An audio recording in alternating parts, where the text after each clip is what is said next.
Okay. I think we're good.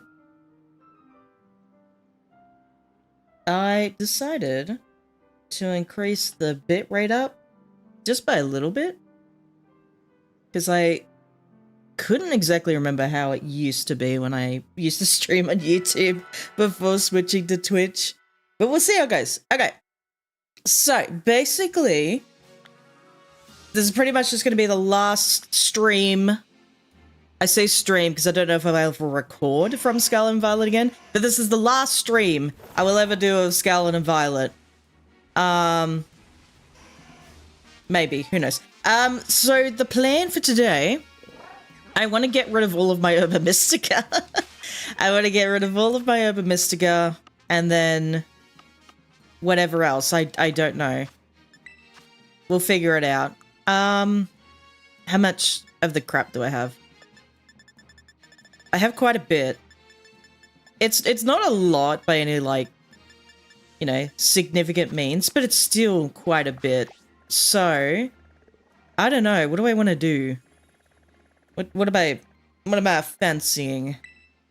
What do I fancy? Ooh, let's go to the lake. I always like going to the lake.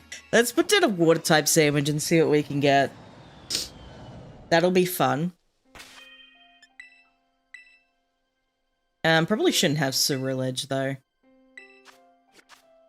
There was an outbreak of Charmander the other night, and I was like, ooh, and then I couldn't really get it to work. I don't know, just the spawns weren't... I guess, like, the spawns in the outbreak just weren't, like, as significant as, like, just the wild spawns? I don't know if that makes any sense. What else? So, I did launch the Patreon the other night. The only problem is, it takes so long for the, like, videos to upload. So I don't actually have any video. I did a post. I did one post on the Patreon. I was like, ooh, I could do a post, because I had to actually launch the Patreon before I could actually start uploading videos. Then my cucumber is stuck to my hand. The only problem is that, like, I don't know, Patreon is like it's kind of, they don't really have a limit to the file size of videos, but they're like, we would recommend if it's like 8 megabits, like, in size, and I'm like, oh, I'm uploading like up to 26 gigs of video content. I'm like, I can't trim that down. And I'm like, 8 megabits of freaking video, that's nothing. That's like that's barely a short. Hello, Dino. Maybe a Beyblade called Spiral Spizon. Oh, Beyblade. Beyblade's coming back, isn't it? Like, everyone's getting into Beyblades a bit more. I think Beyblades are kind of cool. I remember Beyblades when I was a kid.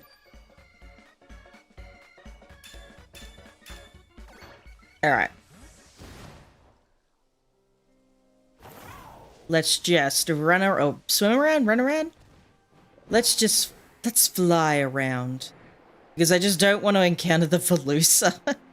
I don't like the Veluza. So we'll see what we can see. We will see what we can see. And if there is a Slowpoke, I'm not going to be able to see it. I've only managed to do that twice, and I'm just not that confident I can do it a third time. I was never confident I could find it the first 2 times I did it. What else? Yeah, so hopefully with the Patreon, I can actually get things uploaded. It'll probably take me like a day or 2. I don't know. And I don't know if I can upload it while I stream, because I don't know if it's going to fuck up my internet. I'm not going to attempt it. I'm not going to tempt fate there by doing that. So I'll try and do it like after this stream. What else? Legend Z comes out this week. Really exciting. I figured it out. Like, I found out it actually releases midnight my time. So pretty much midnight on the 16th. So I'll be in at work at around 5, finish at 8:30. So it'll probably be just like an 8:30, no, not 8:30. 9 a.m. start-ish. So it won't be like as it releases. I'll be a few hours, you know, I'll be a few hours late, but it's like, I don't know, life happens. You gotta do what you gotta do. And like, I ain't staying up till midnight, hell no. I want to sleep. I like my sleep. That was wild to me that I'd see people be like, oh my god, it's releasing, and then be up at like midnight. I'm like, why? Sleep is important. I like my sleep. I'm not getting up at that goddamn time. As much as I love Pokemon, I ain't waking up. Like, I ain't staying up till 12. 12 at night. 12 midnight. I'm not staying up till midnight. You're crazy. You're absolutely crazy. Do do do do do do do do do. What's over here? Wee. My ears feel a little funny.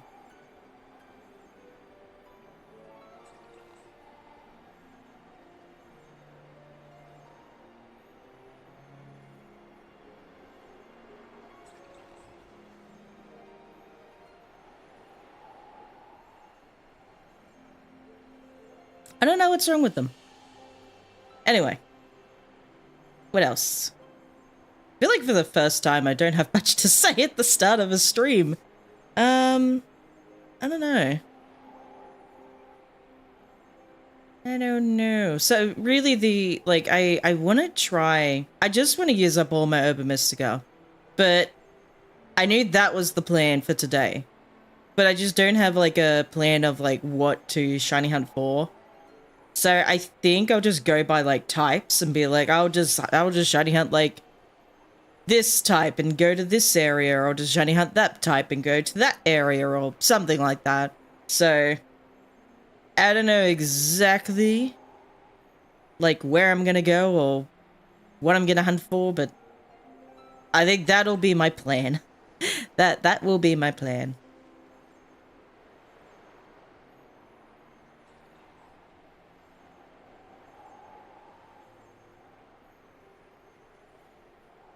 It is very exciting. Legends ZA is coming out, because I know a lot of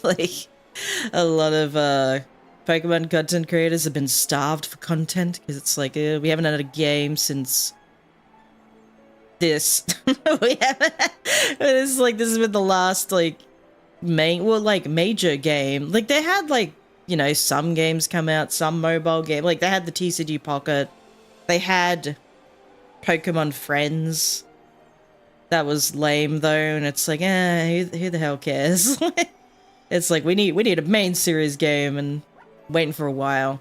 I feel like this has been quite a long gap between like Scarlet and Violet, like any main series game, Scarlet and Violet to Legends ZA. It's been like a bit of a long gap, because I remember when I think it was Yokohama World Championships, I'm like, oh, surely they'd have something like different for the next World Championships, because like we've been having Scarlet Violet for a little too long now for Worlds and that. And then yeah, no, never mind. Like we had like what was the last one? Whatever the last one was, like Anaheim. Then we had Anaheim, and I was like, oh, there's another Scarlet. Thank goodness, like Pokemon Champions, they're using that for the next one. But it's, yeah, it was wild. It was like, wow, we don't really have anything else, do we?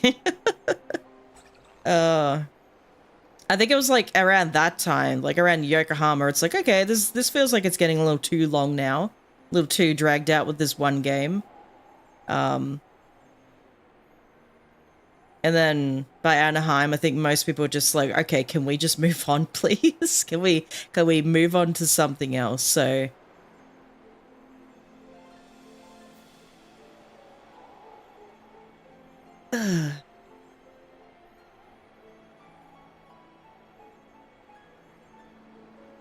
I do think it is kind of because the Switch 2 took a while to come out. Like, it was, I'm pretty sure it was delayed. Because I think we was kind of supposed to get ZA when the Switch 2 released. But since the Switch 2 didn't get released in 2024, which I think it was initially, I think they initially, like, talked about it being released around that time, but then it got pushed back to 2025. So, yeah, there was that. And I guess now they kind of had to, like, rush all of its content out. It's like, okay, we gotta get it out, we gotta get the DLC out, because, like, Gen 10's around the corner, well, I'm assuming, because it's the 30th anniversary, they're gonna have, like, a whole bunch of other things, plus Gen 10. Which it's like, it's highly likely Gen 10 would be next year. So it's like, okay, we gotta get this stuff out. Ooh, Dundozo. Such a good shiny. Yeah. Don't touch me, Veluza. Let's go to the sea after this. Let's go to the sea and see what we can see in the sea, in the ocean. I think I have, like, 4 yellow shinies all together. Between, like, streaming and I think I did run around a little bit last night or yesterday, just, like, doing stuff on my own. And I did find a love disc. I found, like, so many yellow shinies. Yellow shinies are kind of cool, though. Yellow's not my favorite color, but yellow shiny Pokemon are pretty cool. Let's try for a luxury ball. Yep.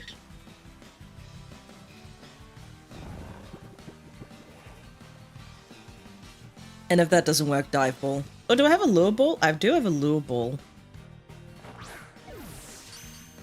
And that worked.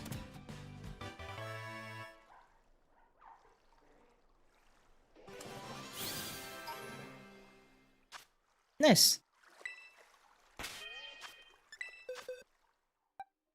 Yeah, I have like 4 yellow shinies in a row. How many are there? How many yellow shinies are out there?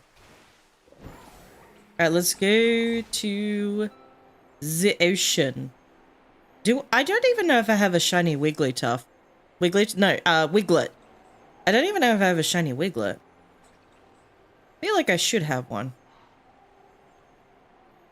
Is that Dreadnought? No, that Dreadnought's not shiny. I thought that Dreadnought was shiny for a second. I think it is pretty obvious though. It is like a deep green.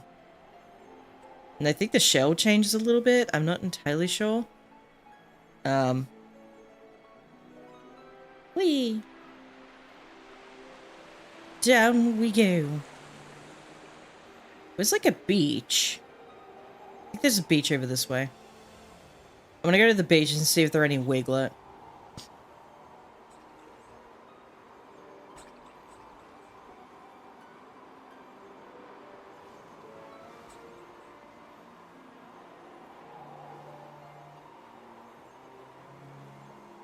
But yeah, I did want to do like a whole week of streaming Legends ZA, but because like I am called into work now and it will be during the time of the release. Is it a shiny? No. Sometimes I just can't tell.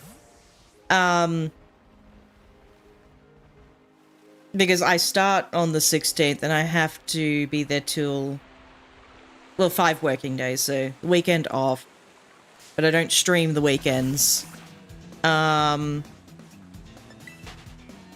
So, what did I say? It was like, I think I said I should be right from the 23rd onward or something. I can't exactly remember what I said. I can't even remember my own schedule. I don't even know anymore. There's just a bunch of oh, there are Wiglet. There's a Wug Trio. I don't think I've gotten a Wiglet. I'm pretty confident I don't have one. Let's see if I can get one. That would be good. How much time do I have? Okay. Plenty of time. I found a thing of weasel.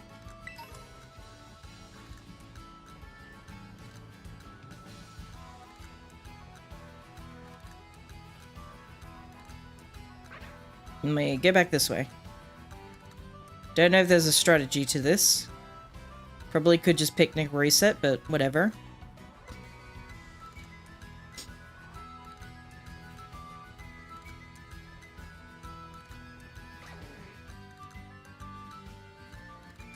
I don't think any of you are shiny, but I can't tell with you.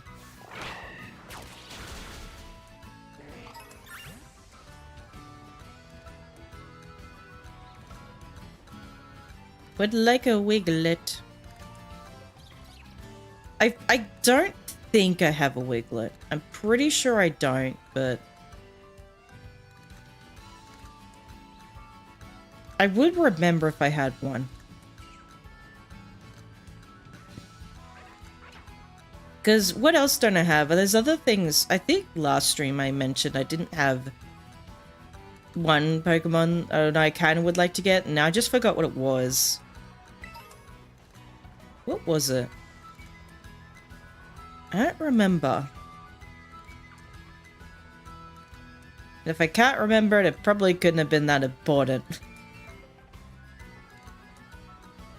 Is there like a really big beach? Somewhere? Like a big beach? Like this is a sizable beach. That's also kind of sizable.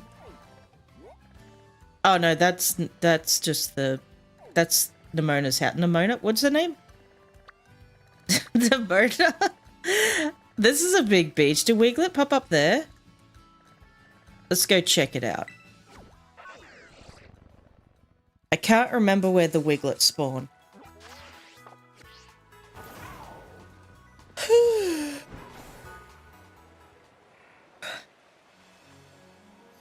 I did not realize Dreadnought also spawned here.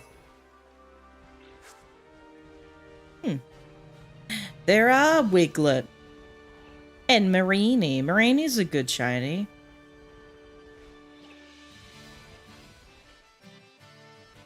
There was a Pokemon where I was like, I remember I said it during the last stream, and I said something like, oh, that would be a good Pokemon to have shiny. I never got that as a shiny. I just forgot what it was. What was it? I'm trying to remember. I'm just trying to think about Pokemon I've just never gotten shiny.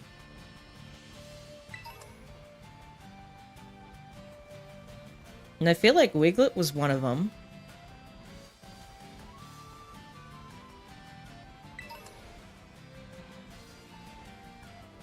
Might have to picnic reset on this one. I don't know. I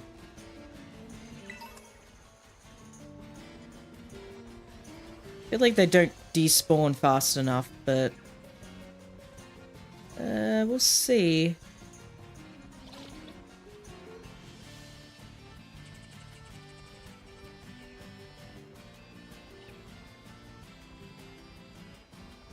I might just picnic reset.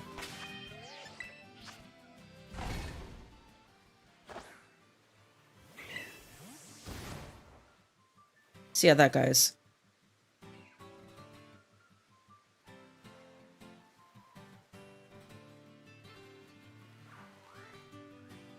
No shinies. Not that I can see. Alright, I think this is a decent spot for picnic reset. Or maybe like go up top. Maybe get a little higher. Maybe we can get up higher.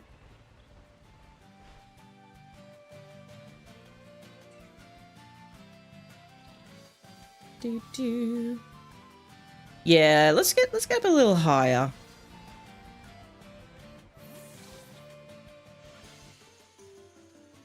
Up here might be fine. Yeah.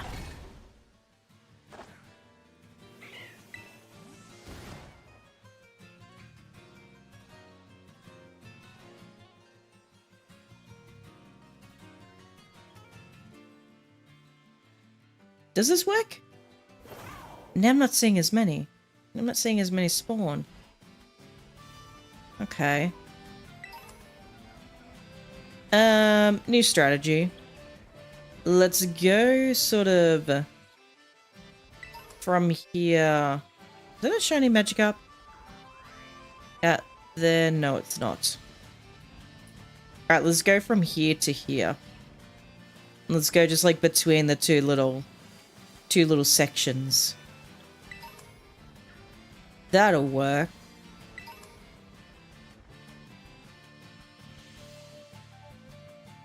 I at least know Wiglet is a very obvious yellow color. And if I get another Wiglet, it'll be another yellow shiny that I've picked up. I don't know. Some of like the yellow shinies are really cool.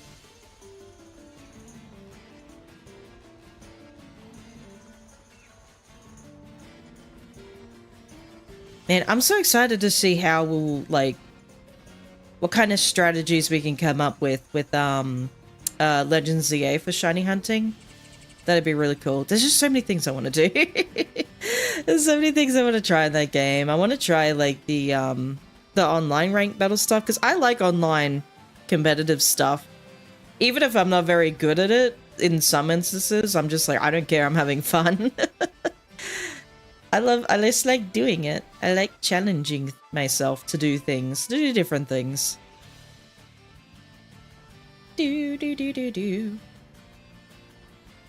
But just like challenging myself in games, like it's fun. I like doing it. I like doing like weird things no one would ever try. I like doing like different like, you know, strategies and that. Like it's kind of fun. But I really am. Hello, Aggro. Sorry, I can't even speak. Hello, Aggro. Sorry, I'm just like off of my own little world. Didn't see you there. Hello, hope you're doing well. Welcome to the stream. Hope you're having a good day, evening, or night. What is that? It's a Knackley. What was I saying? So yeah, I'm looking forward to the online rank stuff in Legends ZA. I'm looking forward to seeing how we go about shiny hunting, what kind of strategies we can use. Look, very, very excited to see how like the battle system goes, like how the new battle mechanics are. Instead of like the, what was it, turn-based RPG stuff. There is a Meryl.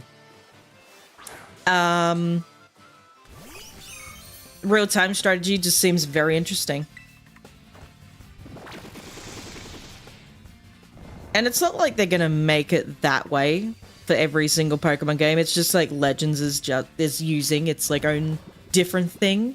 Which is like kind of why Legends Arceus had its own, like, its own thing. It was still turn-based, but it had the whole, oh, you're gonna bounce?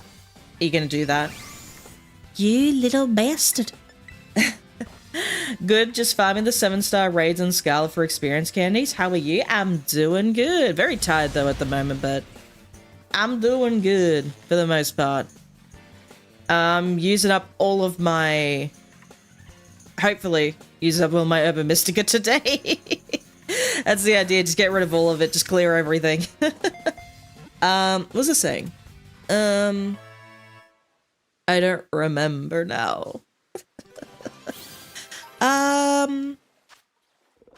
What was I saying? Oh yeah, the battle mechanic system. Yeah. Yeah, because it is, I don't know, like, I think I spoke about this before, but I've, like, seen people, like, freak out, like, oh no, they're gonna get rid of my, turn-based strategy in Pokemon, and it's all I have or something, and it's like, no, they're just, you know, Legends is its own thing. Still a main series game, it's just its own little thing, it's, like, different. Really, even in Legends Arceus, they had its own little, thing, like, its own little, like, strong style, agile style type of battle system, but it was still turn-based very much. Hello, James. Hope you're doing well. You have a shiny Greninja. Cannot wait to transfer it up to ZA once home compatibility is a thing. Yeah, I don't actually know when that will be. I think they said... No, they didn't actually say. I don't think they said anything about when it's actually released. I think we could just, like... potentially guess and maybe say the start of 2026, but I don't know, because they usually wait I never understood this.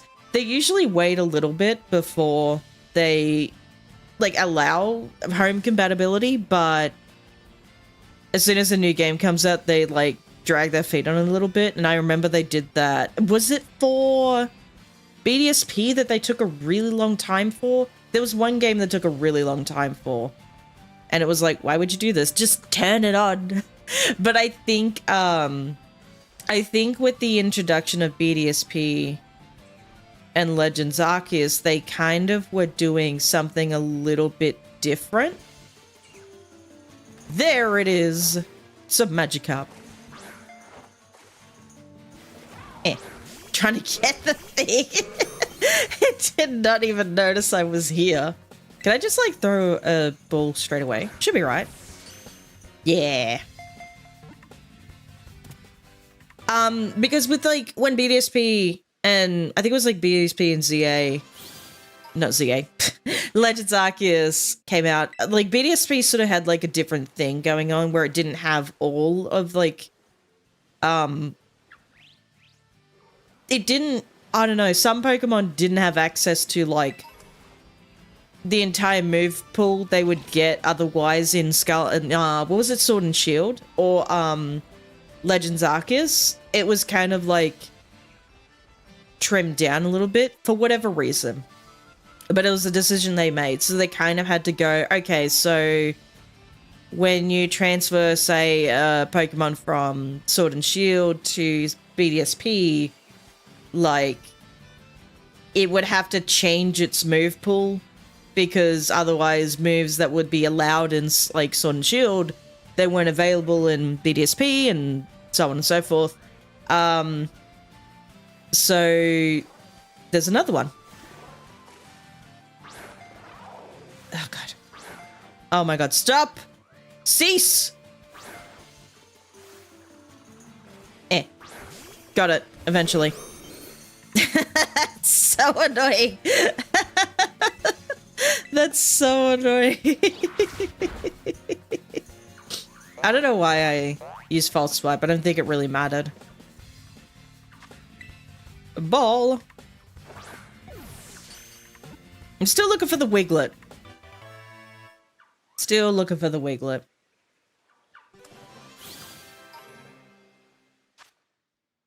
What was I talking about again? Pokemon Home. Anyway, hopefully it just comes out soon from Legends CA. I don't know what point I was trying to make. I forgot what the point was.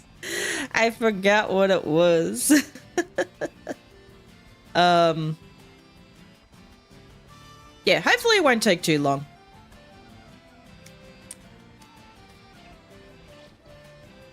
Hello, LB. Hope you're doing well. Sorry, I was just off in my own little world.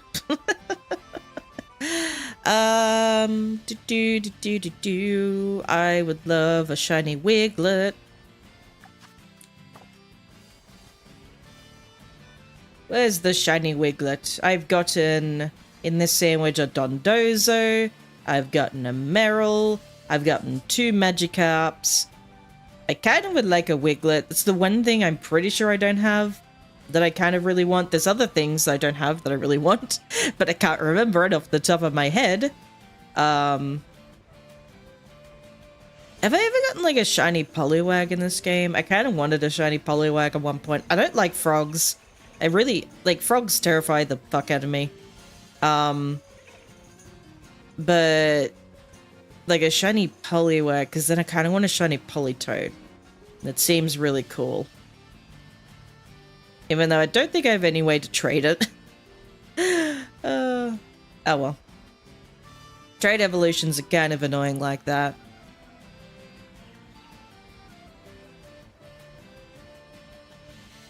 Whee! I was gonna bounce around. Hopping around.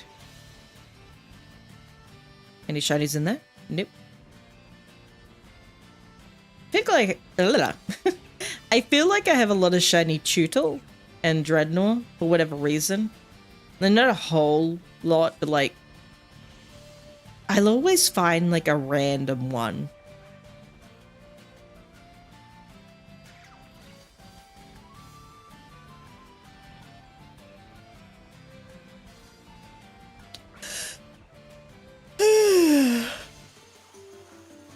Oh, I'm so sleepy. Let's try to stay awake.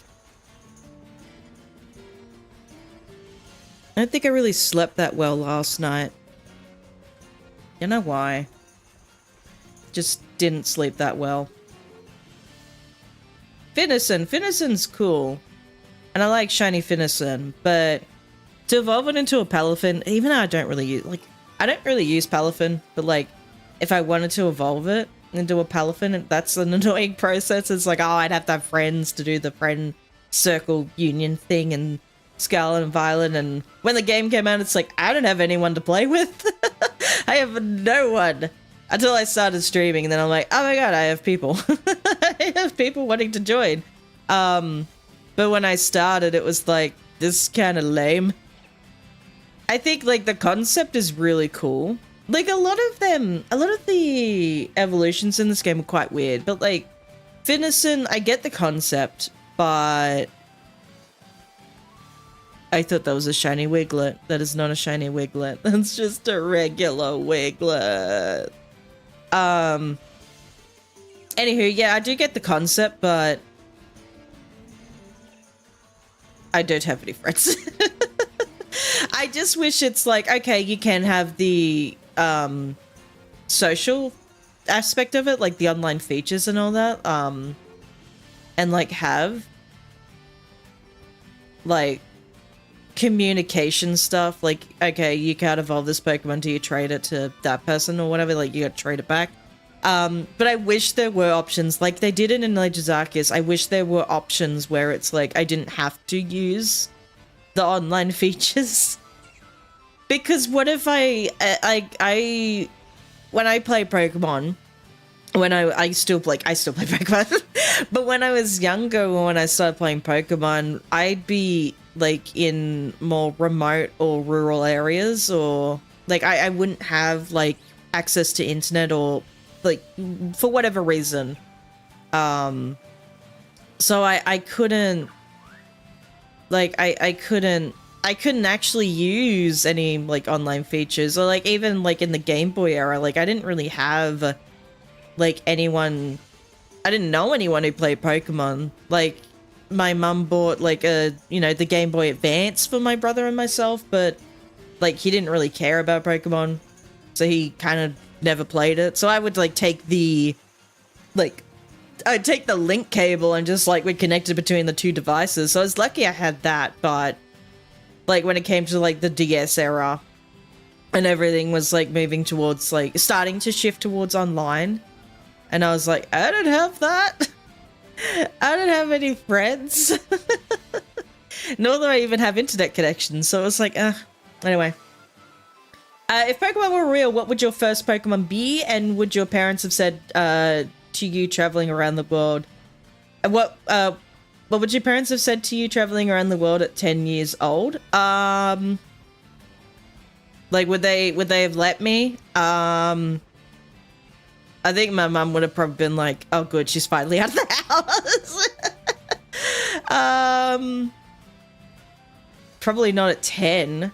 I don't think, but I don't think she would have minded. I don't think she would have cared. She probably would have been like, just get an education for the love of fucking God. Just go to school, get an education. Just finish. But I did. I have a bachelor's degree in wildlife science. It's like, I don't think she had anything to worry about that. My first, I would love, because like my favorite Pokemon is Ponyta, so I would have a Ponyta. Even better if it was a shiny Ponyta, because that's my favorite shiny. But if I had to pick a starter Pokemon, I think it might sound a little basic, but I think I would pick Charmander, because fire types are my favorite types, and I think dragons are really cool. I like lizards, and then I like reptiles. Like, I do like Skeletor, which is also one of my favorite starter type, but I think I thought, like, at first, like, Skeletor would be my favorite starter Pokemon, but I think Charizard is still my favorite. I played since Gen 1. I've always picked Charmander as my starter. So I think I'd have a Charizard if I had to have, like, a starter Pokemon. If I could just have any Pokemon, it would be Ponyta, but, if it was just a starter, it would be Charmander. So I could have a Charizard. So I could fly around. I could fly around the world. I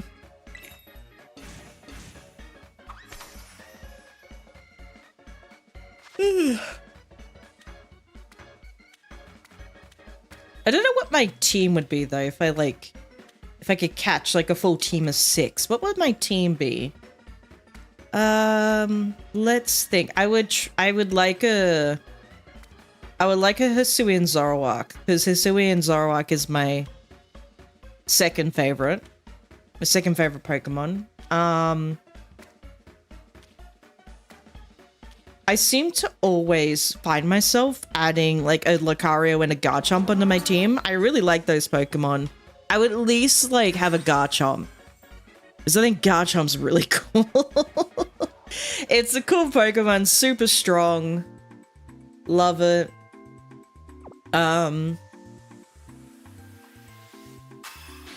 So we'd have a team, it'd be like Ponyta, Hisuian Zoroark, Garchomp, or if I couldn't have the Ponyta, it would be Charizard. But let's say I start with a Ponyta.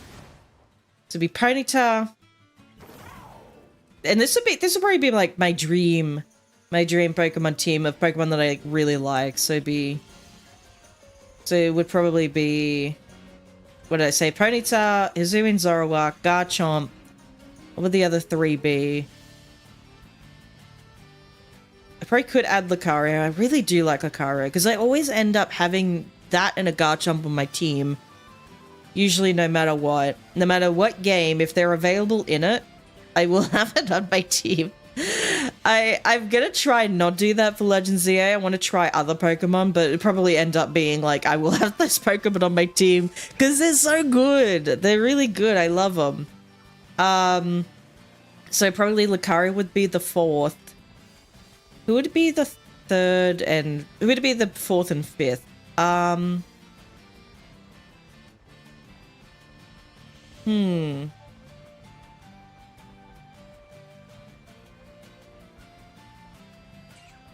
Trying to think what Pokemon like speaks to me on a spiritual level. Like what Pokemon I have the fondest memories of. That's another Magikarp. Yeah. Maybe Charizard. Maybe I would put Charizard on a team, because I can't help but like just think of all the times, like every time like a Charmander would be available as a starter, I'd be like, I gotta pick Charmander. I gotta pick my guy Charmander. So I think Charmander would be the 4th. Did I say 4th? Wait, what do I have? So I have Ponyta, Hisuian Zoroark. What did I say? Garchomp, Lucario, Charizard. Was that it? Ponyta. Yeah, Lucario would be the 4th. Charizard would be the 5th. So who'd be my 6th? Who would round it out? Who's gonna finish it off? No. My team for CA is probably going to be Meganium, Greninja, Lucario, and I don't know what else so far. I think so far I figured I know I want Totodile. Because as much as I really like fire types, I am so excited to, you know, be able to use Totodile. Like, Cyndaquil was my favorite starter, but since Cyndaquil isn't there, it's like, okay, I'm just gonna use Totodile. I don't mind Tepig. I think Tepig's pretty cool, but like, I really like, I'm gonna go with my guy Steve. I really like Totodile. Who would be my 6th and final member of like my dream team? I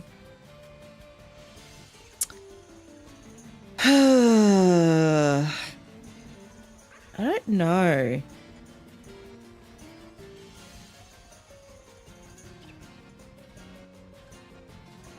Trying to really think. Probably Pidgeot.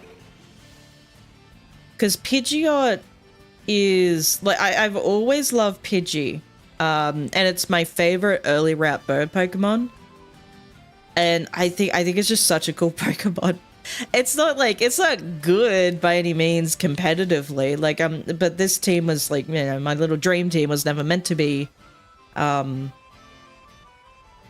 know, it's not meant to be viably competitive. I have a freaking Ponyta on it. But like Pidgeot, I don't know. I love its design. I love, you know, it's a Gen 1 early route bird Pokemon. And it still is. It still is good on a playthrough. On like a regular playthrough team. It's still pretty good. Yeah, I think that would be my team. It would be Ponyta. What did I say? Ponyta, Hisuian Zoroark, Garchomp, Lucario, Charizard, and Pidgeot.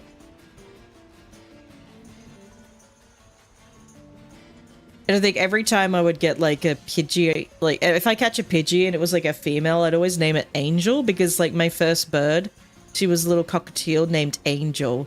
So it'll be like, oh, it's Angel.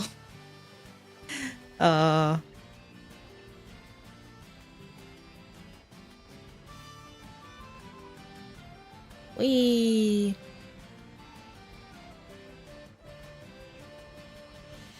Where is my shiny Wiglet? Oh, I request the shiny Wiglet, please.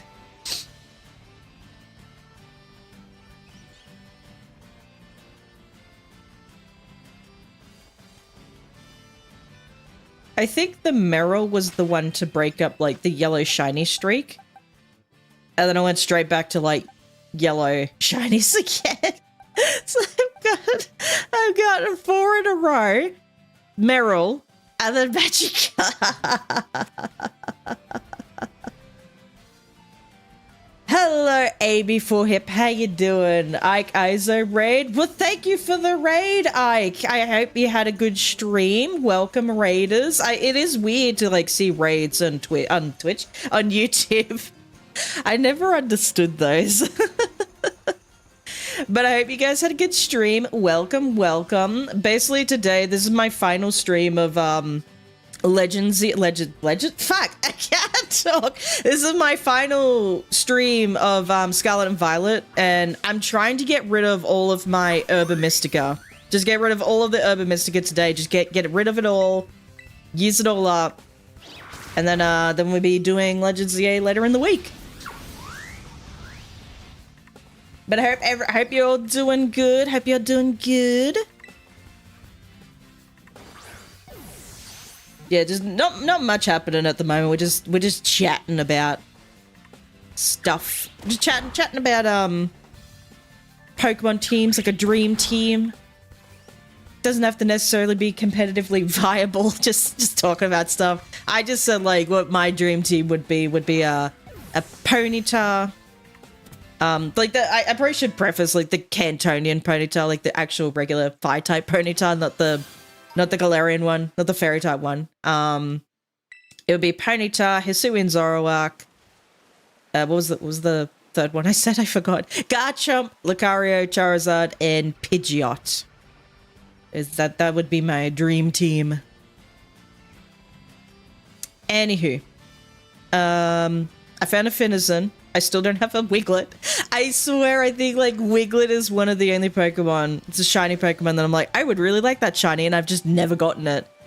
I swear I never got a shiny Wiglet. So, I would love one. I want it in my life. To store in a box and never use again. Oh god. It's so annoying because I got the new phone recently and like they transferred all of my like data from my old phone to this new phone. And they said, we transferred all your data, you just have to like re-log into your apps again. I'm like, cool, no worries. So like I did my most important stuff. And I looked at all like the Pokemon apps and I'm just like, I'll do it later. Because I know I have to like re-log back into the like Nintendo accounts and then like re-log back into the apps, and it's like it's a process, and I was like, I'll just do it later. So I think I finally did it yesterday. finally got around to doing it, and it was so annoying. I think, what was the most annoying one to do? I think I started with TCG Pocket, and it was annoying because I had to log back in. Was it that one, or was it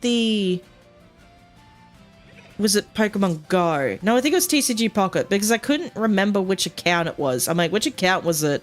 I'm like, is it this one? Is it this one? Is it not this one? Which one was it? I can't remember. It was frustrating. I figured it out, and I finally got back in. And I was like, thank fucking goodness. And I think like Pokemon Go and Pokemon Home were relatively easy. It was one of them that was just like really freaking annoying, because I just couldn't figure out which account it was. I couldn't figure out if I like just straight up used my Google account. I couldn't figure out if like I needed to attach like relink like a freaking Nintendo account to one of them. Like one of them was just, I think it might have been Pokemon Go. Yeah, I think it was Pokemon Go. That was so annoying. I was like, the stupid Nintendo. Wiglet. Wiggly boy. Finally, I have my Wiglet. I'm part of the shiny Wiglet crew now. However long this game's been out for, I don't even know. It's a cool shiny. The yellow shiny streak continues. Just like straight up his luxury ball. Yeah. What else is there? Where else can we go? What else is like water type? Could try like something in Kitakami. How much time is left in this thing? So excited for ZA that I took 4 days off from work. I added 5 days on as it releases. I was the opposite. I was like, do you have any work? Like, if you need me to do it, I could do it. And they're like, oh, glad you asked. We were just about to contact you. Can you start this date? And I was looking at it. I'm like, oh, that's the release date of Legends ZA. Fuck, it should be right. So I was the complete opposite. And I did say, like, put up a post saying, like, I probably won't, on release, I won't stream all day, but I'll at least, like, jump on for 3 hours, like a 3-hour stream. So they won't be long, but I'll at least be there. And then it'll be like that for at least 5 business days, and then I'll be right, I think from the 23rd. After that, I should be right to do, like, full streams. Unless they call me back in. I don't freaking know. Unless they call me back in. Who knows? Who knows what's gonna happen? If I do this... No, actually, I'm gonna go to the river. Where's the river? Where is everywhere? Where do I go? Oh, wait, they could just be out and about? I didn't know that. I thought they had to be by the little pond. Oh, it's Lombre. That's kind of... Okay, never mind. I can just walk. I could just walk. That's cool. I didn't know Lombre could just be out and about with, like, little bunches of Lotad. So, what are Lotad? Are they, like... They're lily pads and, like, Lombre. So, Lombre is, like... It's kind of related to the Kappa. But, like, what's a Lotad? Is it a little tadpole? Like, what is it? I don't know, because I wanted... because I was looking up, like, oh, what's this group of Pokemon technically called? Because animals, they have their, like, names, and it's like, this animal is named, like a monkey. Like, you call, like, a group of monkeys, like, a troop. Things like that. That's what I was, Am I going the right way? I think so. Oh, that's over there? Okay, let's just travel over there. Let's go over there then.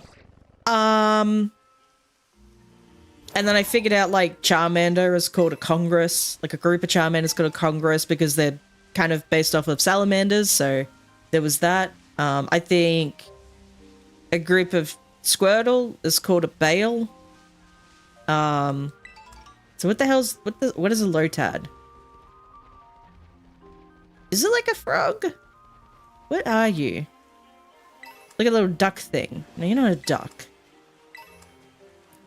I don't know. Swan. Swanna. Swanna's pretty cool. Very pretty. Very pretty Pokemon. What's in here? I don't know where I'm going exactly. I'm just going somewhere. I'm just off on my own. Just exploring. Doo-doo.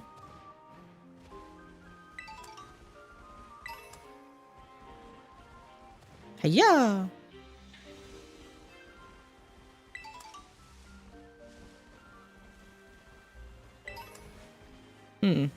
I lost my train of thought. Anywho. There's something down here. Okay. Only shiny. What is that? Oh, it's an Electros. Or electric. Dynamo, electric, and then Electros. I like Electros. I think it's pretty cool. I like it as the ability to levitate. Gets rid of all of its weaknesses. It's like, haha, you thought you could hit me with your ground types? No, you cannot. No, no, no. Because I think I used one on, like, one of my first playthroughs of Black and White. I'm pretty sure I did. I'm trying to remember what I used on, like a playthrough for Hoenn. Because I was talking about that. I think I was talking about that one stream where I was like, oh yeah, I'll talk about, like, each team that I probably would have used on a playthrough in this type of region. And I came to Hoenn and I was like, what did I use? I used a Torchic. And that's probably it. Like, I used a Torchic. I'm pretty sure I've used a, what's it called? I don't remember. What's the bird? Taylor. I've used a Taylor. And then I just forgot the rest. What would I have used? What would I have used? I don't remember. And this is the thing. I can't remember with Hoenn. I can't remember what I've used. I think I've used an Electrike. I think I've used that. But yeah, I just don't remember what else I've used. Where am I going? Where's, like, the out? Where's the exit? I know there's an exit in the... I came back to where I started. God damn it. I came back right where I started. There's it there. There's a very tiny exit in this far. I know I could fly out, but I'm not going to fly. Because that's what lame people would do. That's the people, yeah, lame people would just fly. I'm not gonna fly. I could miss a shiny, you don't know. I fly off and a shiny appears and I'm not gonna be able to know because the game won't tell you. The game won't tell you there's a shiny nearby. Not like Legends Arceus. Legends Arceus would tell me. And hopefully Legends Zeo, I don't know, maybe, I've heard a rumor, like, yes, the sparkles or things, like, the sound is coming back, but if that's the case, awesome. If not, then I will be sad. I have arrived at my location. There we go. There was an exit. I told you. Told you there was an exit. We made it. Hello, Noctowl. I don't think there's any water types up here, though. Still have the water sandwich on. Because I don't know what else I wanted to do for the water sandwich. I kind of forgot, gave up, and just decided to run off. I know there's like the little... Okay, there's a Gardevoir here. Hello, Gardevoir. Yeah, there's water. Whee! Actually, let's go to the actual larger section. Oh, there's something down here. There's birds. Cramorant. And a Wooper. Cramorant is just so interesting. It's just so dopey, so derpy. I like it. It doesn't have to be anything other than a derpy bird. And I love that for Cramorant. I actually got like the full illustration art from like the illustration rare from Twilight Masquerade for Cramorant. I love that. It's my favorite Cramorant card. Oh, this has been like another one that is really cool as well. But this one, it's just like, oh, I like this. I like the art. Like, it was just in a water park. There's all kids running around everywhere, and Cramorant's just like, what's going on? What's happening? He's just chilling in the water park. Where am I? Have I just gone around in a massive loop? Wait, how do I get out of here? Do I go this way? I go this way. Okay, I figured it out. I'm not that stupid. I have a terrible sense of direction. I've mentioned this quite a few times and showcased this quite a few times during my streams and recordings. Yeah, I just have a terrible sense of direction. Where do I go? I went in a weird convoluted way, but we're going this way. Wherever this way leads, we will get there. Is that Barraskewda shiny? No, it's not shiny. What does a Barraskewda look like shiny? I don't exactly know. I think the fins change. Alright, there we go. This is the exit. Off we go. Hiya! Well, that's very slow and anticlimactic. Wait, where did that Magikarp go? It's a Magikarp. Where did it go? Oh, it's gone now. It's dead. Oh! The camera angle scared me. Is that shiny? No, you're not shiny. Oh, my nose is sniffly. Excuse me. I'm dying. Anywho.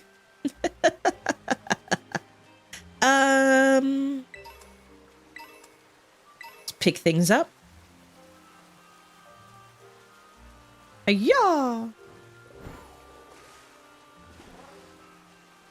What is that? Oh, it's a timber. I was like, what is that on the cliff? What the fuck was that noise? It was either something outside or one of the Pokemon. I don't know what that noise was. It would sound like a really weird bird. And I was like, I've never heard that bird before in my life. What was that? Or it could have just been a child screaming. Fuck if I know. It's a 50-50 around here where I live. Is it a bird? Is it an animal? Or is it a child? I don't know. Place your bets.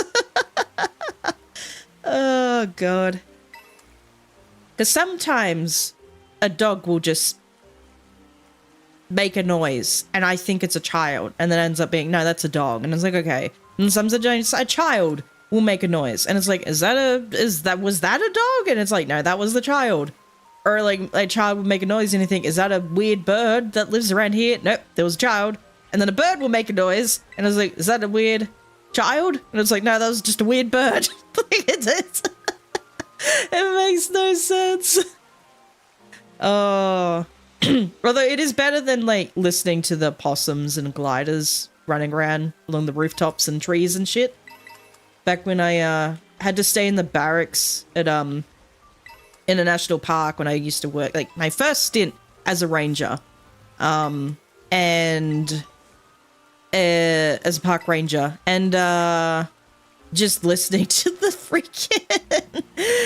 freaking possums and gliders just like make the most strange sounds, and then like I'm gonna run around and like land on the roof and then jump off the roof into the trees and then just be a general nuisance because they're nocturnal, because they do that. And it's like, god damn it, I just want to sleep. I just want to sleep, man.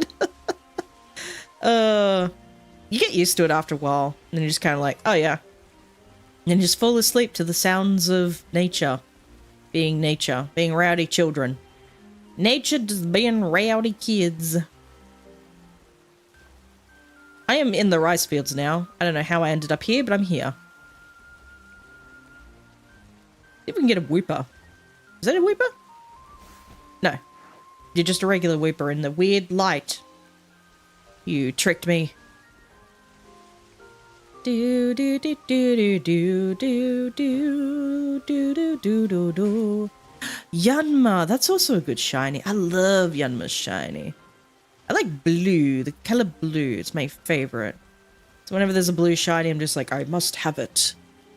I must add it to my collection.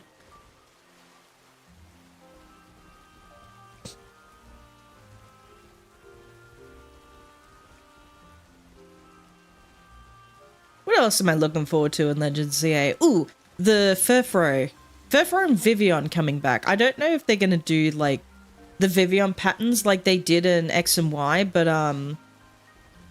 the Furfro patterns, they can at least, like, they did show that. They added that to the game, so I like all of the different Furfro patterns. Is it Furfro? The dog. The poodle. The poodle Pokemon. I like Furfro. It's a good shiny too. Really good shiny. It's black. It's all black. It's really cool. Black shinies are really cool though. Like you got Rayquaza, definitely. But you got Charizard. Sandygast is a really cool one.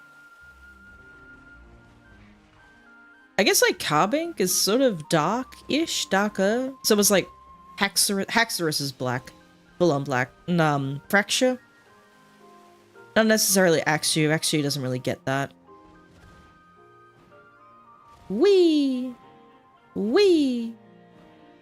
Just hopping between the fields.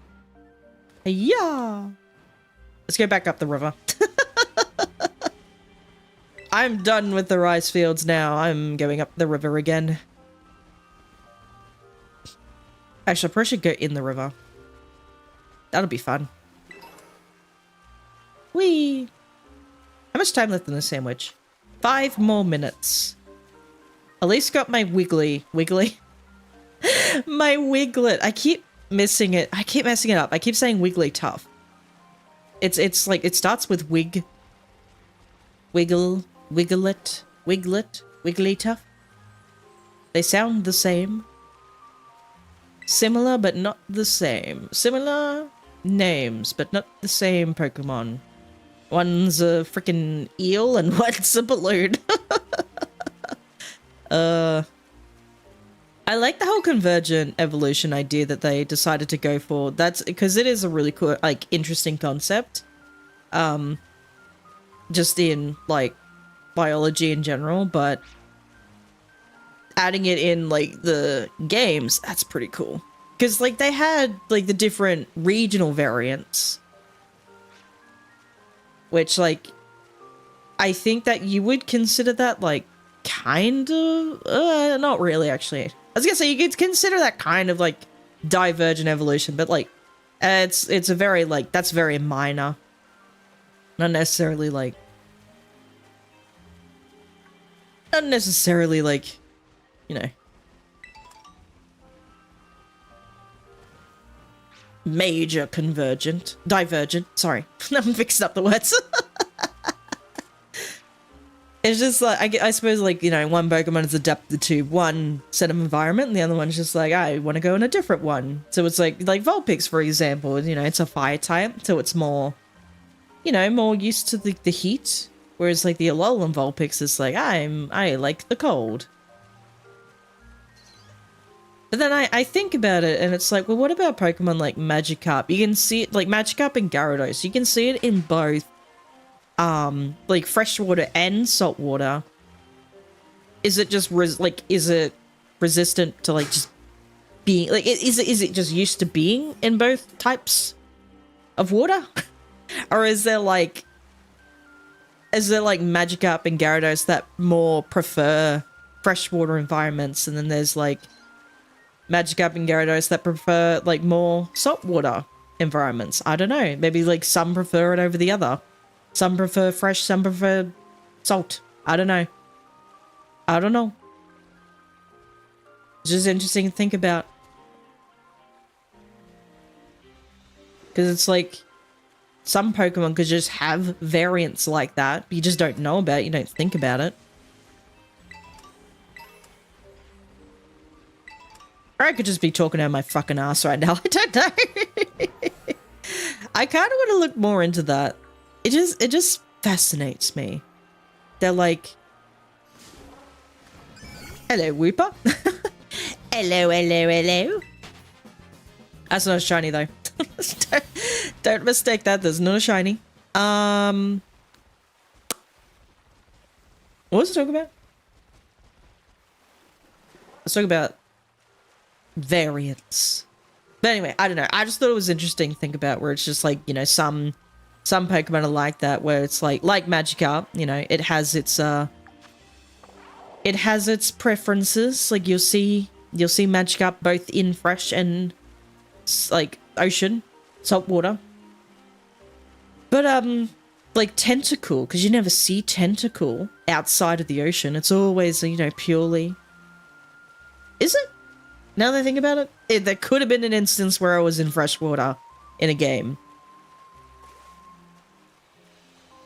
But like there is like, because there's Pokemon that live in the ocean that will like prefer like the salt water, and then there are Pokemon that will prefer the freshwater. So like Wooper, you'll never see it in the ocean. At least I hope not. I don't think you will. But yeah, but like Magikarp and Gyarados, they're like, we're just gonna go where the hell we feel like it. So I don't know. I don't know. Poliwag's another one. Poliwag prefers freshwater habitats. I do remember though, like in, I think it was like Fire Red Leaf Green, they did have like in the decks they would have like, oh, these Pokemon prefer these types of habitats. So like grassy areas or like forests or jungles or something, or like desert or sand or urban areas, or like volcanoes or something. Like they would have like a section for that, and there was one that was like rivers or lakes or something, and one for like oceans and that. So they used to have those types of things. Not anymore, I don't think. I'm pretty sure they don't. Unless they do. I don't know. I never thought about that. No, you can just see the habitat for each Pokemon, but not like... Anywho. What else do I kinda not have?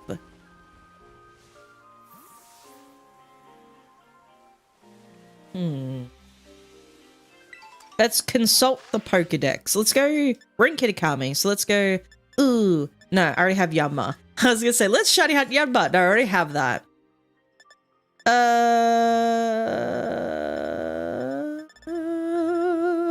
What else? What is there?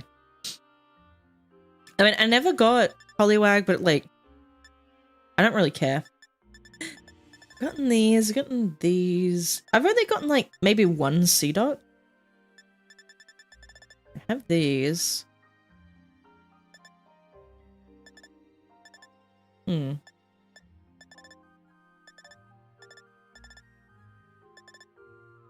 I ever gotten a shiny one of these?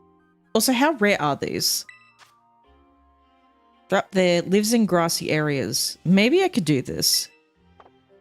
Maybe I could do this one. Is it a good shiny? I have no idea. I shall look it up if I can.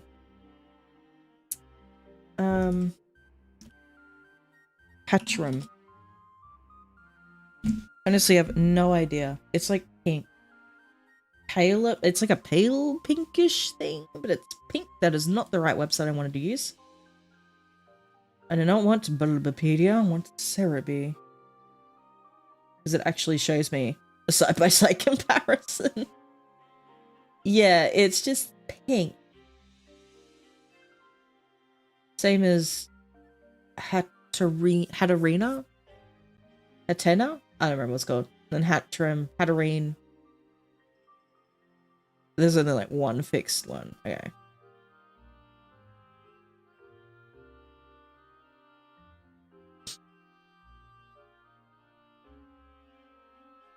Okay, let's try Hatena. Let's try that one. Let's try that one. Let's try it. Why not? Where do I go? I go up here? Was it? But I think it's more in the Timeless Woods. Let's just go into the Timeless Woods. Drop down like a thingy sandwich. A fairy sandwich. And just like go for it. Let's do it that way. Do.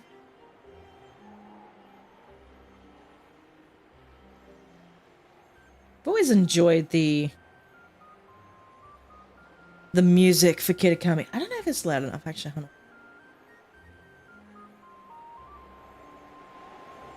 Does that help? Yeah, like, I have the option in OBS to, like, turn down the, to, like, mix the audio a little bit to, like, adjust the volumes, but I would have, like, the, like, switch. It's like the Switch and the desktop audio is separate, but it only, like, is, heard through the desktop. But I'd always sort of had, like, the Switch a little bit lower. And then just, I don't know. It's too many technical terms. I'm not going to explain it all. too much to explain. Don't worry about it. Ignore it. I'm being stupid. Well, now is that too loud? I don't know. Kind of a little bit. She'll be right.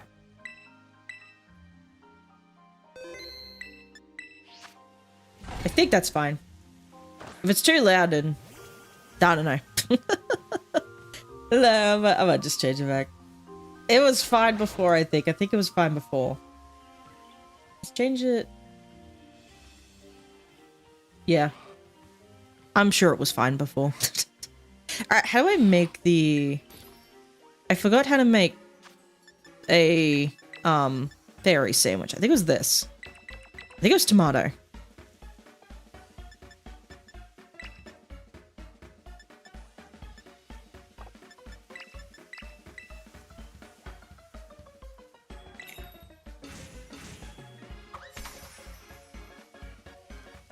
I think this is right.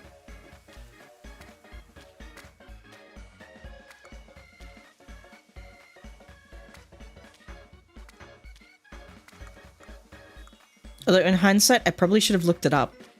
I didn't think about that. It'll be right. She'll be right. She'll be right, mate. You mother... Did I save? I'm sure I saved. I'm sure I saved.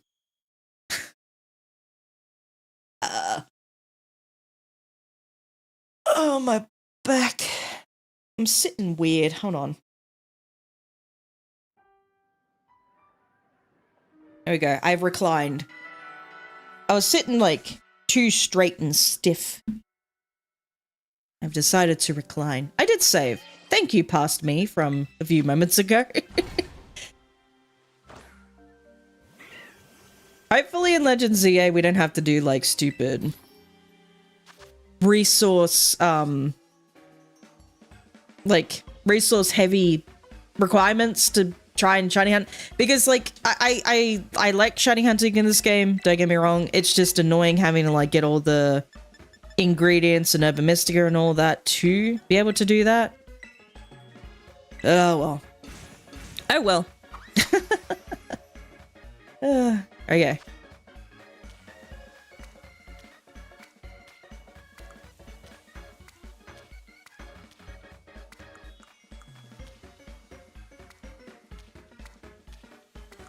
Okay, let's try this again and not drop the damn thing. All that space and I still dropped it off the sandwich. I can't believe I did that. I think this is correct. If it was cherry tomatoes, that'd be really annoying. But I'm pretty sure it was this one. I should have looked it up. I had 2 opportunities to look the damn thing up. I just did not do that.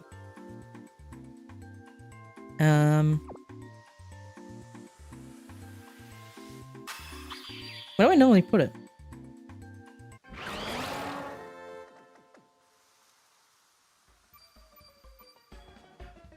Is it correct? Oh, it was correct. Never mind. I was about to look it up, but it's so good.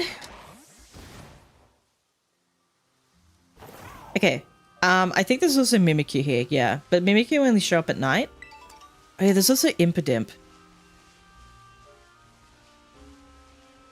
There should be Hatterene and Hatena.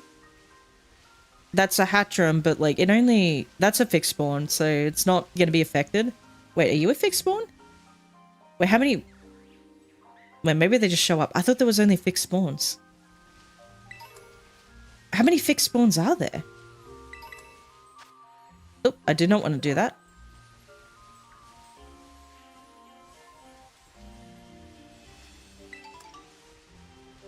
Wait, I thought there were only fixed spawns of Hatterene. Did I read that wrong? I have no idea.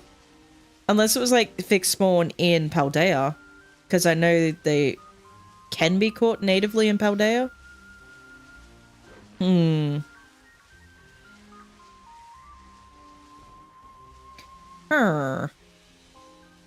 don't know. Also, if a freaking Mimikyu runs past my screen and it's shiny, I'm not gonna notice because I can barely tell the difference. Wait, maybe these do just, like, spawn. Huh. I thought that they would just fix spawns in the Kitakami woods. In, like, the Timeless Woods. I thought they would just... Okay. Never mind.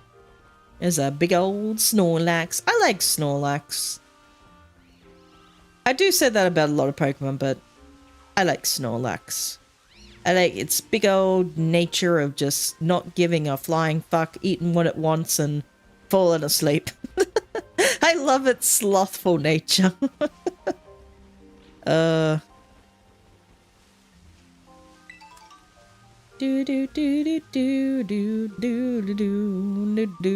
feel like there was something I was supposed to do. Something important. And I forgot. Oh yeah, check my emails. There was like a few things I was trying to get done this morning. I'm like, oh god, I have so many things to do and not enough time. Completely forgot to check my emails. Whoops. Should be right, I'm doing it now. Nothing new there. Nope. This one. No. No, we're good. All up to date. No news is good news.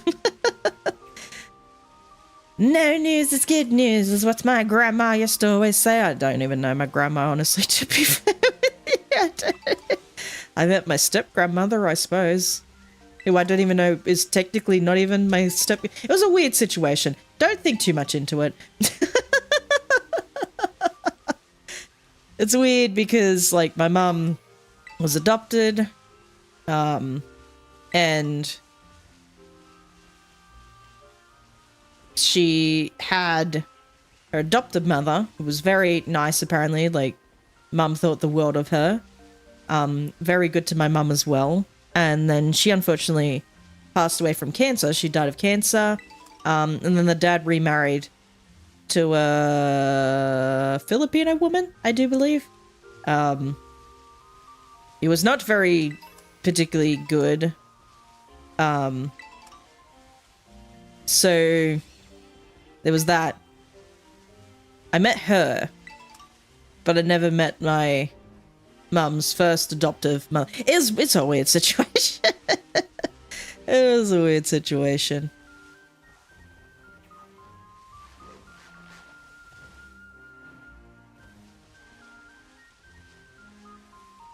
Because it was pretty much like back then, you couldn't really... You couldn't be single and have children. Like, you had to, like, have a husband or a wife. Like, there had to be, like, two parents. There had to be two adults in the family. Oh, God. Nearly fell in the water. So, yeah, the dad quickly, like, remarried. Because, like, they went to... Wait, was it Singapore? Was it... I don't know where the fuck they went. Because he took his wife to a faith healer or something. She unfortunately passed, and then he just remarried, and it's a weird situation. I'm just like, thank God I was not around during that time. Fuck that shit. Oh, God. And I think my mum just got fed up, and she said, because she told me, she's like, yeah, I got fed up, and I just left. I was like, what do you mean you just left? She's like, yeah, I just took a bus from Perth to freaking the Sunshine Coast. I was like, what the fuck? She's like, yeah, this is what you did back then. I was like, what? What do you mean? That's just what you did back then. What do you mean? You just took a bus and went, okay, to the other side of the fucking country. She's like, yeah, that's just weird. She's like, yeah, I just didn't want to be there. I was like, you know what? Fair enough, fair enough. Holy moly. I thought there were Hatena here. Am I wrong? That's not the right one. Oh, it didn't, because I reset. I gotta go look for it again. Where is it? There it is. Nearly ran past it. Anyway. Not in the Timeless Woods. Gotcha. I was just being stupid. Okay, which way do I go then? This way? Nope. This way. I guess I could still run around the Timeless Woods, but like... I don't know.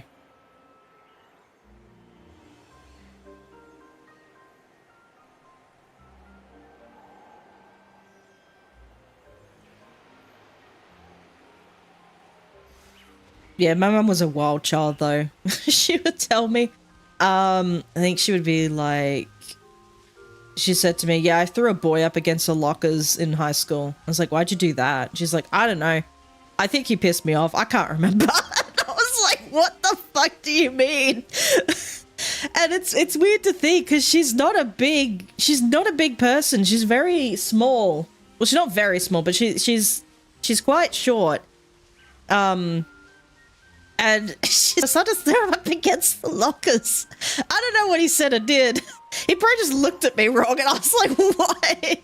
That's wild. That's a wild thing to say. Oh, this is all just Gardevoir and Curlier and routes up here.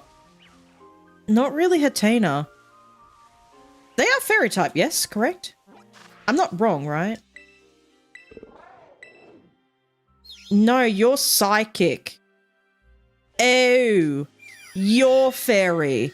I fucked up. Alright, we're gonna have to reset. Oh, I guess we could just get Gardevoir.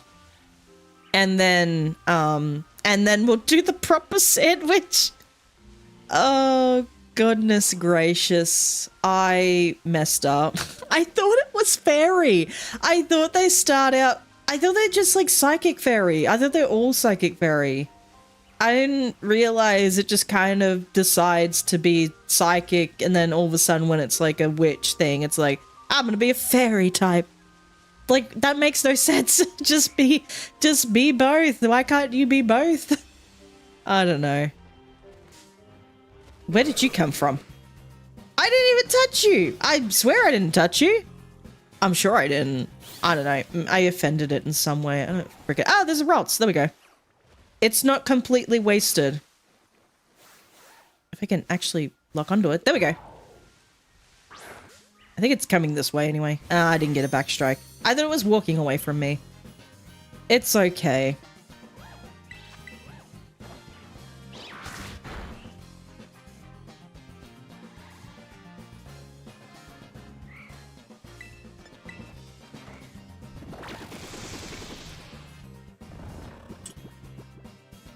I think I have way too many shiny Ralts and Gardevoir. But it's a blue shiny. I like blue shinies. I really do like its mega shiny. It is really cool. Do I have a... No, just catching a luxury ball.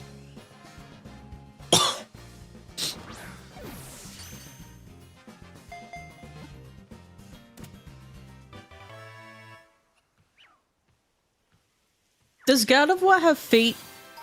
That's a weird question.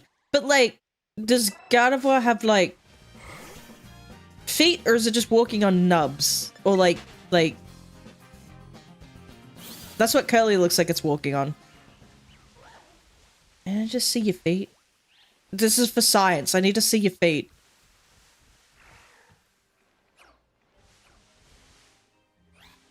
It's just walking on, like, sticks. It's not walking on anything. It doesn't have feet. It was for science. I needed to know for science, for scientific research. I just need to stare at the feet. It was such a, like, in Pokemon, like, Explorers of the Sky, or, like, I think it was, like, it's Time and Darkness and Explorers of the Sky as well. Like, they all had that because they're essentially, like, the same... Like, the same 3 games, except, like, Explorers... Anyway, that's neither here nor there. But, like, in Explorers of the Sky, where you would do, like, the gate duty, And like I think it was like Loudred and Diglett would do the would normally be on like gate duty or something. For whatever reason, Diglett had to go, so we had to do it. And you had to like identify Pokemon's feet. Like that was a fun mini game. Oh god, I got the hiccups. It was so cool. You like had to identify the soles of their feet, and you had to say like, "Oh, it's that Pokemon, it's this Pokemon." Like they would give you like, it wasn't like you just had to guess. You had like multiple choice. So I don't know. I like that. I love that game. I should stream that. Such a fun game.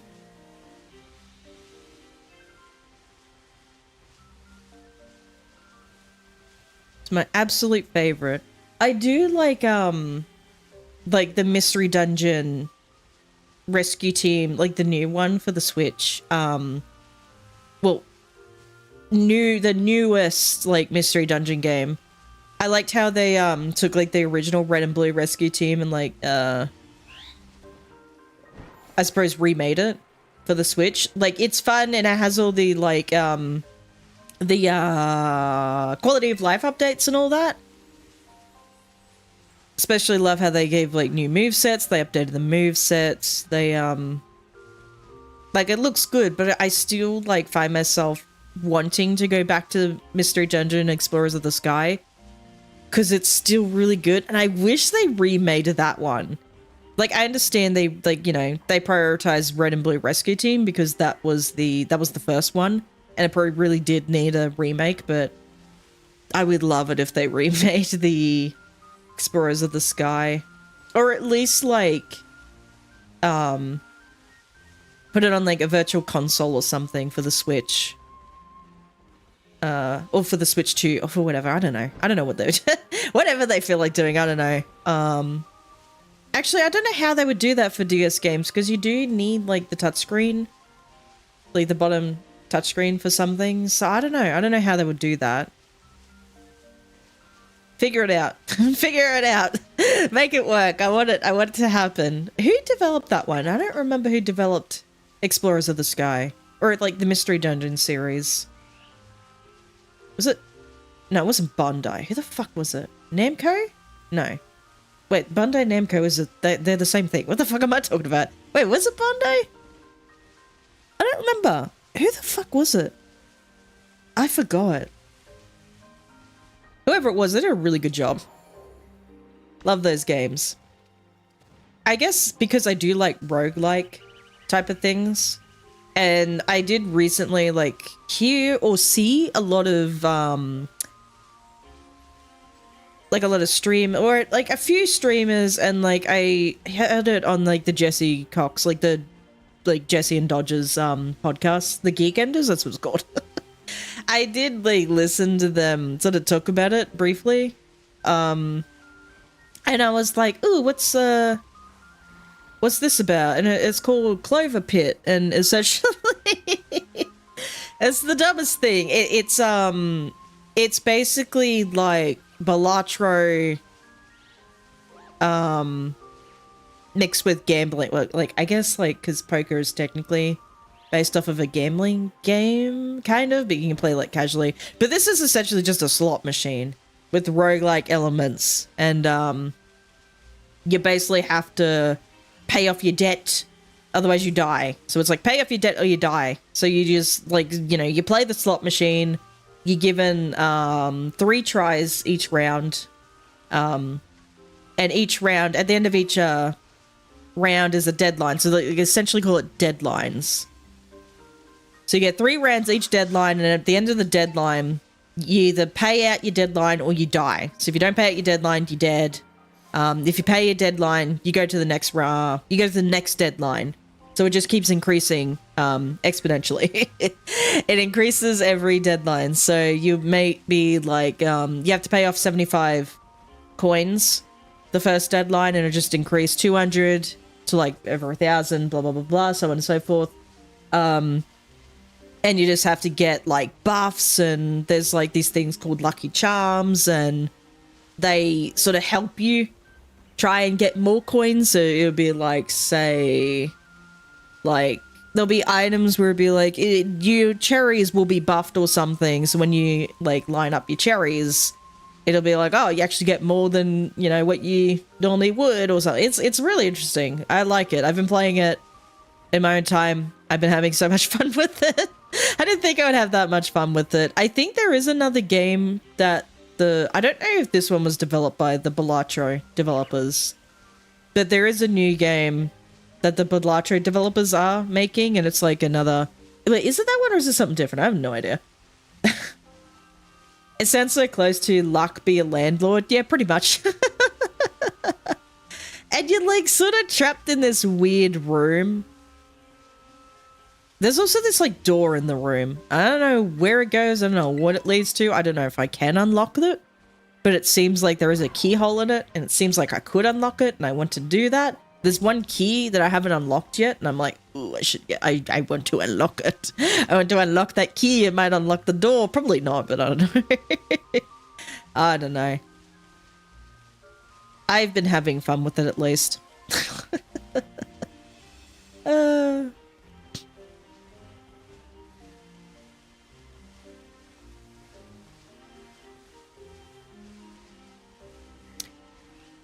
Where do I go?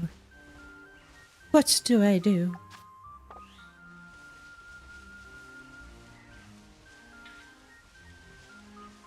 I could just go back down here. Like, I did find one routes, and I don't need any more routes in my life. So I'm just gonna go here. Whee! See, I thought the Hatterene were just, like, static. Like, you could only find static ones, but maybe that's not the case. Maybe I was lied to. Maybe they didn't want me to know that I could just find Hatterene just randomly out and about. It's what they don't want you to see. Do do do do do do do do do do.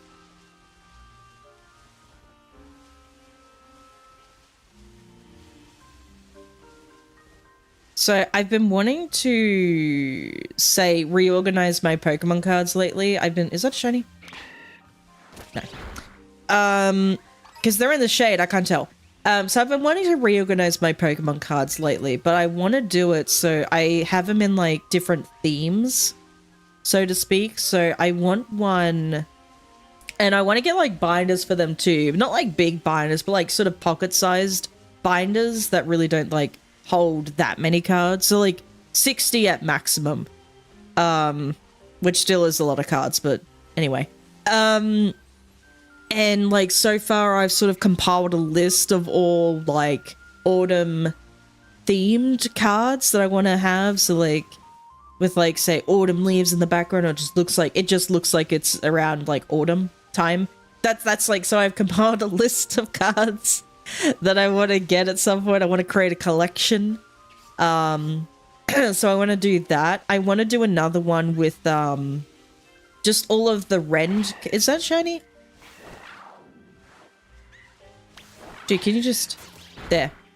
I want to do one with all of, like, the Rend illustration cards. I want to have, like, a binder full of those. So whenever Rend comes out with, like, cards... Like, I think I only have one. I don't even think I have any, like, I don't think I have any common ones. I think Chimecho illustration rare from Twilight Masquerade. I'm trying to get the rest of them. So I think the next one I need... Well, I still need to get the Poor Me, like the shiny Poor Me from Paldean Fates. I need the Zorua from Shrouded Fable. I need the Vivian from Surge. I think Vivian was Surging Sparks. I don't know where the Cutiefly comes from. I think it was Temporal Forces or something. I'm not entirely sure with that one there. And then there's the Ferret from Destined Rivals, I do believe. And I think I want to also try and collect all the common ones as well. So I think there was like a Nidoran, there was a Purloin. I think there's a Litten. There's an Arcanine, which was like Ren's first entry into like the... It was like Ren's entry into like the Pokemon 2023 illustration competition. And then that was the winner for that one. And then Ren's just like been able to land like a few like different cards now, quite a few different cards now. Even in TCG Pocket, there's render cards in that one. So I think the newest one was the Crawdaunt from the, what's it called? What was the one that's only gonna last till like the end of October? The EX one. There's that one in there. But I want a binder for that one. I just want a binder for like other different things. Like I want some that are like sort of river or sky, like stars or something. I'll think of it. I'll think of some. Yeah,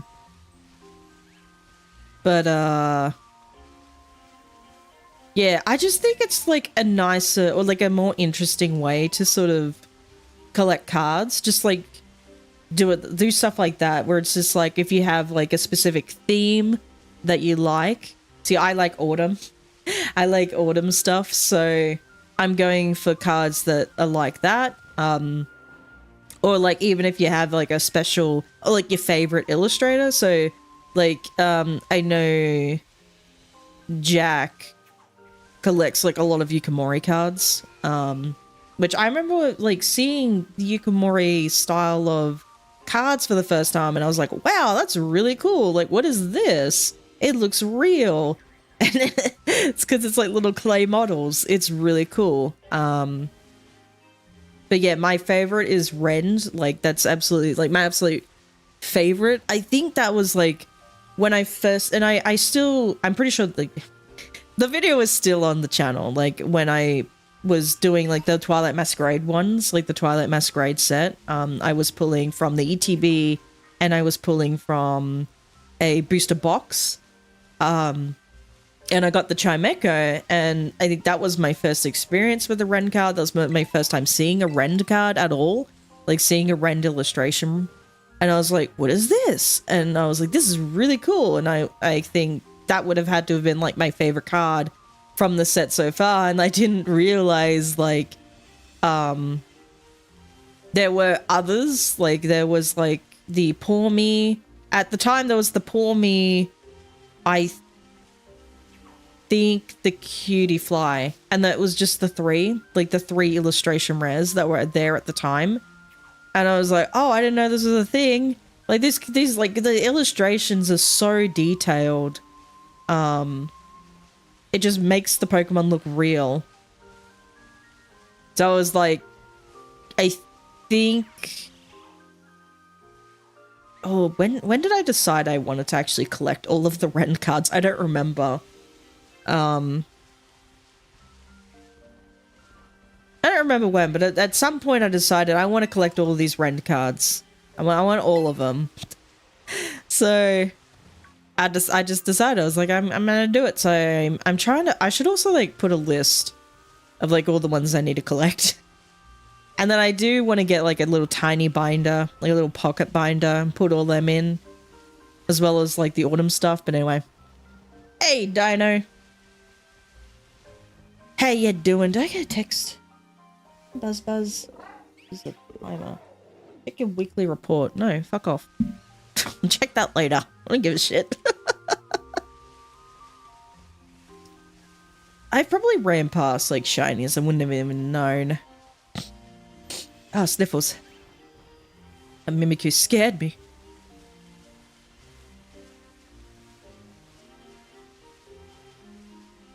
Grimmsnarl's a really good shiny. Hello, Raffaella. How you doing today? Hope you're doing well. What was I saying? Grimmsnarl's a really cool shiny. I don't know where I was going with that. I like the I like white shinies too. Like white and black shinies are really cool, but like I don't know, just something about them. White, black, blue was my absolute favorite, but like white and black, really cool. I don't know why. Followed you on Instagram though. Oh, nice. I don't really use the Instagram much, to be honest with you. I really should at some point. I really need to make an effort to figure out what I need to post and where. I guess like I suppose Instagram is more for like pictures and that's like somehow figure out what I'm going to do with that one. Twitter, I'm trying to at least be a little more present on there, but then again, it's like, I don't particularly care to post all that often. It's just like, I post things when I feel like it. It's not really like, nah. I don't even try and promote, like, if I do new videos, or if I like, I'm gonna stream, it's like, I don't care to. I don't really care to post that sort of stuff. It just, like, I don't know, clutters up my shears. Where the fuck that came from. Yeah. I would never have the patience to shiny hunt. Yeah, I never thought I would have that patience either. I think the first time I ever tried, and I talked about it before, I watched someone's clips, like it was a streamer, like, and their clips of them just shiny hunting in Oras, and I was like, that's a cool method, like, I kind of want to try that. I have Pokemon Omega Ruby and Alpha Sapphire, like, I could give it a go. So I actually made that was the first time I ever, like, completed a Pokedex since, like, Fire Red Leaf Green. So I made the effort to complete the Pokedex, get the shiny charm, and then started shiny hunting, started doing like the Dex Nav stuff, and I was like, this is really fun. Found out I really enjoyed it, and I think it was when, oh god, my eye. I think it was when that was around the time when Let's Go Pikachu and Eevee released, I think. And then I tried shiny hunting in that one, and I found it really fun in there. I didn't do a whole lot in Let's Go Pikachu and Eevee because I kept running out of money, I think. Kept running out of money in that game. I could never, like, keep up with the money. Because I would always be running out of Pokeballs, and like, I need more Pokeballs, and I need more lures, and I buy everything. I'm like, I have no money. And then I run out of Pokeballs and lures, and I'm like, I have nothing to buy things with. And then it's like, I could go to the league, but anyway, yeah, that's neither here nor there. So I did most of it. I started off in Oras, and that's when I started shiny hunting. So I even did the Horde encounters as well, which I thought was pretty fun too, but it was a lot of deck snagging. I did a bit in Let's Go Pikachu and Eevee, but not that much. Sword and Shield came out, and I was kind of excited. I was like, oh, I want to try shiny hunting in that game. Turns out it's kind of a chore in that game. It was like, you were better off just doing Masuda methoding, and even then it was like, that was taking a while to do.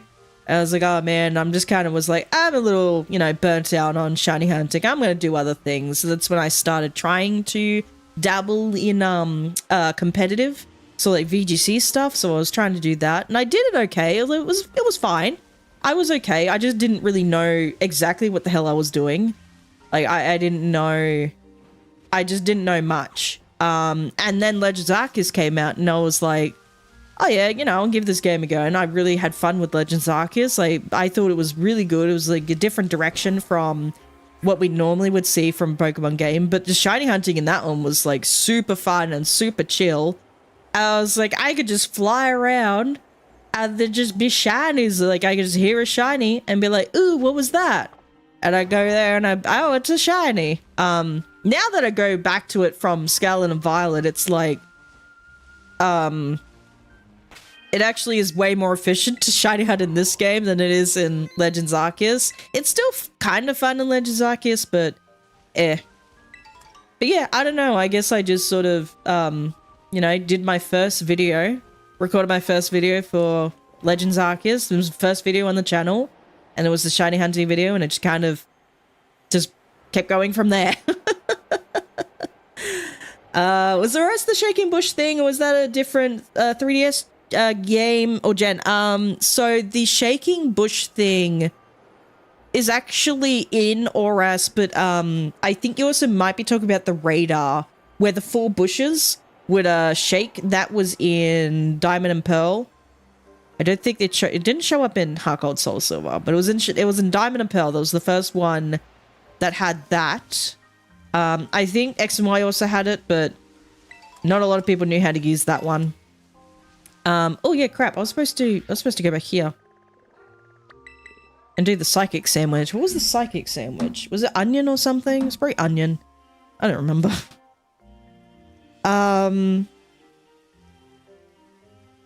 But yeah, the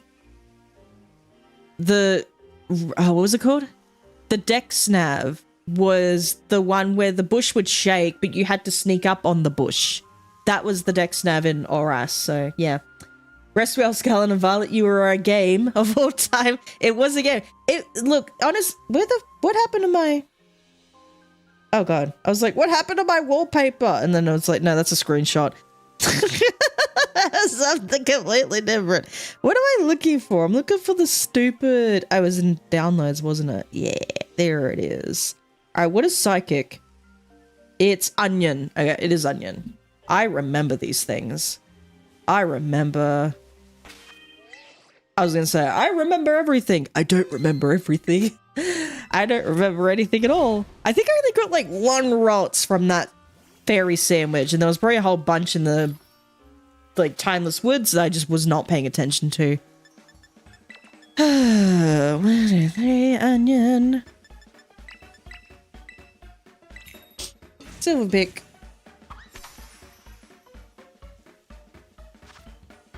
Put the onions down.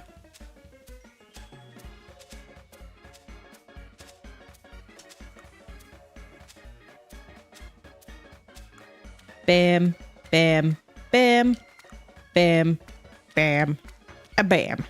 Should I put the top on? It'd be rude not to. There we go. Scarlet and Violet honestly had one of the better stories for 3D Pokemon games. The system it was on just wasn't strong enough for it. Yeah. Yeah, I think I did. I've talked about this on stream, and I remember talking about to like people I'd see at like a gaming store or something. I mentioned it was like it was such an ambitious project for what could have been handled at the time, and I don't know. Like I just don't know. Because I said, I would mention, like, I don't think Game Freak are really the best developers, but then we've seen, like, they can develop really good games, so it's like, is that it, or is it something else? And, like, is it because they don't have, like, a large team, or I just don't know. I don't know anything about game development. Don't look at me. Those were just my thoughts. Okay, so they're popping up. All right. Good to know. I can now see the hat Pokemon. Because I don't think I have a shiny of those, and I kind of would like one. Unless I do, and I just forgot. It's probably in there somewhere. I have no idea. So they're pretty much just like pink, aren't they? Like the hat turns pink. I do believe. But anyway, I thought Scarlet and Violet were decent games, just like on release were pretty, like, I think it was like, for me, it was like, what? On release, did I think I rated it, but I can't remember what it was. I think on release it probably would have been like a 5 or a 4 or a 3, somewhere between like a 3 and a 4 maybe. And that was on release, but with like the Switch 2 upgrade, it definitely would have been a 7. I think the story was really good. I like the battling. I like the terrestrial mechanics, or the terra mechanics. I forget what they call terrestrialization. I like the terrestrialization. I think it's a neat little mechanic. I never really used it much. Even when I would try doing competitive, I never really used it much. I just always would forget it's there. But I feel like the world can feel a little empty at times. Like, yes, there's raids, and yes, there's like mass outbreaks you can do. You can shiny hunt, but like if you're not really into shiny hunting, if you're not really into raids, it's like there's really not much point. So for casual players, it's more like the world just feels empty. Afterwards, there's really not much to do. I don't even think there's a battle tower in this game. I don't think there's like a battle... No, Scarlet and Violet had one. It was Rose Tower, but this one doesn't. There's like... You can re-battle like the school battle thing, or whatever it was called.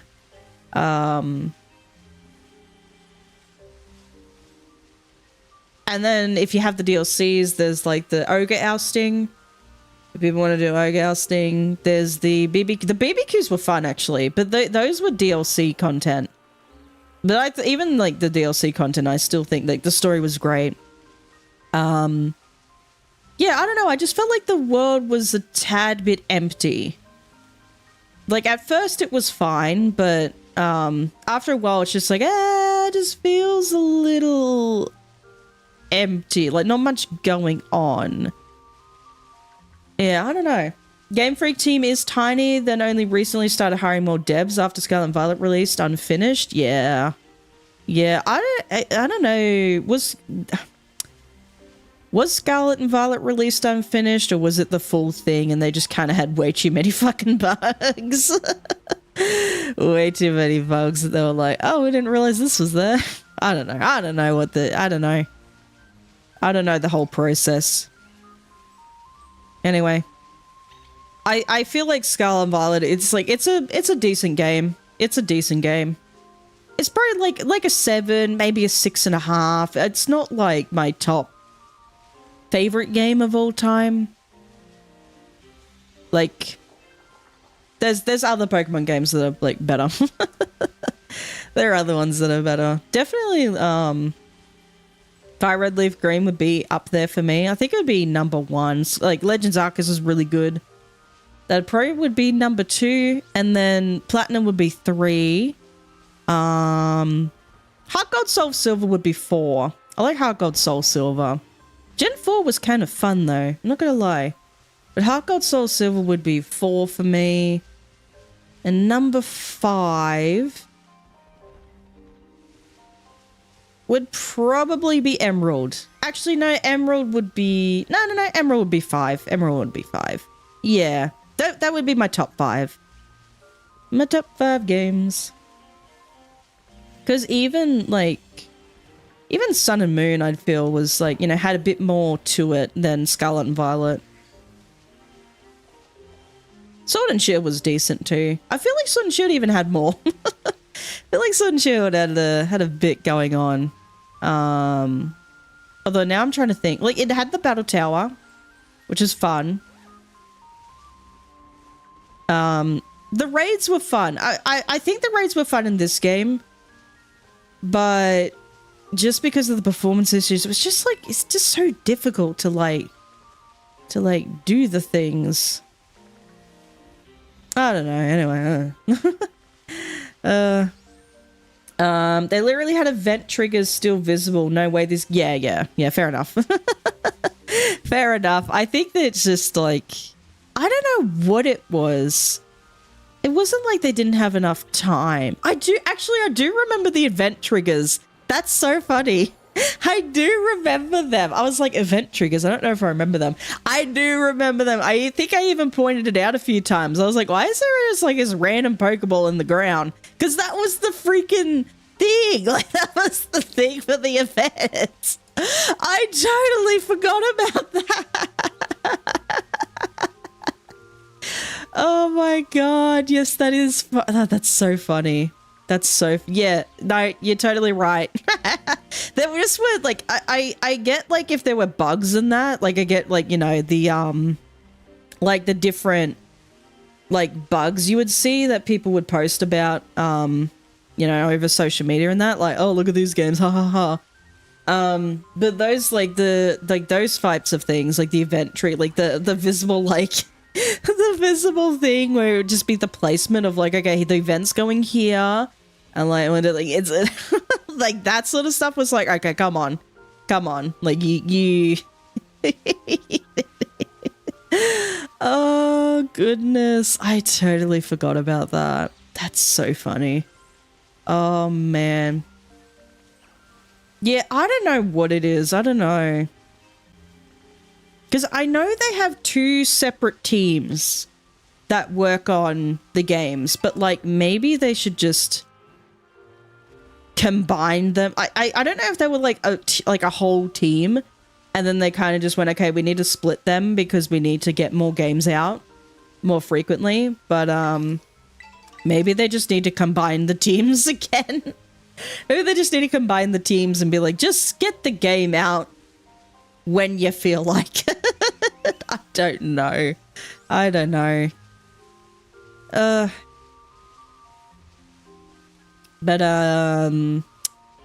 the Mega Evolution set, like the TCG set, that came out recently, yeah. When was that released? Because I know it was released recently, but because I've mentioned this, I found like the Japanese set, like the Japanese packs, a little while ago when I went to the Gold Coast. That was like a few weeks ago now, like quite a few, like nearly a month ago now. I found them in like a vending machine on the Gold Coast, but that was the Japanese set. And I heard like the English set just got released. Is that like blowing up? Are people like ravenous for that set? Are they quite expensive? I have no idea. It's also possible Nintendo forced them to release the games earlier, even if the game just wasn't ready. Yeah, because Nintendo also has like they're also owners of Pokemon. Like they have their shares in it. They have their say in it. I don't like Nintendo. I think I've spoken about this before, but I don't like Nintendo. I think Nintendo's stupid. I love Pokemon. I hate Nintendo. Yeah. But yeah, no, they probably would have had a say in it, yeah. At first it never crossed my mind, but after recent events then that seems more likely and likely, yeah. Yeah, I would assume so. I would assume so. That's kind of why I said something maybe about the whole like ZA Battle Club ranked thing with locking the oh wait, was that? Wait, none of you were shiny. I thought one of you were shiny. No? I thought one of them was shiny, but I think it's the lighting. I think I'm wrong. I think one of them was I thought one of them was shiny. No, it's the lighting. I think I mentioned this in that stream I did about like the whole Nintendo Direct with like ZA announcements when they like was saying, okay, we're gonna introducing the Mega Kalos starters, but to get those Mega Stones, it's behind the you have to rank up in the ZA online battle stuff, the ZA Battle Club, which is like the online thing. And I kind of mentioned, I'm like, it feels almost like that was a Nintendo decision because you got the new like console release, you got the new Switch 2 come out. You probably want more people to use its online features, so you want more people to put money into that. So they probably had, they've already had like the Pokemon Company and Game Freak go. Like, they probably had like the Game Freak or like other Pokemon Company as well. Probably told them like we need something. We need like a battle pass or something. We need something like that. We need people to be online and using the online system. Make something like that. I feel like there's like a, they could have done it a little differently. Like they probably could have locked like, hell, even lock like a legendary or a mythical behind it. Like lock Diancie's Megastone behind it or something. Like people probably would have been like, oh well, it's a mythical, I suppose, so it would require like online stuff to get the mythical, to get like the Megastone. Like just do that. You didn't have to do the new Kalos starter megas and then lock that. But like I feel like it would have been a good idea if that mega had already existed, and if it was like a really rare Pokemon, like a mythical Pokemon. It was right there. Like you had Diancie. Could have just done that. I don't know. Anyway, I'm yeah, whatever. But it didn't really matter to me though when they announced it like that, because I was like, number one, I don't care about megas, and number two, I don't think I was going to use the Kalos starters anyway on my team, so it was like it didn't particularly matter to me. And I kind of thought anyway, well, they're probably just going to release it, but most definitely they'll release it for Pokemon Champions, and that's probably when, if I'm going to use megas, like that's probably the time I'm going to be using megas the most, is probably in Pokemon Champions. I don't know. Anyway, yeah, whatever. Considering Nintendo was the publisher, I assume the game deadlines are their decision. Probably. Probably. Which is annoying. My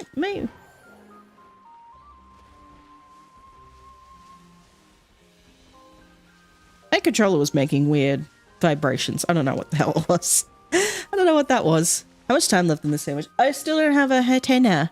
Hatterene or Hatchrum. Hatchrum is the middle one.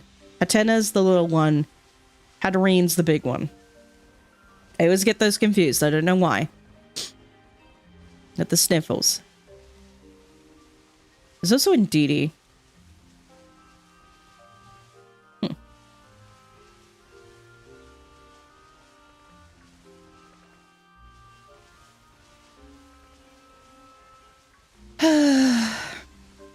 Did I find at least one shiny during the sandwich? Probably not.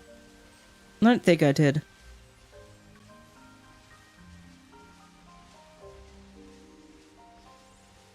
I hope I didn't miss one. I probably did. I probably missed a shiny somewhere along the way. I don't think anyone would have played this game without failing a shiny. Whether you know about it or not, I think pretty much everyone, especially shiny hunters, would have failed a shiny. I've definitely seen, and I'm pretty sure I've done this on stream, I've definitely seen a shiny spawn in, and as soon as it spawns in, despawns. And that was like the original Switch. like that was the previous Switch hardware. Like, how they spawned, it was so annoying. Because they wouldn't spawn that far, like, maybe as far as that Curlier. That's how far they, I think, used to spawn. And even then, like, if I walked, like, this far, that Curlier would have despawned. And I've seen shinies pop up. And like, just as quickly despawn. Like, I see them spawn in, and I'll be like, this is shiny! And then immediately despawn. And I'll be like, why? Why would you do this to me? Oh god, that was so frustrating. Ugh.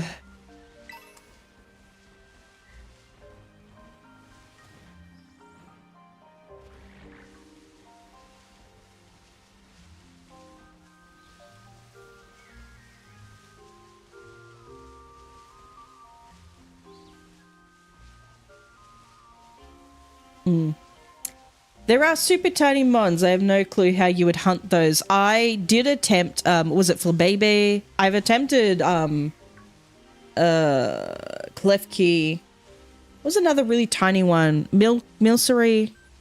Because there was an event, a mass outbreak event, where they had, like, super tiny Pokemon, that would appear, and Flabébé was one of them. I don't know if, like, Milcery was the other. I know Litwick was one, but Litwick's kind of fine, but Flabébé was the worst because it only is like the tiniest section on Flabébé that is shiny, which is like its feet bit. Instead of green, it turns like purple.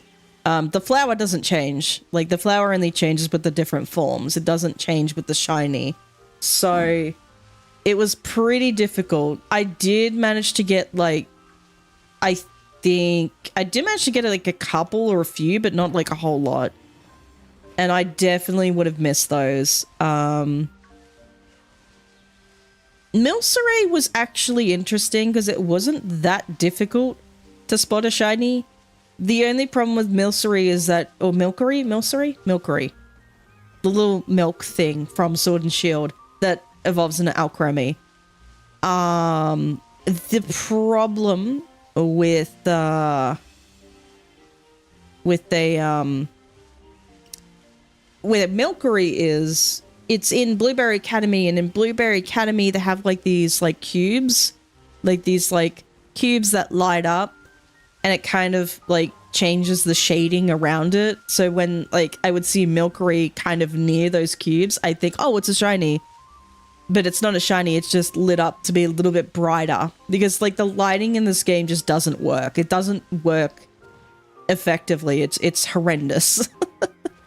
So you see Pokemon in a shade and they look like a completely different color than what they normally would. So you think, oh, that's a shiny. Like Slowpoke, for example, is probably, you know, one of the more difficult ones. And you think, oh, that's a shiny. And it's like in the shade, but it's not.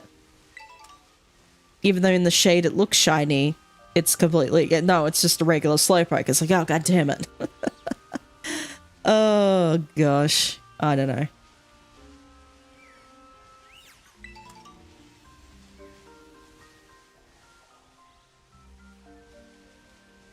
It was so weird back then, before shiny hunting was like a really big thing, because shiny hunting, it's like, you know, most people do it now. Like most content creators you'll see will probably do a little bit of shining here and there, a little bit of shiny hunting here and there, like most PokeTubers and streamers. But back then, shiny hunting, it just wasn't a thing. Like even I was like, I had only heard about it slightly. You try explaining to people like the significance of shiny hunting. They'll be like, oh wait, like what are you doing? Oh, I'm shiny hunting. Oh, why are you shiny hunting? Like what is a shiny? Like, oh, it's just a Pokemon that's a different color to its original. Oh, what does it do? Has it got like a new ability? Is it a new type? Has it got better stats? And it's like, no, it's just a different color. Like there's like there's no point to it. It's just a different color. Like, you try explaining that to people, it's just like, you sound like a freaking madman. And it's like, how long does it normally take to get a shiny? Oh, it could take hours. Like, it could take days, weeks, months, years in some people's cases for a single shiny. Like, why do you do it? I don't know. It's just the challenge. It's the challenge of it. You sound freaking crazy back then when you're trying to explain to other Pokemon fans, like, the aspect of shiny hunting. Because it was like, why would you waste hours of your time, days, weeks, months, like up to a year? I think it took me like 1 year to find a shiny Galarian Zigzagoon. And you try to explain that to people, it's like, why would you do that for a Pokemon that's only just a different color? And it doesn't, like, it changes nothing else about the Pokemon, just the color. Like, there's nothing else that changes. Like, it doesn't make it better in battle. It doesn't give, like, it a competitive edge. It just makes it look cooler. You try to explain that to other Pokemon fans, they looked at you like you freaking had, like, grown 2 heads. Like, it was weird. Oh, gosh. Wonder how much of that is because it's gotten more accessible, but it's probably just because of a social media. Probably, I think it also is more accessible too. I think more people had started, like, I definitely was, you know, I definitely got inspired to do it by watching clips of streamers do it. But it is definitely a lot more efficient and a lot more easy to shiny hunt than it has been, like, in, like, previous games. Even in Sword and Shield, it was still kind of, like, a little bit difficult to shiny hunt because the shiny... We didn't really, like, know that much about shiny hunting mechanics in that game either. So most people just Masuda method. But Let's Go Pikachu and Eevee, super easy. Just the thing about Let's Go Pikachu and Eevee, like, having just to use, like, the one controller for it and using, like, a lot of motion capture, like, cramped my hand a little bit. Because the controller was so small. I'm like, I have a large adult female hands. My hands are not that tiny. Like, it's like a... Oh, it was annoying. And you try using the Pokeball one, like the what's it called? I forget. It's like, it came with, like, you got, like, a Let's Go Pikachu and Eevee bundle. You got the game and you got, like, the Pokeball controller thing with the Mew in it. But you tried, it was also a controller. You tried using that as controller. It was so annoying. Like, you just, like, it was like, like, I don't feel like I have anything to grip onto. Like, try playing with that for hours. It was like, that was frustrating. But still, shiny hunting in that game, it was fun. Like, it was fun. It was relatively easy. Oh, hello. Did the sandwich end? I have no idea. What are we searching for? We are just using up all of the Herba Mystica, and we're just gonna shiny hunt for whatever the hell I feel like. At the moment, I want to try and get a Hatterene, or a Hatchrim, or a Hatena, or something. Haven't been too successful yet, but I found a shiny Lotad. That's not even affected by the sandwich. Shiny Lotad's cool, though. I have 6 minutes left of the Psychic Sandwich. Because I thought previously Hatena and Hatchrim. Hatena and Hatchrim. The tall, this little hat one and the middle hat one. I thought they were part fairy. They're not. Hatterene is part fairy. So I made the mistake there. But I did find a shiny Rolster in that sandwich, so pretty good. So now I'm actually using the proper sandwich. Am I going to find one? Probably not. But I found a Wiglet today, which was one that I hadn't had previously. At least I'm pretty sure I hadn't had it previously.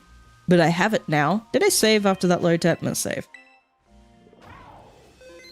As someone with large hands, I understand the pain of small controllers. Yeah. Apparently, the Switch 2 controller is quite small compared to like the Switch 2 Pro.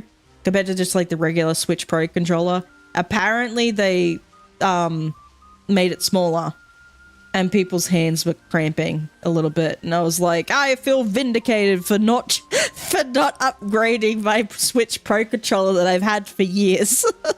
Because everyone's like, I remember when people were getting the Switch 2 Pro controller and everyone was gassing it up and they're like, oh my god, this controller is the most amazing ever, oh my god. And then after like a few months, everyone's like, this is the worst fucking controller ever. And I was like, what the hell happened? You guys were all, you know, you guys are all praising it for its wondrous, you know, advancements. And then like people make comparisons like, this is actually smaller than the original Switch Pro controller. And it's like, why would you buy it then? If your old Pro controller works, just use that. Like, don't, like, what? I didn't get it. I was like, what? Though I suppose, to be fair, the people who were all buying it were all just like content creators and probably needed to make a video about it. So, you know what? Fair enough. Fair enough. Do. My ass do be hurting.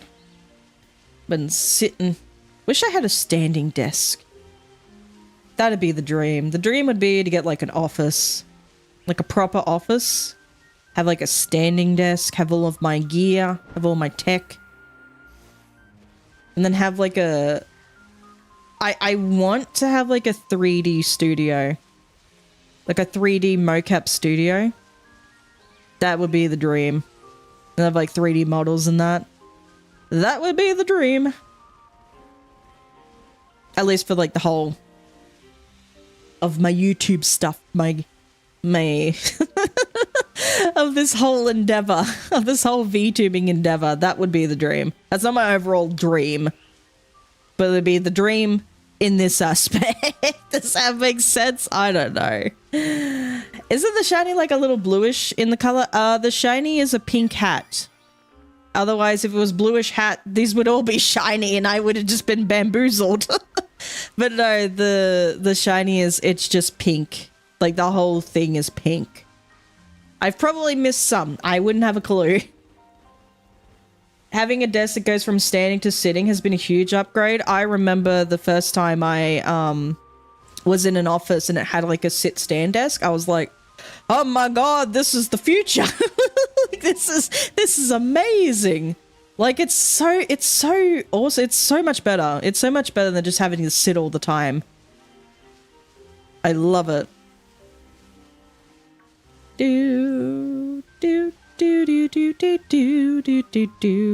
much time left? 2 minutes. I haven't even gotten a psychic from this psychic sandwich, but I got a Lotad. So that's something. Oh, goodness gracious.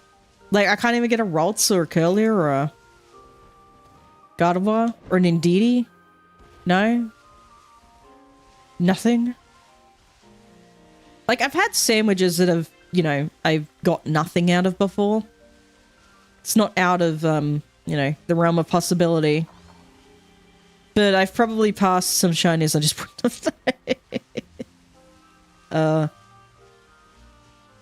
It was a bit of a pain to get the wires set up. Yeah, that's what I'm thinking. Like, the wires are going to be annoying to set it up with, but once, like, you could set it up, it'll be amazing. Like you said, totally worth it. Yeah, it would be.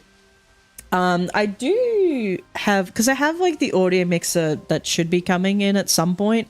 I have no idea. I don't even know if they have, you know. They said, it's at our supplier and we just have to get it in stock and it should only take 2 to 4 business days. And it's been like roughly nearly 3 business days now. I don't know. I was hoping to get it by this week, but I don't know if I will. It's okay. I can wait. I don't need it urgently, but I was like, I hope they get it. Like, I hope they get it in. They're not cheap. It's not like the most expensive, because I got a Roadcaster, because I heard horror stories about the Go XL, like the Go XLR stuff. I've heard horror stories about it, so I'm like, I'll avoid that then. And I heard Roadcaster is really good. So I got the Roadcaster Duo, which is like a smaller compact version of an upgrade to the Roadcaster Pro. And then there's Roadcaster Pro 2, but I'm like, I don't need that. I don't need that shit, and that's really expensive, that one. This one was affordable. At least affordable for me. So I was like, I'll get that. And that will be my Christmas present to me. I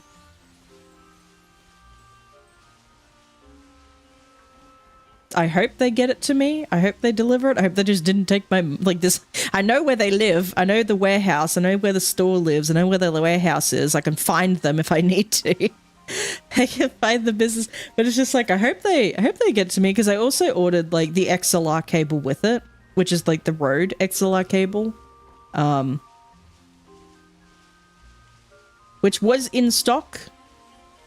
So they had that, but I also ordered the Rodecaster Duo with it, which they didn't have it. They said it's at the supplier, so I'd assume what that means is they have to order it in, and then they send it to me, because if I ordered it from Rode, it would have costed way more. So I was like, well, I'm not going to do that. I want to save a bit of money. Well, I didn't get a psychic one out of that. I can go again though, because I did get the Lotad. I did at least get a shiny. Wasn't the correct shiny, but I got a shiny. Almost sounds like some Jason board shit. Oh shit, did it freeze for a second then? I don't know what it just did. 2, 3.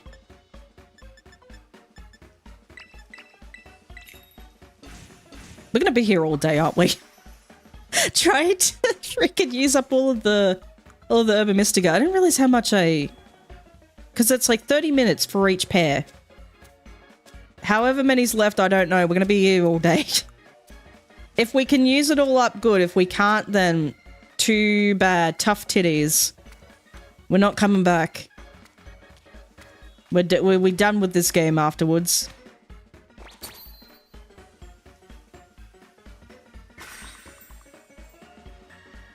Because it is highly likely that we'll get Gen 10 next year with the whole 30-year anniversary, and 10 is like a really big number for businesses. 10 anything is really big, so it's like, you know, 30-year anniversary. It would be highly likely they release Gen 10 during that time. So by the time we get bored of... we won't get that bored of Legends CA, hopefully not. But by the time we get bored of Legends CA, Gen 10 should be out. Fingers crossed, but...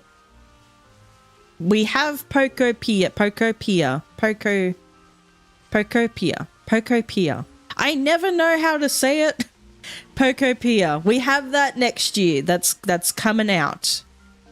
They announced it. I'm excited for that one. That seems like fun. That seems like something I want to play a lot of. Because I kind of do like those life sim type of games.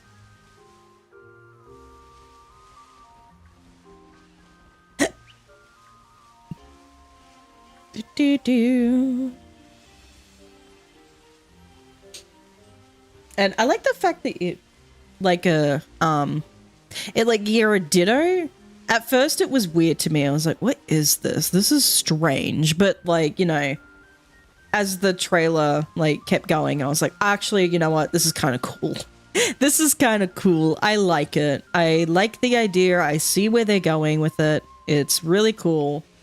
It's just like Animal Crossing meets like Harvest Moon meets Pokemon. Well, I think it's more Animal Crossing meets Pokemon.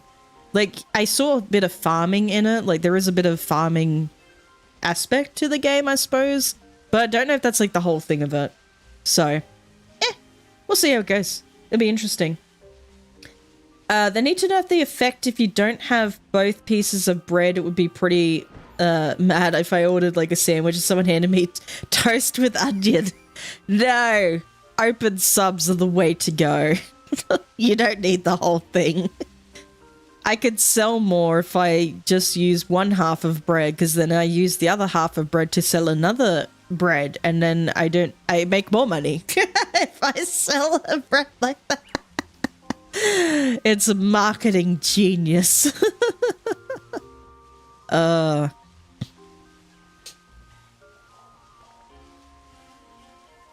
But some of the sandwiches can get pretty wild though. Like the tofu sandwiches, like all the tofu and like whatever other ingredients you decide to add onto it, like it's a lot. It's a lot.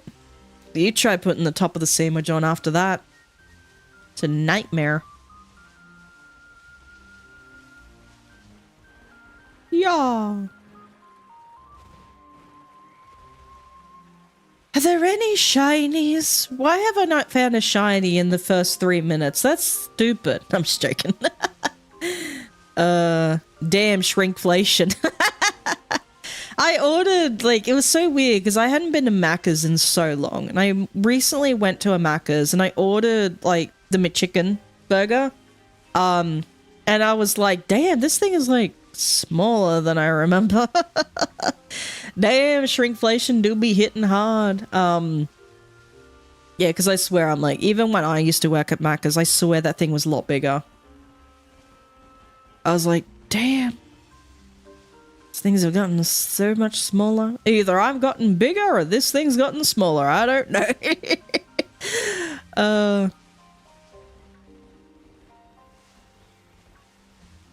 Yeah, I just don't really go to fast food as often anymore because it's like I could just make things at home myself. Though to be fair, it even is getting like more. It is getting expensive just to even get groceries nowadays. Like it's wild. Like things are so expensive.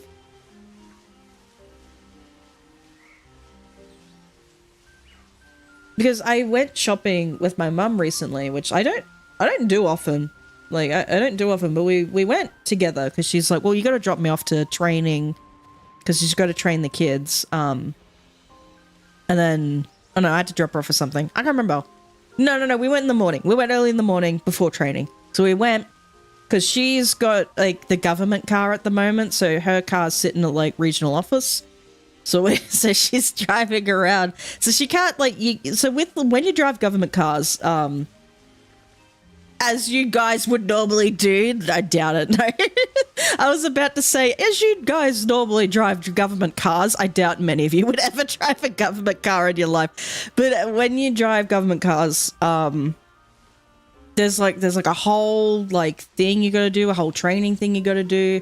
But essentially, you can't breathe without them knowing about it. You cannot drive the car wherever you want. You have to drive it to a specific location for a specific purpose. You have to state how many people in the car. You have to state the kilometers you've done. You have to state like what type of roads you're about to do. You have to state like you know, when you take a break. You have to fucking state everything. And they have a tracker in these vehicles. You can't fucking fart without them knowing about it.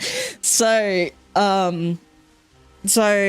she's just had it in like the garage for a few days because she asked like the boss, like she's like, hey, can I just pop it in the garage instead of like bringing it back to the office, instead of bringing it back to the regional office, grabbing my car, coming back home for the weekend, and then having to grab the car again. Can I just leave it at home? I won't drive it. And they're like, yeah, you can do that.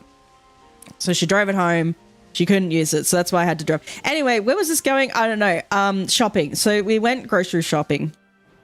And we normally, like, because I remember when I was younger, when I was a wee little lass, like, we would fill up the trolley, like, chockers. And that would be for, like, a couple of weeks of groceries. And it would be, like, what? $100, $200 for, like, you know, even like 2 trolleys full would be like $200. It would not be like, it would be a lot of groceries. And it would add up to like around that much. But now we barely will fill the trolley halfway.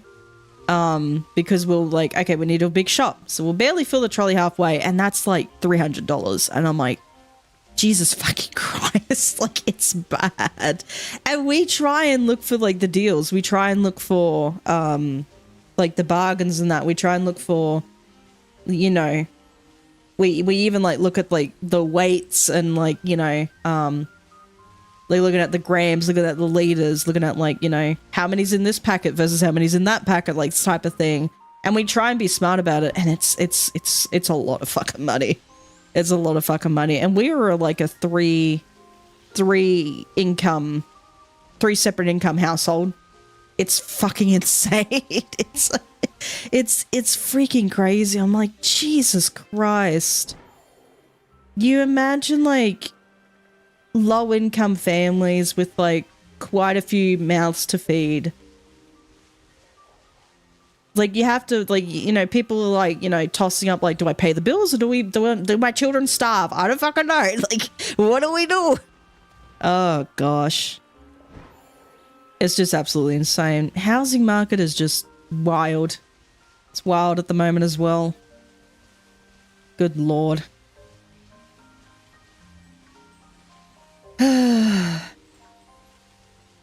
Glad I got into hydroponics during the pandemic. Having a garden of veggies saves me so much money. Oh, that's good.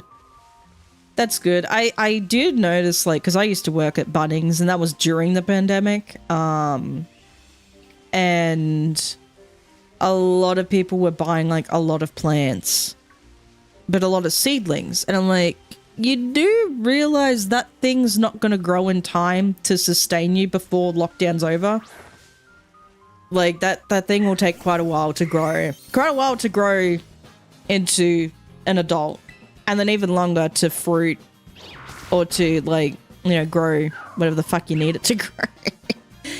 And then people were buying a lot of chickens, but they were buying chicks. Which chicks, they take a while to grow, but not that long. And, like, people buying a lot of, like, other people buying a lot of, like, things to try and sustain themselves, but it's like, where we were still allowed to shop because we were quite rural. So no one was going to give a shit anyway. And they still had like plenty in the stores. Like they still had plenty of stuff. So we were kind of fine. But I think it was just like the aftermath of it all. It was like, wow, like shit do be expensive. Shit be getting expensive nowadays. And then all like the rates are going up, and actually I think there is going to possibly be another rate cut by by the end of the year. They said by the end of the year. I don't remember which month they said, but they said by the end of the year. Potentially a rate cut. Yeah. Finances sort of go over my head a little bit though. I understand things to a certain extent. But mostly I'm just like, oh God. So then I watch people like Chris Kohler, who's a Channel 9 finance presenter. But he has his like own YouTube channel. And he does like these types of skits where he kind of like, he talks about finances, but in a way that's more digestible for younger audiences like me. I'm not young, but I'm not freaking old person. So it's like, I don't have that much experience with finances or like just things like that. Things like the property market and stuff like that. It was like, I don't have that much experience with that sort of stuff. So it's like, it's interesting to watch it from an expert who does these skits. And it's just in a more digestible way so that younger audiences can understand why shit's the way it is. And I'm like, oh my god, thank you for doing this, because I'm like, I wouldn't have a clue otherwise. I'd be just so out of the loop. But my mum has really gotten into it. She's like, she's really good with money. She's really good. But even then she was like, I still don't understand half this shit. But she's made the attempt to like actually learn about it and like read up on things, like, you know, listen to experts on, you know, their opinions of it and what, you know, what they predict and what they say. And she's gotten really good at it, and she's like talking about all this stuff, and I'm like, you sound like one of those people and I can't understand what the hell's going on. I don't know what any of this means. What are you talking about? Witchcraft. It does help though that we do have like a friend who was who was in the banking sector, who's a part of our bank provider. He works as like an employee of our bank provider, and she's pretty up there in the States, so we just kind of go to her and be like, can you just sort this out for us? What do you reckon? Let's make it so we make an appointment, and she'll ring us, or we'll ring her upon the appointment, and then we'll just discuss things, and she'll be like, okay, well, I can shift this here, and then we can do this, and then with these rates, and this works like that, and it's just like, oh, and it's like, oh, that's good, okay. And then our accountant will also sort of give us strategies, and it's like, oh, you can do things this way, and blah, blah, blah. And like, so it's good that we have like we know someone who works in the bank. We know, like, you know, like really, like when you're in, you know, in your adulting years. Is that a shiny? You shiny? No, you're just regular. It's helpful to have like a few different types of specialists that you know you can trust and you know, contact if you ever need help. So we have someone in the bank, we have an accountant, we have a solicitor, and there's someone else. There's usually something else that you need, and I forget what it is. It's like the main three. There's something else and I just forgot.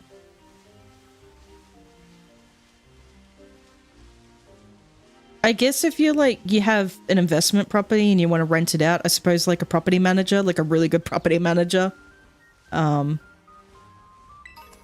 Like my brother had a property manager and we thought they were really good at the time and we heard nothing but good things about them, but something happened along the way, and I think maybe there was like a shift in management, maybe there was a shift in ownership of the business, but the property that my brother was leasing out, it went to shit. It wasn't like trashed, but it just wasn't maintained as properly as what we were promised. And we were like, okay, we gotta, because we were thinking about selling it anyway. It was like a unit and the body crop was shit and all this stuff. And so he was thinking about selling it anyway. Yeah, it turns out like the property wasn't maintained that well to get to, like, after a while. So things had to be fixed. Also, like, the roof like was flooded, like there was leaking in the roof and things, like the walls were flooded and things were flooded, and it was like, oh my god, it was like after this massive rain, like the whole roof just had to be like fixed. So it was supposed to be the body corporate's responsibility to fix that, but they were dragging their feet pretty much. So mum just said, oh god, we're just gonna fucking do it ourselves anyway. So she hired someone, like she hired like a builder to come in and, like, you know, and she's like, just fix it. Like, can you fix this? And they said, yeah, we can fix it. And they were amazing. It was, and like they did it. They did it for our unit, and he said, okay, so we fixed yours. The other ones are also shit. Like, they're all in the same way. But obviously, like, you know, we're only doing your roof. We can't do everyone else's. So, you know, they're just gonna, you know, they're just gonna have to deal with it. And we're just like, okay. Yeah. Oh well. But that's gone now. It's gone. Yeah, just, yeah.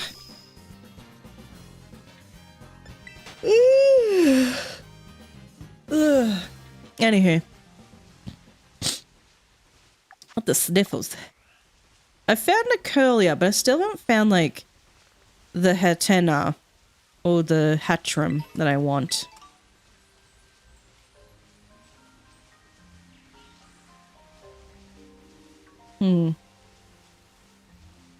I don't know. I don't know where to... I don't know what to do.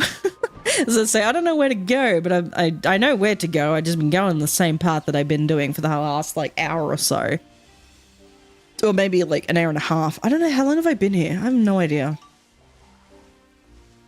Like, all these Hatena, but none of them shiny. All these Hatchram, none of them shiny.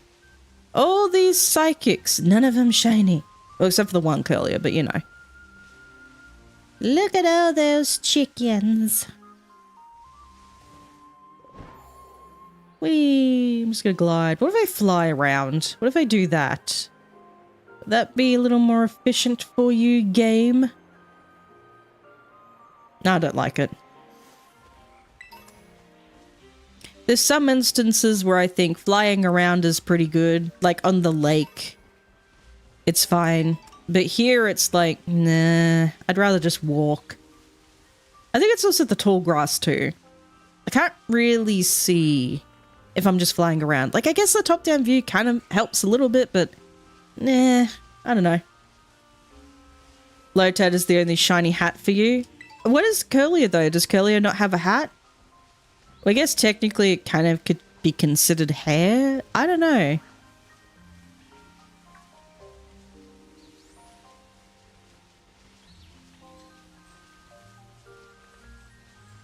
It was so interesting. I was watching, I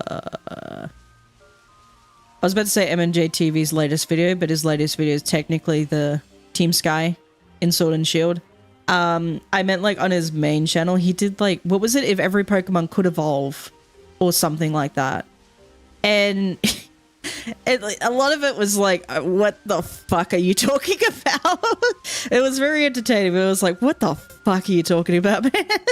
But there was one, and it was like, because I'm looking at all of these Indeedis, and I remember what he said about the Indeedee. It was like, go, or Skidoo should evolve into Indeedee or something. I was like, what the fuck are you talking about? And he made the distinction that they kind of, because the things on their head are actually like horns or something, and they kind of look like satyrs. And when he said that, I was like, oh my god, they kind of do actually. They kind of look like satyrs in a way. Which satyrs are like the mythical goat people. I think in Greek mythology. I could be wrong though. I'm not entirely sure. Because there's like satyrs, there's like fawns. Was there something else? Satyr? Was there another thing besides satyrs and fawns, or was it just the satyrs and fawns? I can't remember.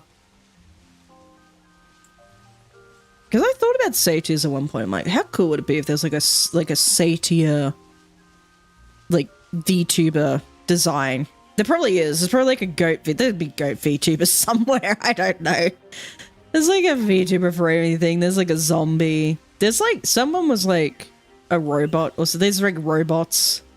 Someone has like a TV head. There's like, oh, there's like a couple of people that got like TV heads. Like, if you could think about it, you could probably make it. You could probably turn into a VTuber or something. Anything could be anything. I don't know. Yeah. They were in Disney's Hercules, so your guess is as good as mine. Oh, I was thinking more about like the Spyro, Ripto's Rage game. That's where I was thinking about the satyrs from. But there was also like these other like goat things in the game. Do I remember the satyrs? And I know like Elora, she's like a fawn. So there's like the satyrs and there's the fawn. And then there was like these other guys that were like in this like volcano area. And they had this like Irish accent in like the it was the Scottish accent was over the satyrs in that level. And they had the Irish accent for these other ones in this volcano level, which I forget the name of. The Spyro the Dragon, like the second game, like Ripto's Rage. Actually, like when I got the game, it was Gateway to Glimmer. Like I think I had like the European version. I think because in Australia, I think we would get the European version, if I recall correctly. So we knew it as like Gateway to Glimmer, but I didn't know it actually was called like Ripto's Rage in the American version, or the North American version. And I was like, oh, I didn't know that. So when oopsies. So when they remade the game, with like Toys for Bob remade the game, it was called Ripto's Rage, I do believe. And I was like, oh. But I owned the first game. I think I owned the third game, but for whatever reason, we didn't own the second game until much, much later. So I didn't play it as much as I did the other two, but I think the first one is my absolute favorite. I like the third one because I like the skateboarding segments of that game. The second one was really good too. It's just a good game. Like, I love Spyro the Dragon. My favorite game. My absolute favorite game of all time. So it goes like Spyro the Dragon, Red Dead Redemption 2, and I guess Red Dead Redemption in amongst all that. And Ghost of Tsushima. They're like my top 3 favorite games of all time. I love them. I love Ghost of Tsushima. Ghost of Yote's fine. I'm just not digging the, I'm not digging the story of it. Is that oh, you got a little hat. A little white hat, blue hat. I don't know. Yeah, I'm just not digging the story of Ghost of Yote as, like, I think it's fine. It just doesn't hit like Ghost of Tsushima did. Like, Ghost of Tsushima, like, you know, opens up, you know, the opening of that game was amazing. I think the opening of Ghost of Yote was pretty good too, but, I think it was actually well done, the opening Ghost of Yote. But the opening Ghost of Tsushima was, like, really good. It was, like, you know, you have to battle, the Mongols, like, have arrived on the shores of Tsushima, but all the samurai fell in battle, and then like that sequence, it was so cool. I loved that. And I love the story of Jin Sakai. It was like the aspect of like the samurai, the honorable samurai has been, you know, raised by his uncle to, you know, defend Tsushima, for, like, you know, it was for the shogun because they acted for the shogun, but then because these new enemies have come and they like have never faced these enemies like quite like anything like these enemies before, they sort of had, like, Jin had to learn to adapt, but then sort of was like, oh, I'm not, you know, I can't do like the assassination thing or something. Like, I can't be like a thief, or like I can't be honorable. I have to be honorable. Like, I need to like maintain the samurai's code or something. But as you like played through the game a bit more, it was like, well, we do need to like beat back the Mongols, and we need to adapt. So then Jin would adapt his like style. So that's why you had like the ghost style, which was the more sneaky, assassin-y type of style of play.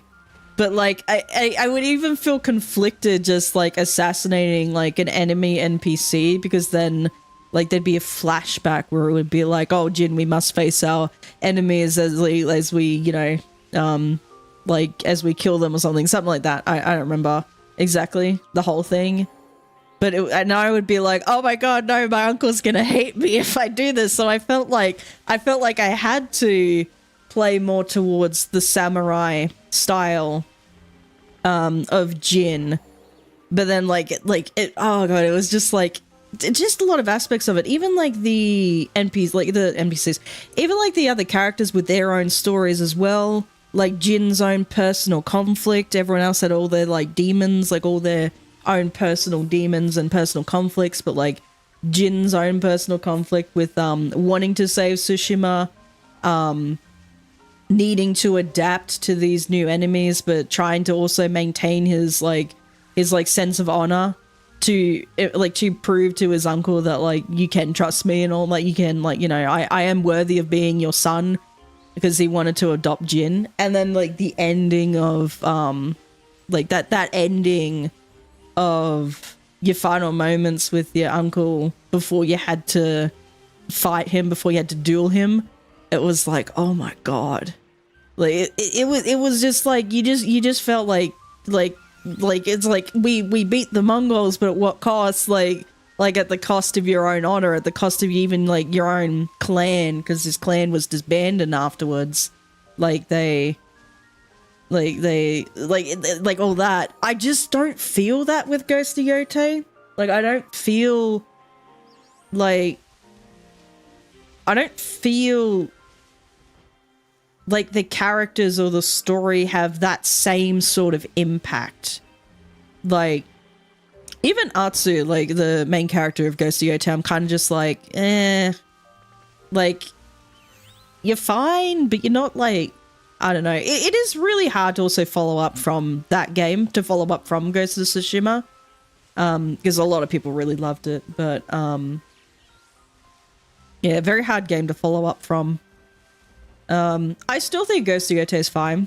I think the game looks gorgeous. The music's amazing. They've added a lot of new features to it where it still makes it feel like it's a Ghost of Tsushima like style of game, but it's sort of almost like different enough that it has its own bit of identity to it. And because that game is also open world. They're both open world games, but this one, because like Hokkaido is quite Hokkaido is quite, majority of it is quite rural, is it not? Or remote in some instances. I'm not, like, every time I've seen people like go out there, I'm like, there's not that much out there, is there? Like there's quite a few things out there, but not like you're going to more towards like your like Tokyo or Kyoto or things like that, Osaka, things like that. Like the majority of Hokkaido, it just seemed like, you know, quite remote. So that's where like this, you know, Yotei takes place. It takes place in Japan's north, which is Hokkaido, with like Mount Yotei looking over pretty much like wherever you go, you will see Mount Yotei of the thing. So when like, I think when I first got to the point where I could like ride my horse into Yotei, into like what they call in the game, Ezo. So to the point where I could like ride into like pretty much the open world bit of it, I was like, oh wow, that doesn't, like, it's quite wide. It's wide expanse of land, but it doesn't seem like there's that much going on. But then like every 5 seconds I'd be like, oh, there's a thing over there, there's a thing over there, there's a thing over there, and I just wouldn't notice until like I actually ride up near it and I'm like, oh, there's a thing. So there's like quite plenty to do, which it makes it feel like it's like, it feels like the world looks empty, but it's not when you actually get into it. It's like, I was a little bit worried when I first started playing it. I was like, oh no, it's gonna feel like it's empty. It didn't feel like it, which is good. But like that's good. I like exploring in that game and I want to explore more. And there's like, it's really cool. There's like a whole lo-fi mode to it, so you could turn on this what was it called? It's like some critically acclaimed like anime composer. Is that it is who did the Watanabe, who did the lo-fi stuff for the game, which is really cool. So you turn on that feature, and as you like, you know, explore around the world, you have like this really cool lo-fi music in the background, which is really fun. And they also kept the Kurosawa, sorry. The Kurosawa, which is like the big like movie director who did a lot of like Japanese movies, which is like the black and white style. So that was really cool. Oh, that was on the buzzer too. Well, I got 2 shinies out of that one. I don't think I'm getting that Hatena. Or Hatterem or whatever.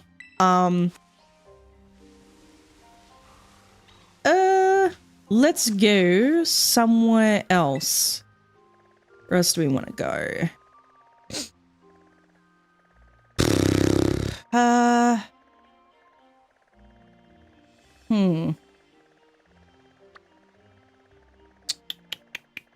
Trying to think. What else do I want? I don't know. I don't particularly know. I kind of want to go here and do something. The Kenya biome's just not... I don't know. It's not incredible. Actually, let's just like look through the decks and see if we want to do something. Oh, we could do Rhyhorn. Let's give you Sniffles.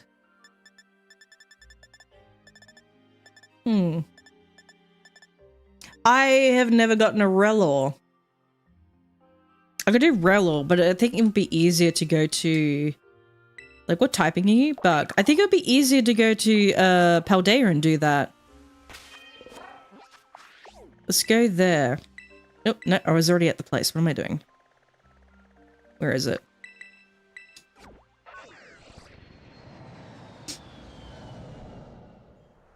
Okay. What have I gotten so far? Yeah, quite a few. I think this starting today. Gotten quite a few thingies. But I've never gotten a Relor, so I kind of want to do that. There's enough space. Okay, whatever. Oh, I don't think I've gotten a Dunfan in this game either.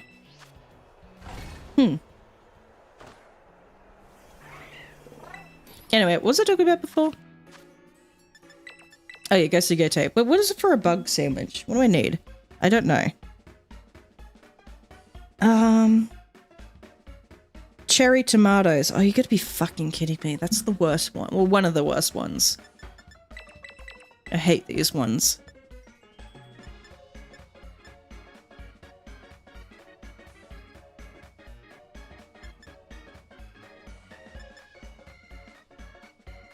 I feel like I messed up something here.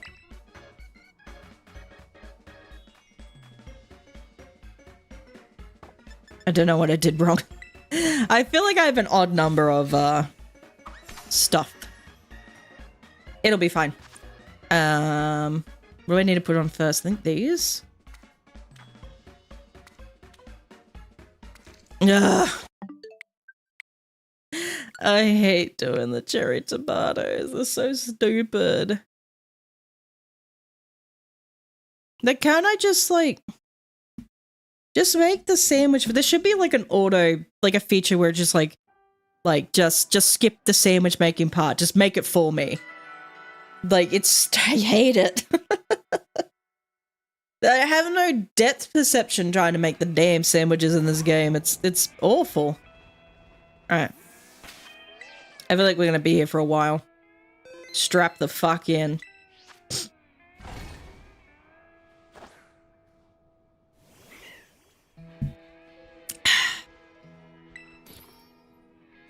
Alright. Let's do this.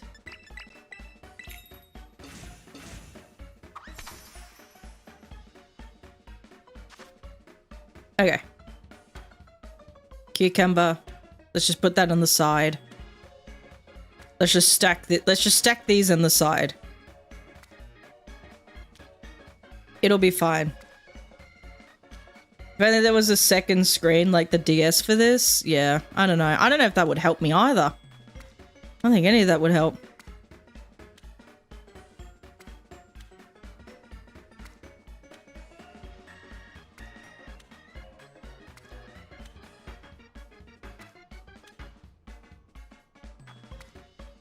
No, just hope and pray. Oh my god. Nailed it. Let's hope we get a Rello, because I'm not doing a bug sandwich ever again.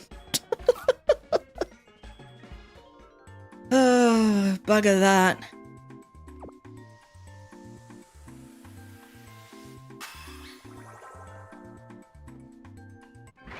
Yay!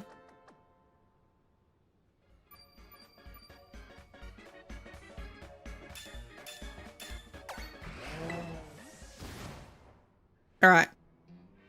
Where are all the Relor? Oh shit, there's also La Vesta. I forgot about the La Vesta! Whoops! I mean, that's not a bad shiny to have, but still. Okay, there's the Relor. Okay, this is the Relor section. That's the La Vesta section over there. We need to stay this side. Alright. They are so weird, but they're very obvious, aren't they? Because they've got the golden ball. So it should be right. Why are there La Vesta here? Go away, La Vesta. I like you, but I don't need you right now. I have too many of you, actually. I have too many shiny La Vesta.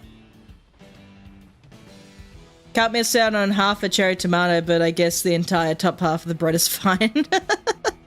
Yeah, we can't miss out on that cherry tomato. It's very important.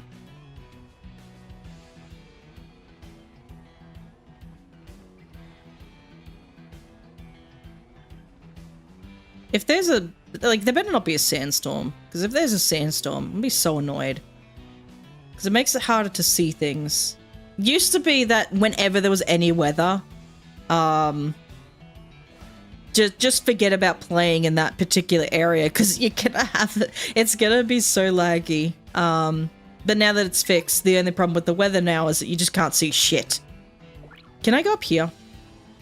I can.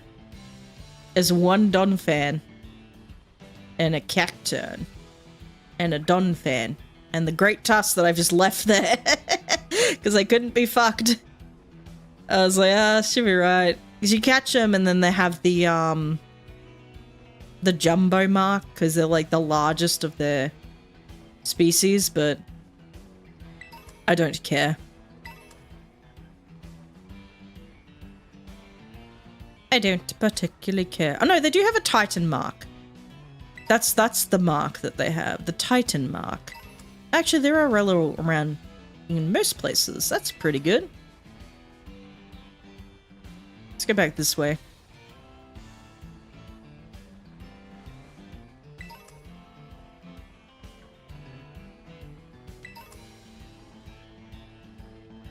I remember when they did the... what was it? The Satitan... there was something. They did a Satitan... or Satotl. There was a mass outbreak event, and Satotl was part of it. And they had Satotl... because, like, the mass outbreak events, they could just be anywhere. They could be anywhere on the map. And I found a Satotl one right in the desert. And I was like, that is hilarious. So you could theoretically get a mark on... like a weather mark on a Pokemon that, like, you know, wouldn't normally be around during that weather time. That was pretty cool.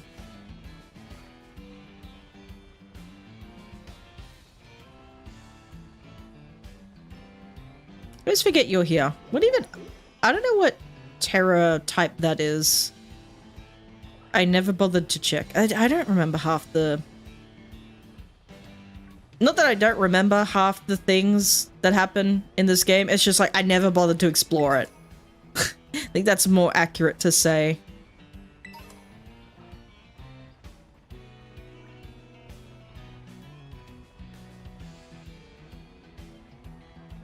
Because it's like, I'm not going to remember all of the static encounters. I'm not going to remember all the Terra encounters. I'm not going to remember...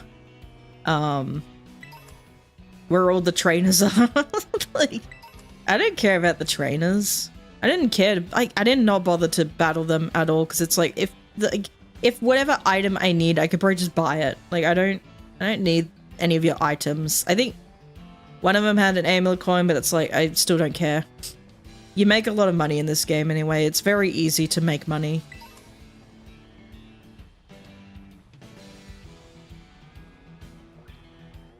Especially with the gacha machine now in Blueberry Academy.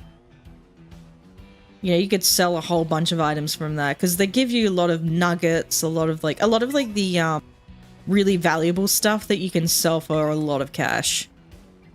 So it's like, I may as well just do that. I at least have the DLC. I may as well just do that instead of, you know, battling the, like the academy battle thing, whatever it's called. Because I don't care. Battling takes too long. I make more money just pressing a gotcha machine button than bloody, you know, sitting down watching Nimona send out her, like, Tauros 50 million times. I think she has a Tauros in her final team. Or a mess, I don't know, whatever starter she has normally. I don't know.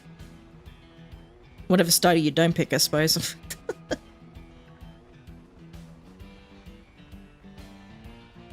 I am hungry. I had breakfast though. I did have my breakfast today. I'm getting better with that. I'm getting better with getting my breakfast into me.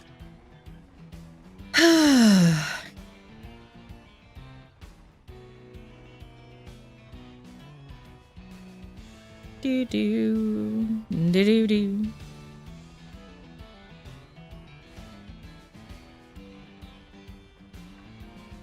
Whee! Be very sad if I didn't find a Relor. A shiny Relor. Oh, there it is. It wasn't gonna make me sad. It's like, I don't want you to be sad. Here's a shiny. That's a cool shiny. I've really caught like a whole bunch of yellow shinies today. I've just realized.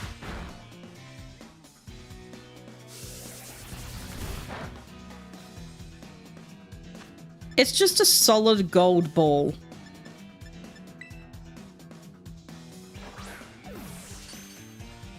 It's so weird. So like you see the texture of like its like regular form instead of its shiny form. It's got the like the regular form, it has like the...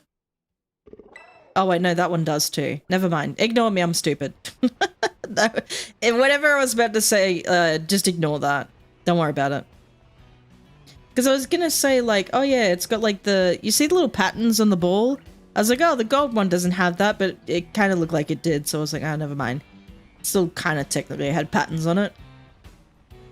Real proud of its big nugget. It's so cool. And it looks like they made it metallic looking. Like, it's very shiny. Like the ball.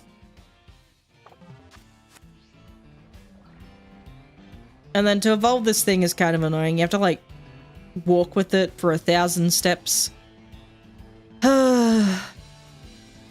Like that, it was that, Poor Me, and Bramble. No, Bramblin. Not Bramble. I was about to say Brambleghast, but it's Bramblin. There's probably another one, I just don't remember. But I think those are the three where you had to walk with them.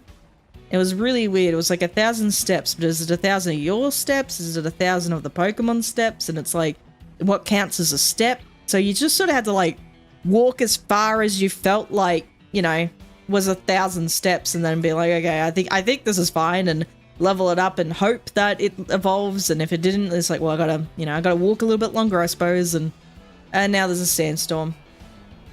Thank you, game.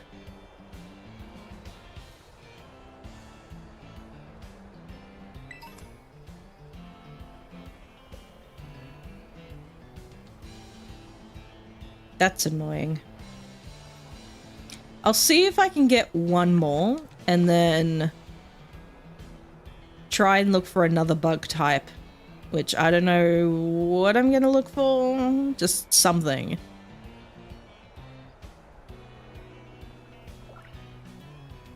I heard like a Spinarak or an Ariados. Those are really cool shinies. But then I'd have to go back to Kitakami, so eh. I don't want to try something other than Kitakami. I mean, there's low kicks, but I already have shiny low kicks, and I'm not a huge fan of it.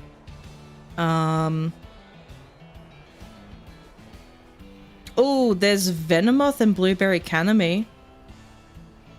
That's a bug type, isn't it?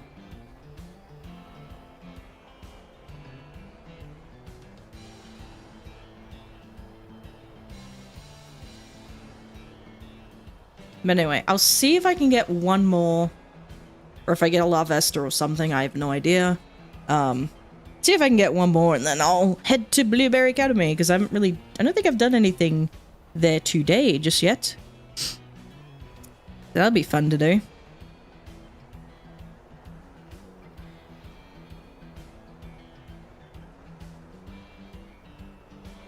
Braviary is a really cool shiny too. Both Braviary and Hisuian Braviary, really cool shinies. I like the blue and I like the black. What more could you ask for? It's a really cool Pokemon as well. Just in general. It's pretty powerful in a playthrough. I think I actually used one on a black and white playthrough at one point. I know I've used a Chinchino, I've used a Bouffalant. I think I never really had like a dedicated starter. Like there wasn't really one starter where I was like, I must pick that starter all the time. All of the starters were kind of just like, they were fine. I definitely tried Snivy, because I thought Snivy was really cool, but I definitely also tried Tepig because I thought I kind of liked Tepig, but like they were cool and they were fine. They just weren't like, they weren't amazing. They didn't wow me the same way as some of the other starters would.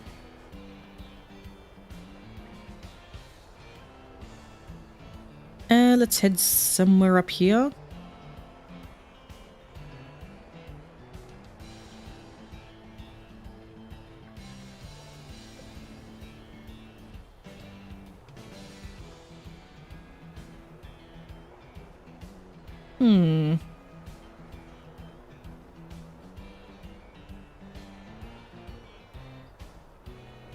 I like the Tepix line shiny forms. Yeah, they are pretty cool. I think over time I've started to like Emboar a bit more. So I think like if I had to pick a black and white starter, it would definitely be Tepig. Because I do like Emboar. Not a lot of people thought it was ugly, but I mean, come on, it's a pig. Like, what do you expect? It's not that ugly. It's still pretty cool, but yeah, just like the Unova starters, just, you know, none of them really like wowed me. They were fine. They weren't amazing. They were just fine. There was a lot of other cool Pokemon in Unova though. Like Sawsbuck are my absolute favorite, probably from that generation. It's probably one of my favorite Pokemon. Especially Autumn Sawsbuck. Like, I love Autumn Sawsbuck so much.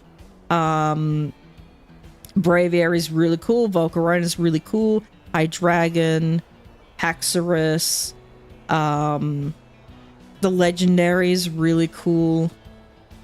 What else was there? Oh, Zeb Striker. Zeb Striker and Blitzel, really cool. I like Lipard. So it's so cool. Love its design. A lot of cool designed ones in there. I think like because like it's all you were seeing were these new Pokemon. When Black and White came out, it was like, okay, you can only catch the new Pokemon in these games. You can't catch older Pokemon, which I didn't realize people were really upset about. I wasn't really on the internet that much back then, so I just, you know, I was just happy that there was a new Pokemon game. I was like, oh my god, I love this. And it was a really cool game. I loved it. I loved like there was like little, you know, lots of little details in it here and there, especially with the music, like the sound design. Lots of really cool details. I loved like how they tried to do the different seasons in it. That was really cool. And some areas you couldn't access until like a certain season. And like dealing and Sawsbuck with its whole seasonal change gimmick thing going on there. So that was really cool. I liked, Minchino was really cool. I kind of like Ordino's design as well. And then like the Ducklet Swanna, like those were really cool. I like their designs. I might change areas. Let's go over here. See if we can get like Venomoth and all that. Big Scolipede enjoyer. Oh, Scolipede is really cool too. Scolipede, Sigilif. Cophagregus. They had a lot of cool designs. Crocodile. They had a lot of cool designs. I could just fly here, actually. It's a pretty decent place to fly around. I think maybe that's why the starter Pokemon didn't really stick with me or didn't really wow me that much either, was because there were so many other really cool Pokemon in that game. Like so many other cool new Pokemon in Gen 5. Actually, maybe I should land because the Venonat, like I need to see... I can't remember exactly if the fluff bit changes on Venonat, but I know the eyes change. Bouffalant, really cool Pokemon. Like Beartick, Cryogonal. What else was there?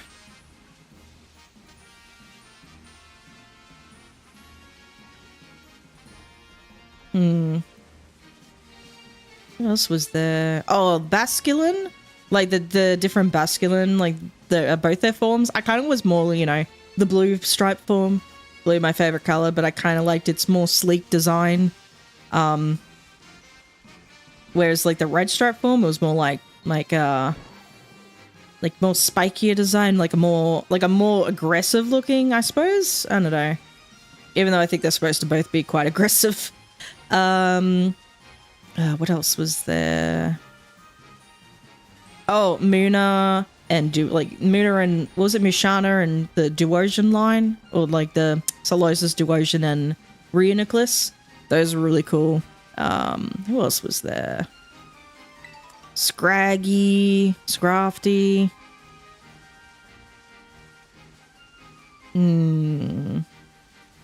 What else? Oh, Cottony, like the Cottony, Whimsicott, and Petalil, and Lilligant. There were so many cool Pokemon in that game. There really were. Like, they really had a lot of cool designs. Oh, I didn't know like that. I think I went too far from the bug Pokemon. We should get it back. Go back here. I want to see if I can get like a Venonat or a Venomoth or something. Like, I got my Rella, which is pretty cool, but see if I can get something else.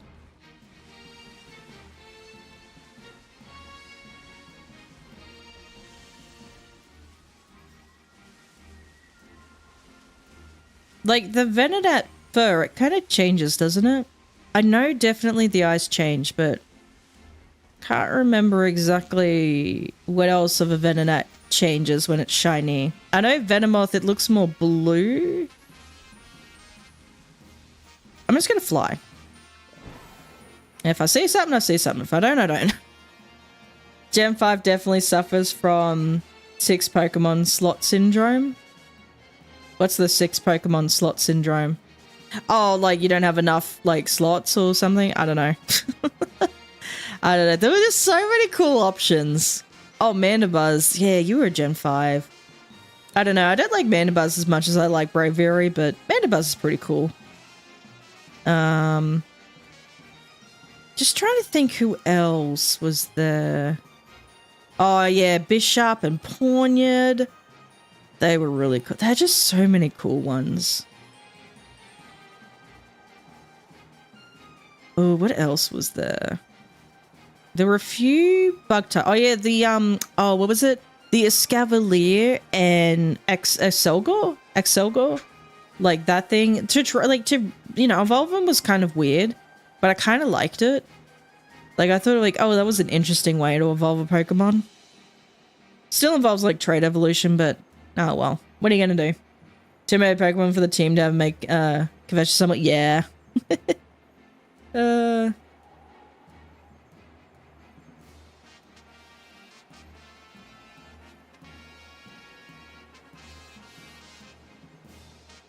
Yeah, it was just like, oh, I want that Pokemon, but I want this Pokemon, but I can't fit it. And it's like, oh, so many cool ones.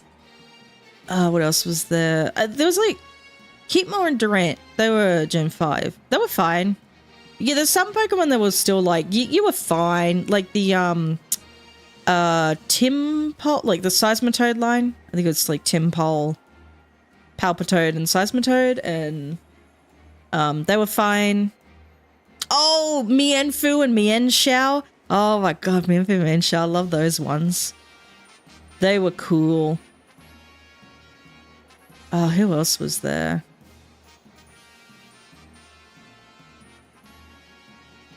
Who else? Who else is really cool?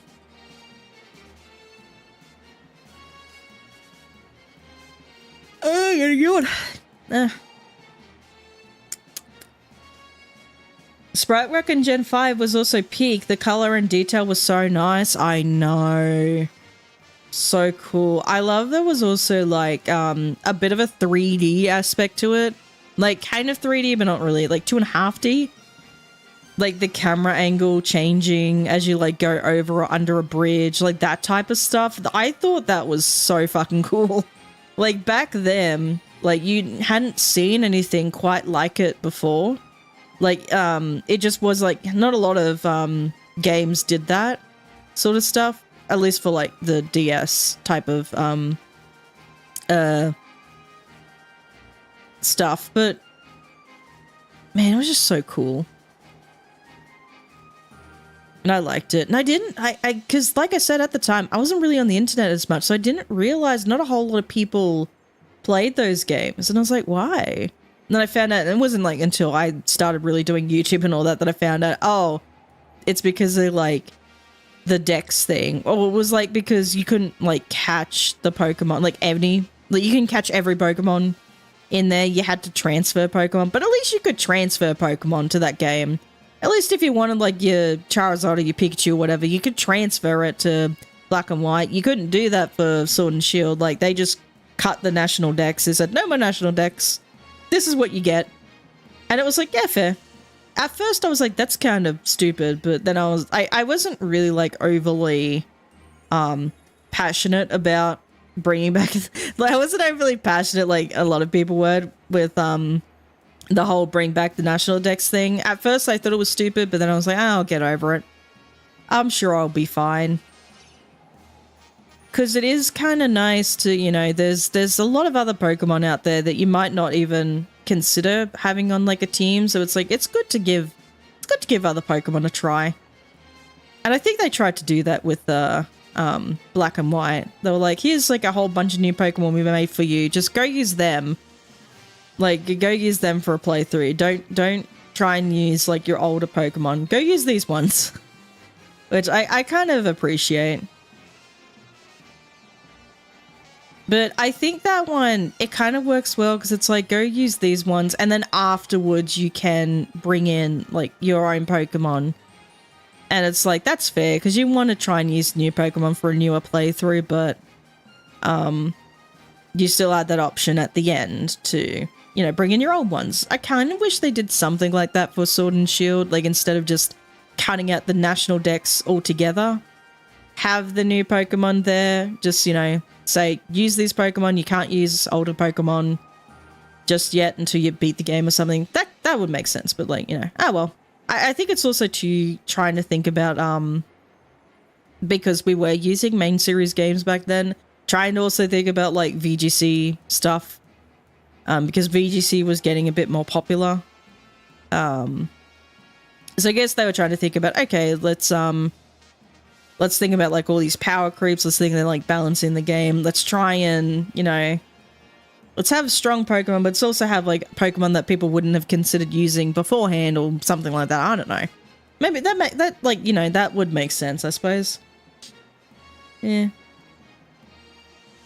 Oh well. I haven't found a shiny moth. I want a shiny moth, please.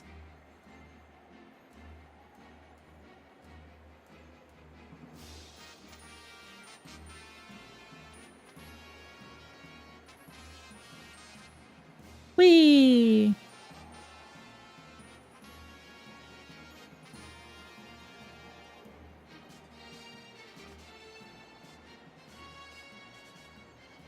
I was thinking recently too, I was like, how interesting would it be to try and give Pokemon like their scientific names, not their scientific, like to give Pokemon scientific names, because we only really know them as their like common names. They don't really have like scientific names in the Pokemon world, it seems. At least I don't think they do. So like when I mean scientific names, I mean like, you know how you have your whole like the kingdom, phylum, class, order, family, genus, species. So genus and species, we use that as the scientific name, because a lot of animals could be called the same thing. So like a lot of animals could share the same common name, and that's why we use scientific name to, you know, properly identify organisms. So it would be interesting to see, like, you know, try and come up with like some things for Pokemon. Be interesting to come up with like different scientific names. You would have to have like some level of understanding of like Latin, which I remember having to like learn about when I was at university, and I was like, oh my god, who the fuck's gonna remember this shit? I remember like some things, like I remember macropod. So macropod is what a kangaroo is. Macropus rufus is is that the grey kangaroo? Or is that the red kangaroo? I can't exactly remember. But macropods are like kangaroos and wallabies, or what it's called in English, it's called large foot. It's essentially like you're large footed. So you have a very big foot. Macro meaning large, pod meaning foot, big foot. Yeah, large foot. Large-footed animal. So that's why it's, you know, kangaroos are called part of the macropod group thing. I think it's family. I think it's called the family. I think it's class. Anywho, I remember having to learn about this stuff, and I was like, oh my god, we're gonna remember that. Ain't nobody got time to remember that shit. And I think I remember there was an entomologist professor. So this was like the study of you know, insects. I was in that class, and I remember he was Turkish, and I remember him saying if you lived in, well, if you're from like Europe or something, I don't know how true this was, but he's like, living in Europe, if you're studying science, you had to learn Latin. Apparently it was a requirement, and it's not a requirement where we are. And I was like, I would rather die. I would rather die than have to learn Latin. It was already enough just like trying to learn all the bits and pieces of like the information I had to in the introductory course, rather than let alone having to learn the whole fucking, or at least like the majority of the language needed to study the sciences I needed to study. To study the biological science. Like, are you kidding me? I'm not doing that. Hell no.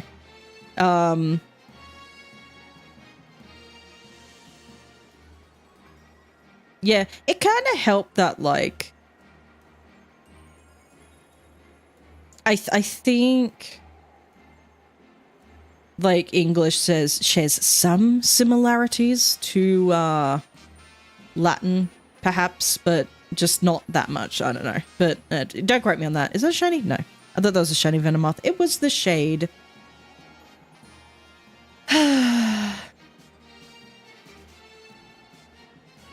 Oh, there was one. I don't think the fur changes. I don't think your fur changes. Okay, never mind. I thought maybe the fur might change, so I kind of just wasn't paying too much attention. It's okay. Don't worry about it.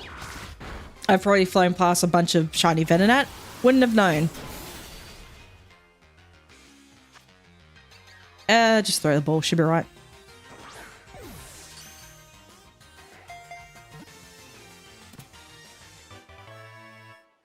Yay.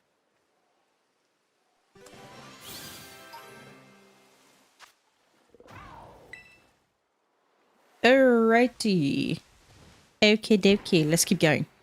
How much time left on the sandwich, actually? I just really 21 seconds. Let's just walk. Let's just walk it. We'll walk it. At least I found a Venonat. I've probably flown over several of them because I don't think the fur changed at all, actually. So I think it's just the eyes.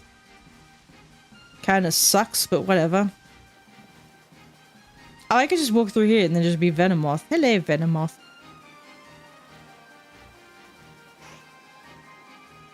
And that should be it.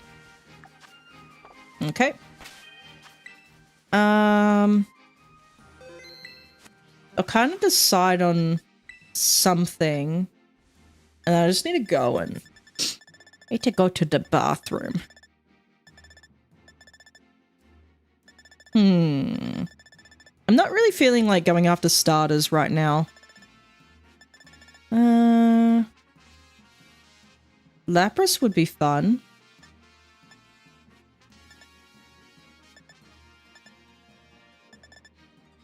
I guess I could just throw down like a water type sandwich and just run around.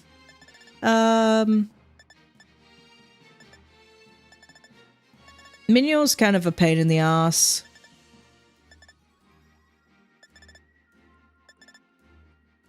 Slowpoke would be fun.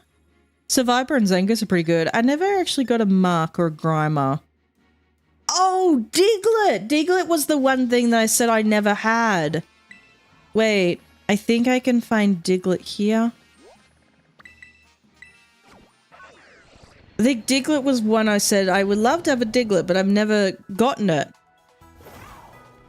That's so funny that I was talking about that for the Wiglet. I was saying, oh, I love a Wiglet, but I never had it. And I was like, I think there was another Pokemon I said the same thing, but I can't remember what it was.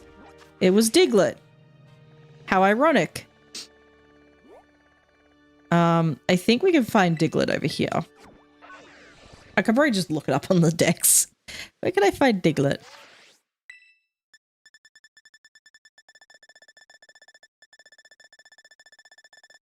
Diglett.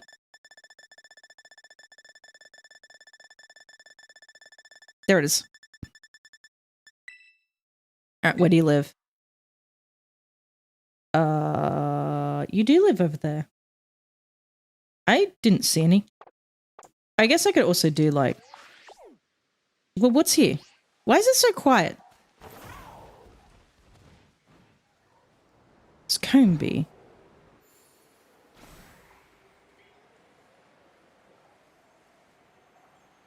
Are there Diglett here? No, I think I'll go over here. It's very quiet. Why is it quiet all of a sudden? It's like new music.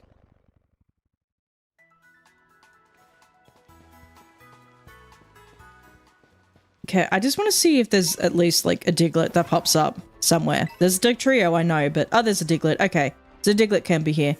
Okay, I want to do Diglett, but I will be right back. It won't be too long.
How long was that freaking out for? Holy shit. I just sat down and I was like, what the fuck am I doing? It does that sometimes. I can't control it. It's entertaining, I suppose, on fucking day for someone. Took a little longer than I expected. I made myself a warm cup of Milo, and then I was like, I gotta go out to check the rain gauge. So I went out and checked the rain gauge. And now I'm back. So that took a little longer than expected. Alright, so I want to get a Diglett. Because I've never had a Diglett before. I've never had a shiny Diglett. I want one. What is a ground type? Ham. Simple enough task for me.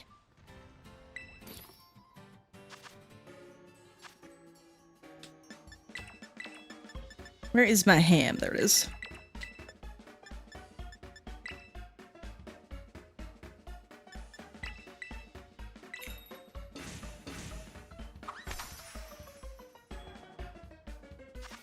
I feel like we're gonna have an odd number of Herba Mystica, but that's okay.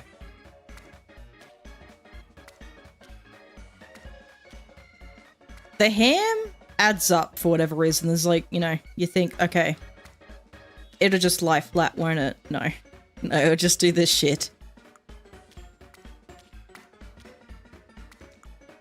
It's a very tall sandwich. Oh. Throw that away. You can't even see the pick. It's that far down.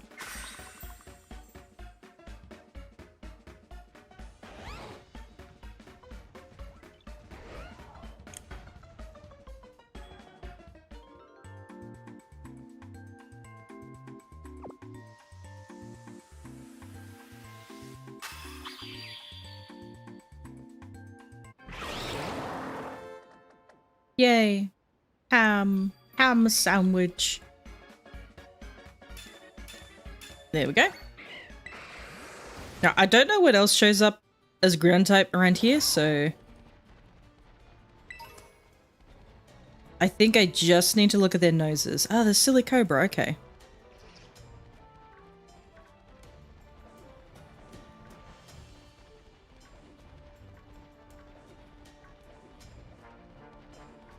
So either Diglett or Dugtrio. I'm not too fussy, just one of the two, because I've always wanted one.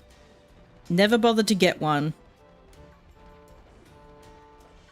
And here we are. Doing this.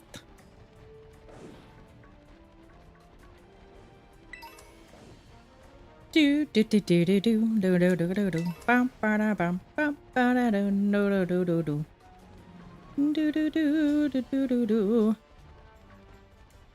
There's a Larvitar. Hello, Larvitar. You're not ground type. I don't think you're ground type, actually. I have no idea. I thought it was just pure rock type. Maybe it is ground type. You ground type?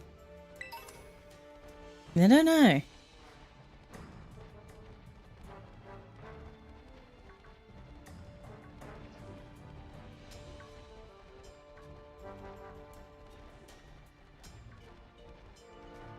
Oh, a Flamigo. I don't think I have a shiny Flamigo. That would be an interesting shiny to have.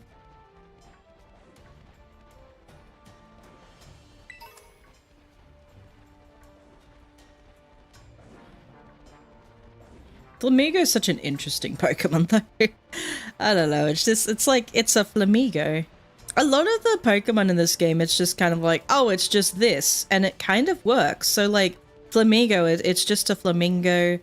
Finizen, it's just a dolphin. Dundoza's just a really big fish, like a really big catfish. But they just work. Like, I don't know. They just, like, it's a simpler design, like simpler design choices, but they just work. Which is cool.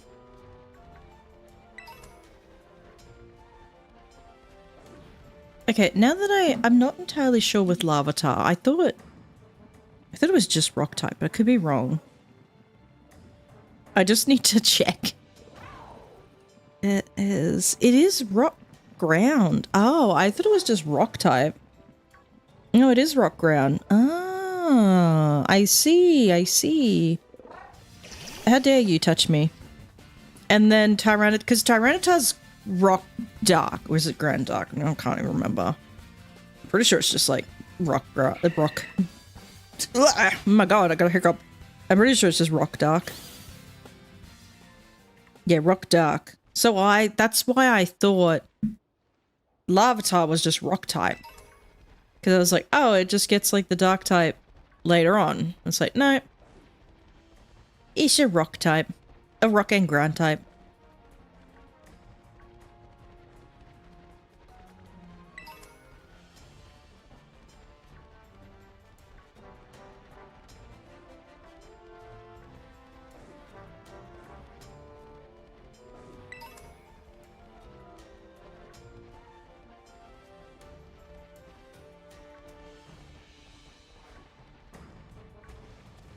It's very weird Pokemon to shiny hunt for. Because it's one of those Pokemons where it's just like, I just need you to turn around and I just need to see a specific spot on you. And if it's a different color, good. If it's not, then you're not good enough for me.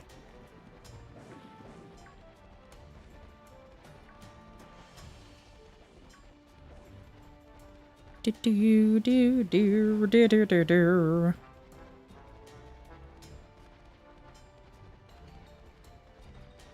I do like shiny hunting in those places, at least in this game, where there's like no grass and it's like open, or a bit more open or flat land, because then the Pokemon is not obscured by anything.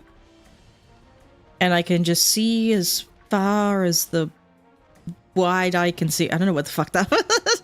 I can see as far as the eye can see. What the hell was that sentence? I don't know.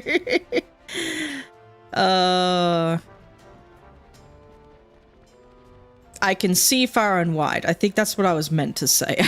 I don't know what I was going on about before. I don't know what I was yapping about. I was yapping about nothing.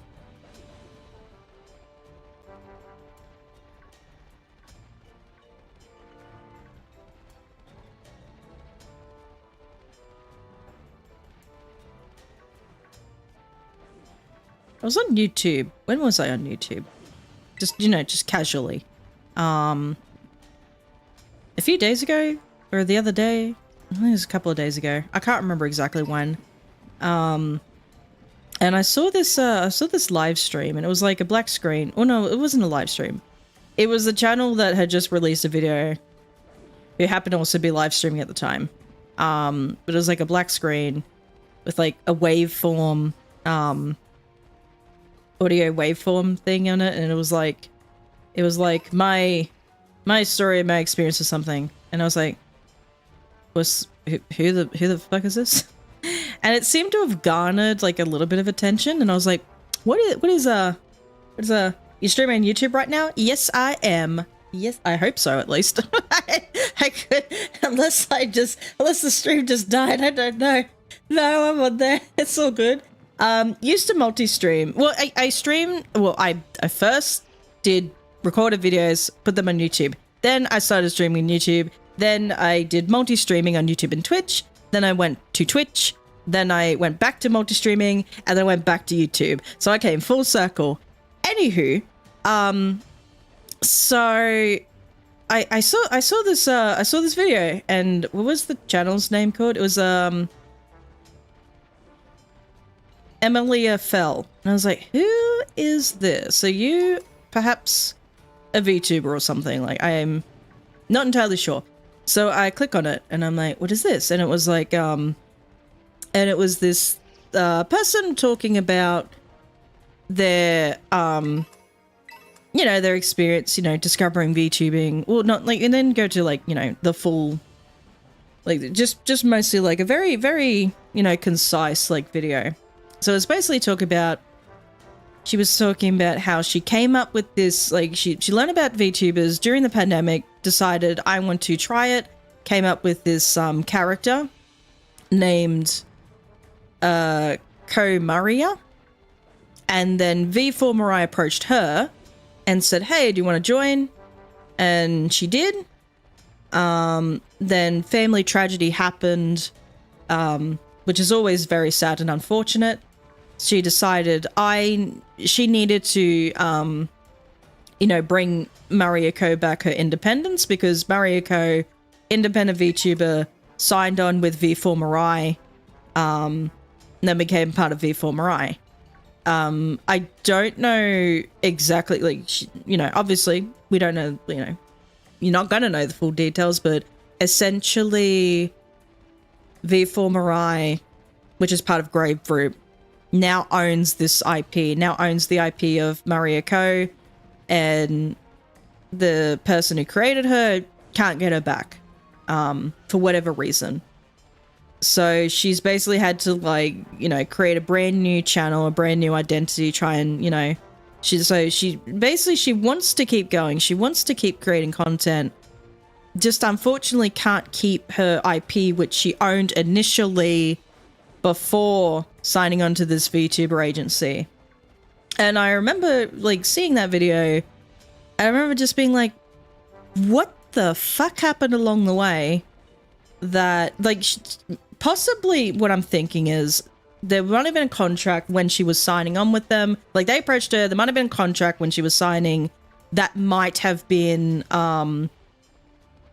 saying they then own that IP or something. Essentially, the way VTuber agencies work, particularly because obviously majority of them are from Japan, the way they typically work is they create an IP. You audition for the agency, they then create the IP for you. You don't really bring your, not necessarily, not all the time, but sometimes they, a person with an already existing IP comes into the company, continues on with that IP.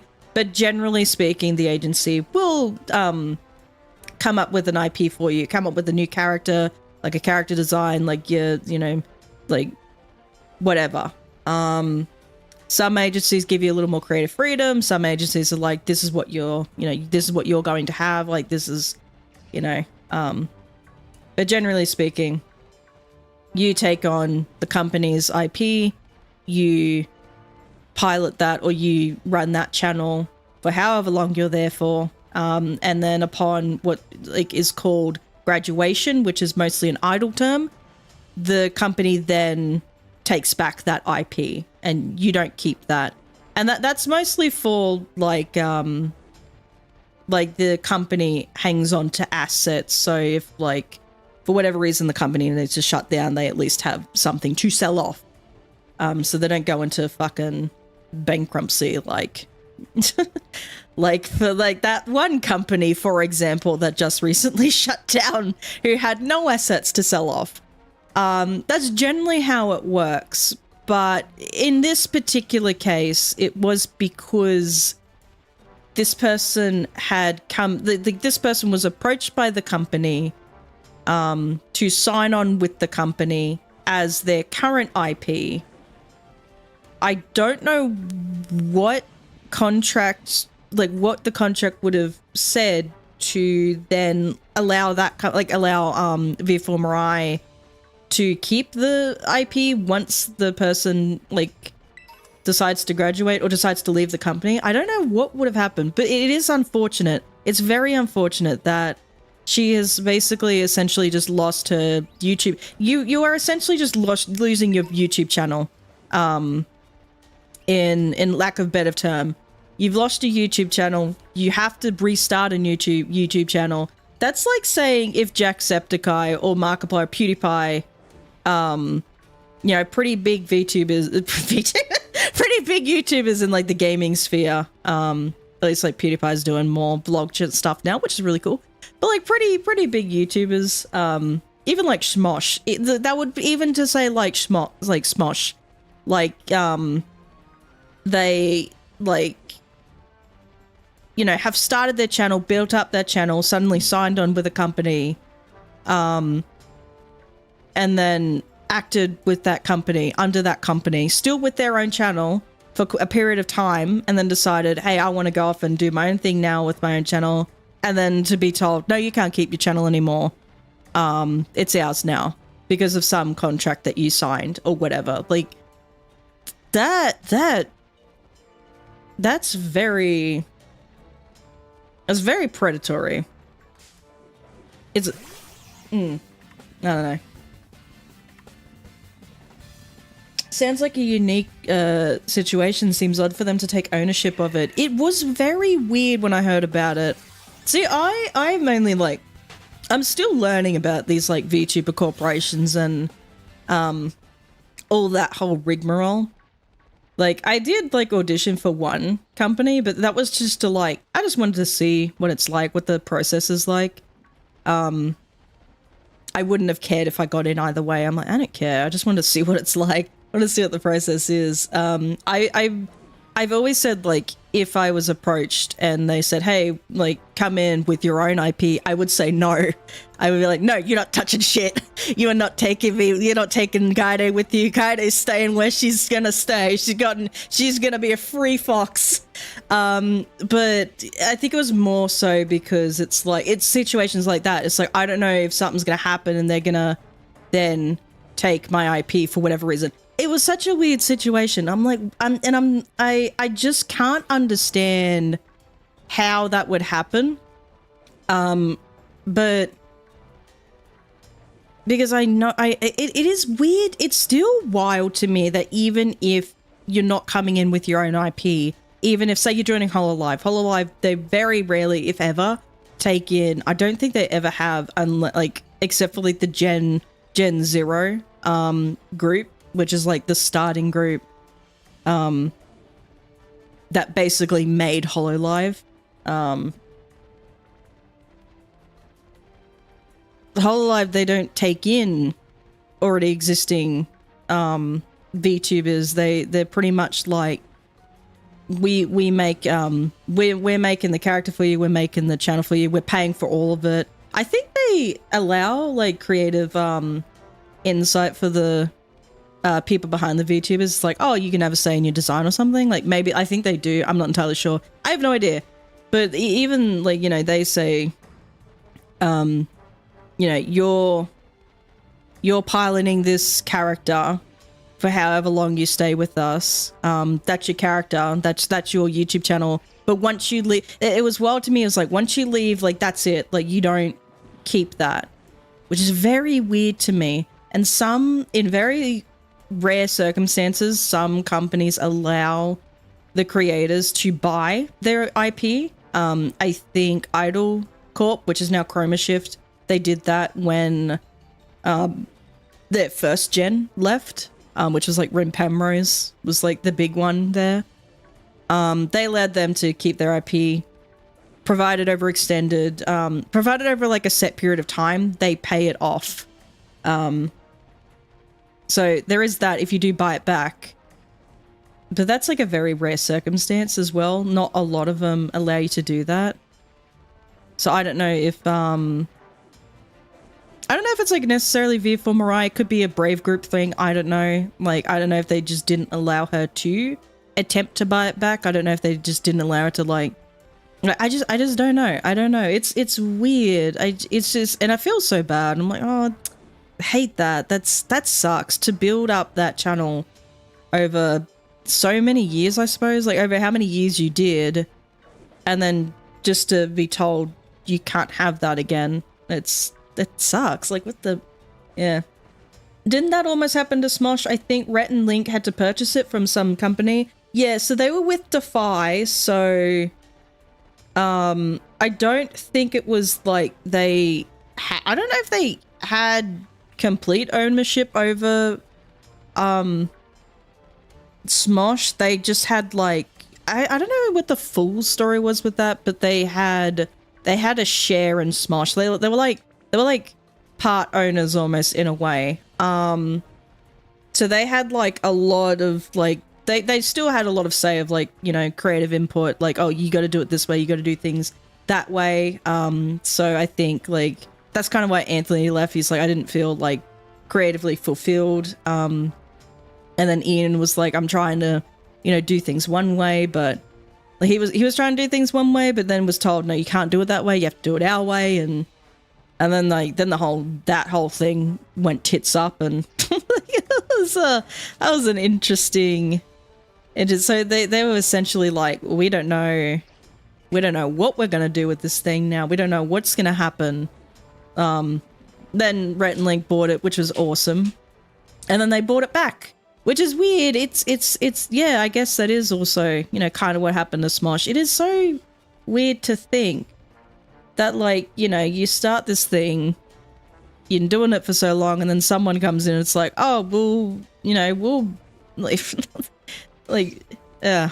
we know better now. There's, like, you know, from the whole, like, multi-channel network type things and these, like, companies buying YouTube channels, because, like, YouTube was so new back then, and you know, all these people are seeing, like, oh, these things actually make a lot of money, so they kind of wanted in on that. They wanted in on all this, and now it's like, you know, people know better now, and they stay independent. They try and keep their whole thing independent, which is good.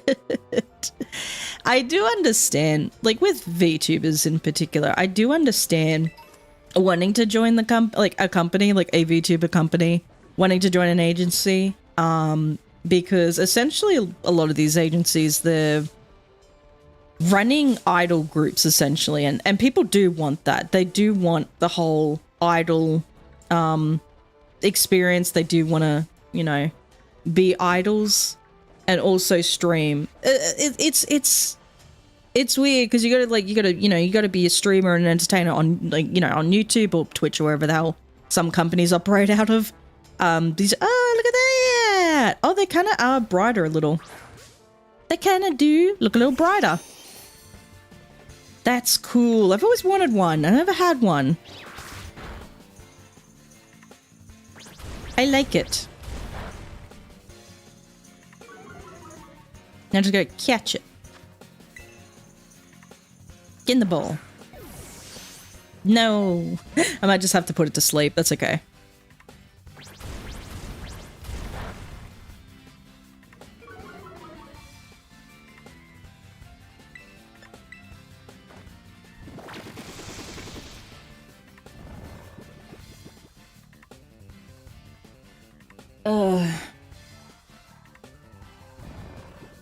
Yeah, so, I don't know. I don't think it's necessarily a bad thing for people wanting to, like, for, you know, in VTubers specifically, for them wanting to join a company. It's not necessarily a bad thing. I don't think it's bad.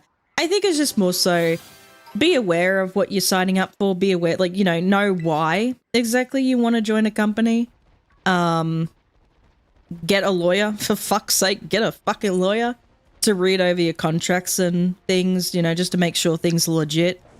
I suppose even before, like, auditioning for groups, for agencies, research the agency. Like, look into it as to what they do and all that. I know Hololive, it's a very, like, it's a very attractive company to want to audition for VTubers aspiring to be more into that idol type of content creation. However, I hear a lot of the talents, like, they'll talk about their workload and they'll be like, I worked for like 20 hours straight just to fucking get, like, just to have things, you know, just to have things organized. I'm like, fuck that. I gotta sleep. I have life outside of this. I have a lifestyle outside of content creation. I got things to do. I'm not doing that. That's why I'm like, I joked once about, like, oh, I should do it Hololive because I want to move to Japan so I can, like, play on the Asian servers for Pokemon Unite, because fuck trying to play it over here. Like, I did joke about that, but in all seriousness, I would never see myself, I would never even see myself joining an agency, because it's like, I'm not about all that. Like, I'm more just like, I like recording and streaming, but I like just doing my own thing. It's more so like, I like playing Pokemon and I like playing, you know, I like playing the Pokemon games, like doing all the stuff, but I'm not wanting to run off to, like, every month doing like a freaking concert or something, or having to fly off to Japan to record stuff. It's like, I I don't really want to do that. I'm okay. I'm okay doing what I'm doing now. And I have 100%, like, I have full control of what I do. I have full control of my own creative freedom. And I think that's more important. If all you want to do is just do this sort of stuff, if you just want to stream or record videos, you know, hang out with friends, just do it on your own. You don't need a company to help you per se. If you do want to do things, if you want the high production, you know, idol group experience, like if you want, oh, another one. If you want that, then yeah, go for it. Go, you know, audition for Hololive, audition for, dare I say, Niju Sanji or something. Just know what you're getting into. Know that it's still a lot of work. Even doing this, it can be a lot of work sometimes. But at least I can pull myself up and, you know, go off and do other things for a bit and still come back to it whenever I feel like it. I don't have to have a company breathing down my neck going like, you need to be joining these meetings. You need to be doing these sponsored streams. You need to be coming into this, like, you need to be coming into the office and doing these like recordings and things. You also need to be running off doing concerts. You also need to be like, and it's like people want that and people enjoy that. People thrive in that environment. Not a lot of people do. Not a lot of people can handle it. Definitely seems hard to get started streaming. I could easily see that being discouraging enough to want to look for something like a VTuber group. It's not that hard streaming. It wasn't even that hard. Like, recording is quite easy. Streaming is very easy. Oh, you have Arena Trap, you little bastard. You little bastard got Arena Trap. It might be, maybe people think I don't have the right equipment, or particularly with people wanting to get into VTubing, I think they're probably wondering, I don't have a good enough model. Let me tell you, my first model was like a sock puppet. It looked like a sock puppet ass looking fucking thing. It was ugly as fuck. But I was proud of it because I was like, I learnt how to rig and draw and illustrate a model because I didn't know what the fuck I was doing. I thought everyone just... I was so dumb. I knew very little about VTubing. I thought everyone just created their own model. I thought everyone illustrated and rigged their own model. I thought everyone did that. Turns out, no, that is not the case. There are actual studios that have a team of people doing illustrations for, like, doing illustration and rigging for, different, streamers and YouTubers and that. And I'm like, I didn't know that until just recently. I was like, that is insane to me. It was insane that, like, people even, like, illustrated and, like, did illustration and rigging, like Diariku and, there's probably other people I just forgot. It was insane to me that people even did that. It was super insane to me that there's, like, whole studios for this sort of stuff. Like, it's a freaking job. And I was like, I didn't even know that. But, like, I probably should have just, in hindsight, I probably should have just used, like, the free models that come with, like, the Live 2D software. I probably should have just used that. But I think if I didn't start with, like, the sock puppet, ugly ass looking thing for my very first YouTube video, I probably wouldn't have been able to, like, get up to this, because I still made this model. I illustrated and rigged it, and designed it myself. But then it's like, okay, if I have to, like, keep doing this, I'm very not going to be able to do it myself that much longer. I'm not that skilled. So I am going to have to get someone else to do it later down the line. Probably next year. I don't know. We'll see how it goes. But yeah, it might just be more, I don't know.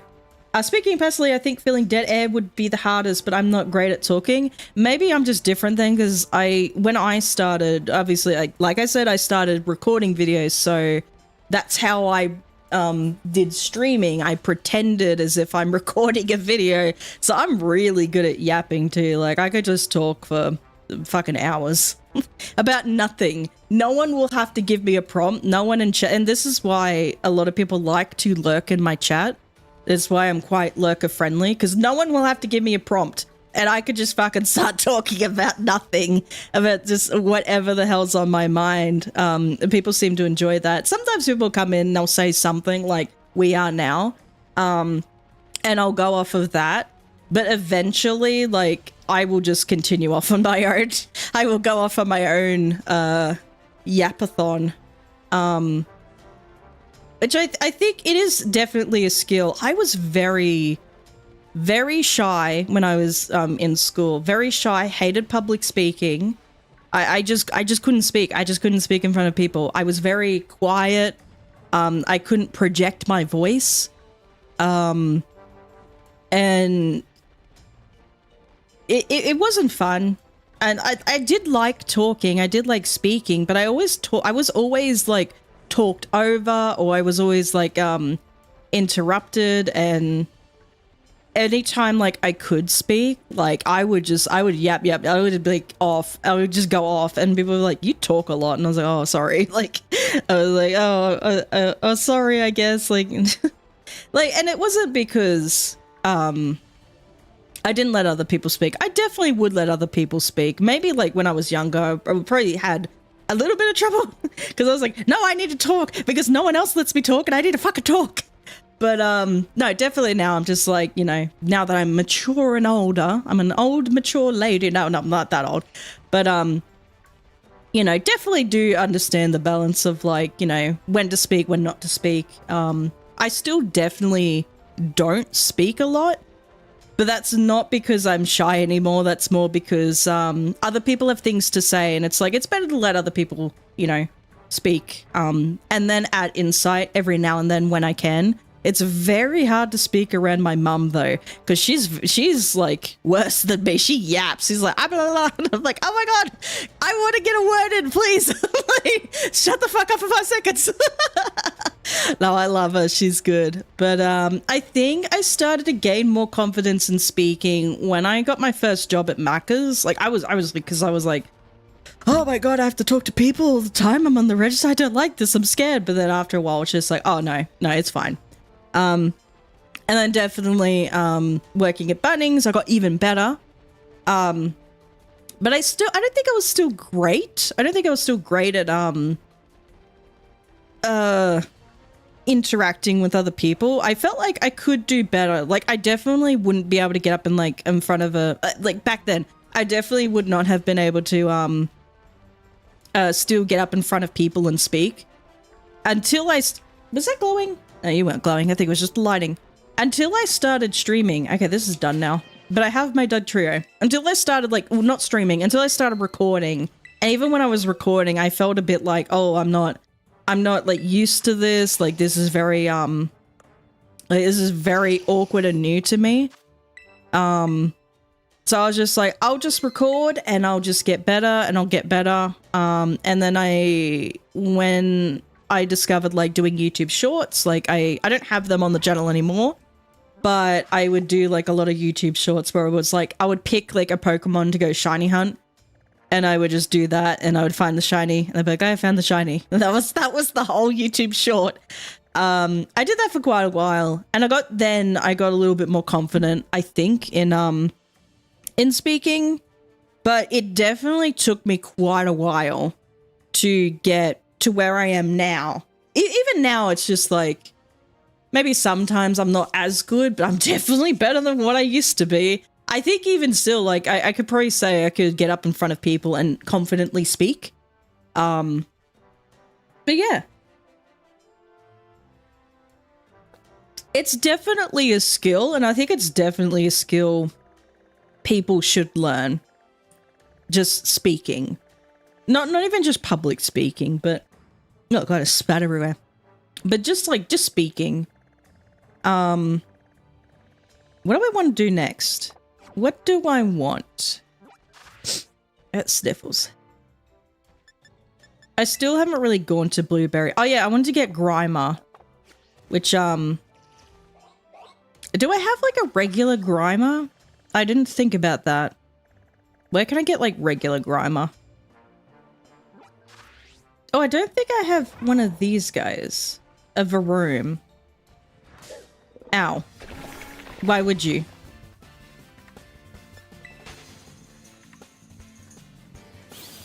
But yeah, when I do hear a lot of people saying streaming is hard, a lot of the times it'll be like just feeling the dead air. That is a lot of like one of the bigger things I see people have a lot of concern with is that aspect.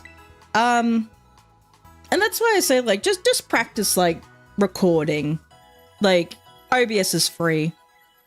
It's got all the features for recording. Just like practice like just record some things, practice that. And if you feel like it's good enough, like upload it as a YouTube video. You don't have to like, it doesn't have to attract people. It doesn't have to attract an audience, but at least it's something you did. It's something you created. And that's usually something, that's always something to be proud about. Even just a little thing. It just takes time. It takes time to build up things like that. Like, I was always so envious of like people who would just get up and start speaking. I'm like, how do you do that?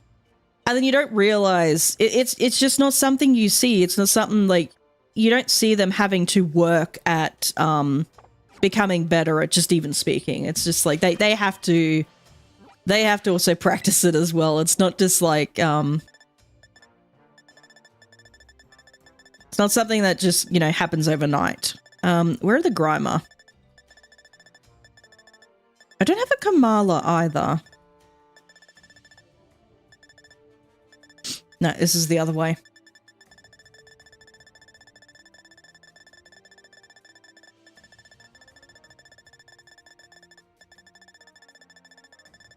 Where is it? There you are. Oh, that's not the one. There we go. Oh, there are not a whole lot of places. No, they're not in Kitakami. Oh, wait, no, dang it. I do know where they are. This way. Hold on. I know there is like a tiny little beach next to Lavencia. And like, yes, there is that lighthouse up there that it did show, but this might be a little bit better. Going this way.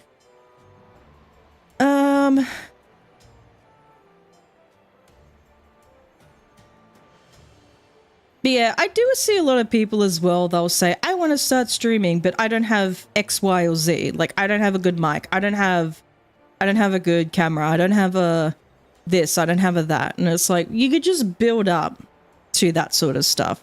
If you don't start, like if you just suddenly start getting all this equipment, you got all the gear and no idea. You need to just start small. Start with like the simplest thing that you have, like a microphone. Good. OBS is free. You can screen capture whatever's on your monitor. Just do that. And then when you get better at doing something, or you feel like, okay, I want to keep doing this. I need to upgrade my like mic, or I want to get a camera now. I want a face cam. Some people don't even have to have, like, some people just do it like faceless. Some people just like faceless YouTubers or faceless streamers. They don't even have a camera. It's just a voice. And I think that's pretty cool. So like there's probably equipment you won't ever need to have. So it'd be like, I can then invest a little bit more into, say, a microphone. So I started with just like a really cheap like USB microphone. Wasn't that great. It was very shit. But it was all I had. And I don't know what I need to do for a poison type. I think it's green bell pepper. You know what? I'm going to lock that in. I think it's green bell pepper.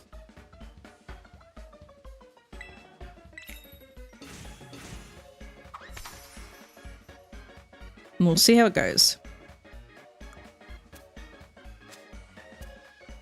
I nearly dropped that. I was a little scared. What was I saying? Yeah, and it just like, then you learn about things about like, like how to properly do audio, how to edit, how to, you know, fix tech issues if any tech issues happen. And you gain like quite a few different skills, and even just like if for whatever reason, you know, you need to talk to contractors or commissioners, like people you're commissioning for whatever things you're doing, like music or art or something, like art for thumbnails, or like, you know, speaking with like sponsors or whatever. You then also have like the skill of, oh, okay, I know how to communicate with people, managing social media accounts, like things like that. And just a lot of like, there's a lot of tech things, there's a lot of social things, like a lot of like communication skills that you need to have. So when it boils down to it, it's like there's a lot, and because I didn't even realize this until I started. There's a lot to all of this and what you'd think, and it is very fascinating. But you won't ever know unless you just start doing it. Like you just start doing it. Yeah, start doing it. Don't have to stream. You could just record things, and it is very fascinating. Very fascinating learning about all the nuances of it. Okay, have I got like a pretty wide view of my surroundings? I don't need to look back because I don't care about Marini. All right, here we go. We're going to do picnic. This is my strategy. This is the strat for Grimer. I need to readjust myself because I'm currently doing some weird gremlin fucking lean. I don't know what it is. Oh,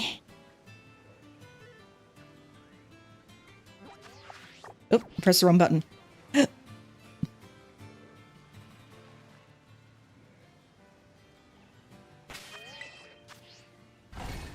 Another thing too, speaking of like all this stuff, I did recently see someone, like a VTuber, pop up in my YouTube Shorts feed. Really cool design. It's like a zombie bunny. Was it a bunny VTuber? It was like a zombie bunny. I can't remember exactly what it was.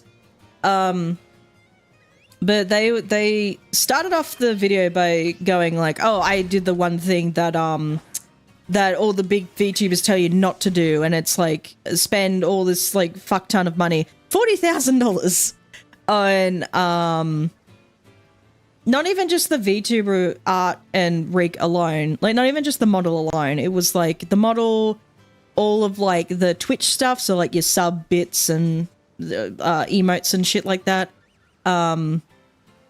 overlays, all that sort of stuff. And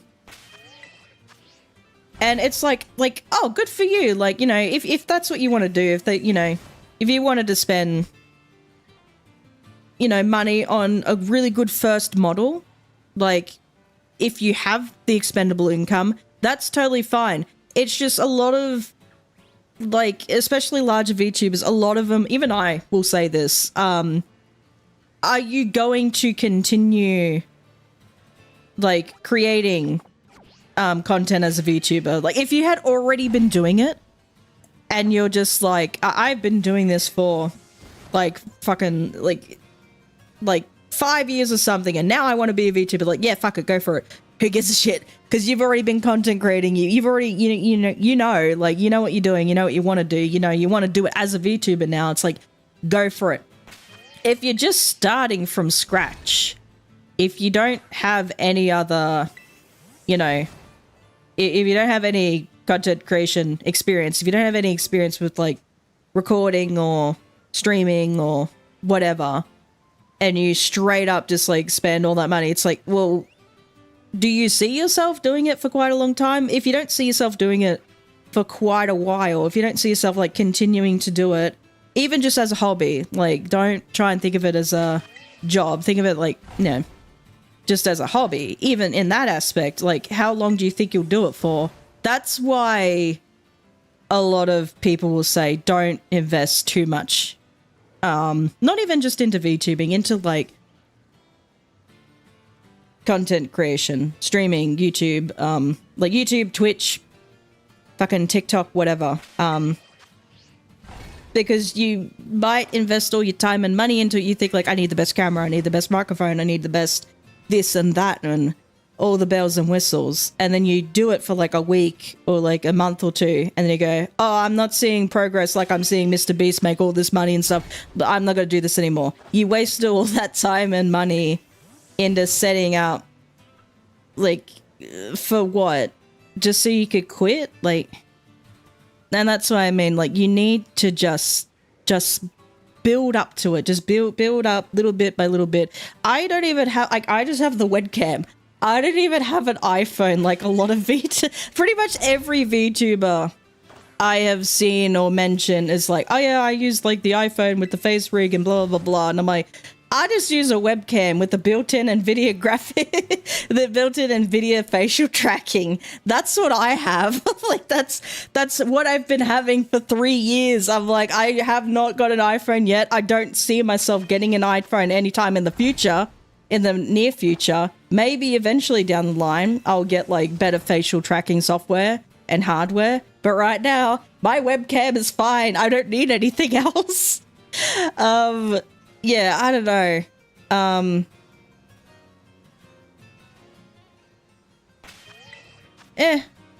But it's up to, you know, it's up to the individual. You know, if they want to do that, if they want to, there's nothing wrong with it. I'm not gonna yuck your yum. But it is just be realistic, be mindful. Don't waste too much, like, because it, you know, putting money into something, like, you gotta be fucking committed. I think that's why, like, I don't even know how much my VTuber model costs. Nothing, because it looks cheap, because it is cheap, because it costs $0. It costs $0. Well, I guess, like, considering, like, I bought the tablet, which I've been using for other things. I, like, bought the Live2D Cubism software. So, like, however that much is altogether, still nowhere near as what you'd be paying for, like, someone else to do the work. So it's like, my model looks cheap. Yes, because it is cheap. And I like it that way. Don't... You want to trade? I will. After my however long this sandwich is going for, I have no idea. There's a shred! What are you trading? What do you got? I will trade you whatever shiny I have. At the moment. Which I don't even know what I have in there at the moment. And then I shifted a whole bunch to my home. I have over 1,000 shinies. I don't even have any more. Actually, I haven't counted it in a while, but I've quite a bit. I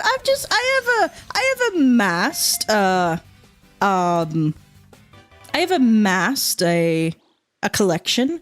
What do I want? Well, what do you want? What do you want? Do you want a shiny? I got shinies. Is there a particular shiny you want that you can't get yourself, or what? What do you want? I wouldn't mind a Lechonk. I always tell people, everyone's like, what do I get you? What do I get you for a shiny? I'm just like, a Lechonk or something. You want a shiny Greninja? Okay. We'll go do that. See if, actually, if there's any... No. Okay, cool. Where are the Froakies? Where did the Froakies come from? I forgot. I know Sobble is down here. I think Froakie is up here. Let's go do that.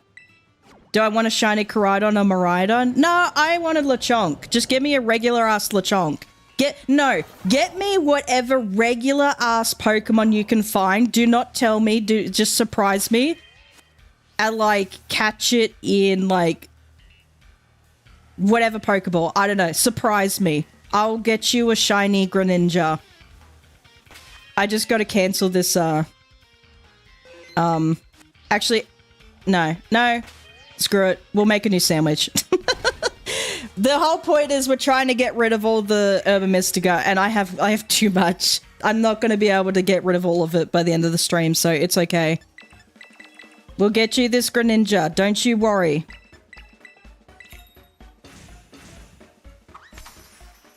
Because I don't care. I just like to see what are the regular Pokemon people can just get me. I like that. I just like regular ass Pokemon.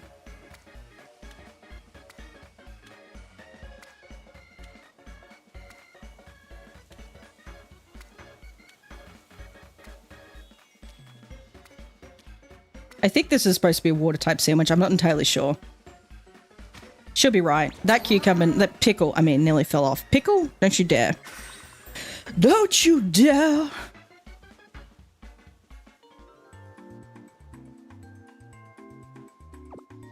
What's that, one song?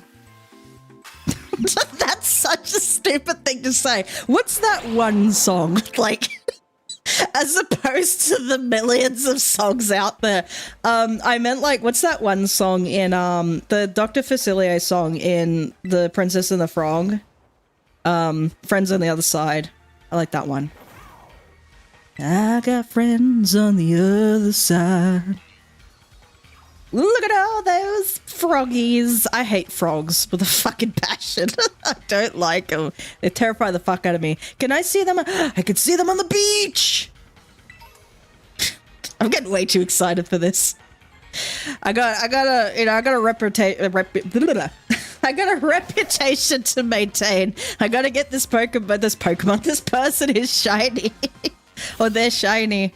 I gotta get them the shiny frog. What does it look like exactly? I can't remember. I think it's just a little more pale.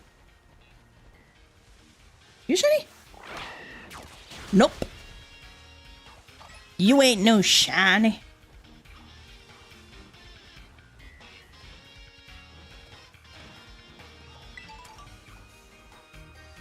I can't wait for my audio mix. Is that shiny? Can't wait for my audio mixer to come because I can actually like do, like I can use like a soundboard off of it, and I want to do some cool things. There's some cool things I want to do. I want to play around with it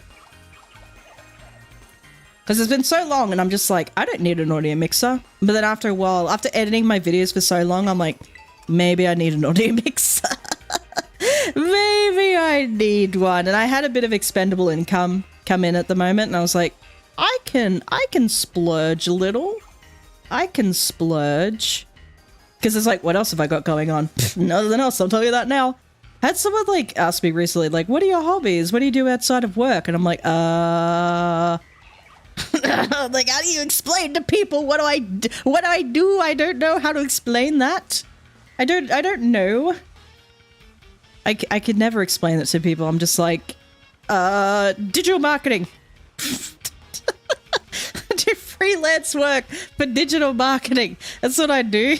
It's technically correct, kind of. Yeah, I just never could explain it. I'm like, how do you fucking explain the shit that I do? I sound like a crazy person. Yeah, I'm an anime girl online. I just talk to random strangers. That's my thing. Are you shiny? No. Fuck, I know what a shiny looks like, and I just forgot. I know what I'm doing, but do I know what I'm doing? Can I just fly? Is that shiny? No, you're not shiny. You're not shiny. I don't think you are. No, I know it's like pale. A little more pale than the regular. Froakie evolves into Greninja, right? I didn't get the Pokemon wrong. I don't know why I'm questioning everything now. That wasn't a shiny. No, I know what it looks like. I should stop second guessing myself. I know what it looks like. Trust in me. I got this. The sniffle.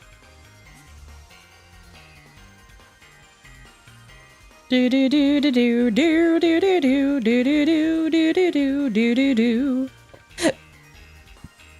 And if I don't get one within this sandwich, I'll just go to Pokemon Home and grab one from there. Because I know I have them, but like I wanted to get like one fresh and ready for ya. Be even cooler if it had like a mark. I don't know. Not a lot of people care about that, but I do. I care about personality marks on a Pokemon because I think it makes it, you know,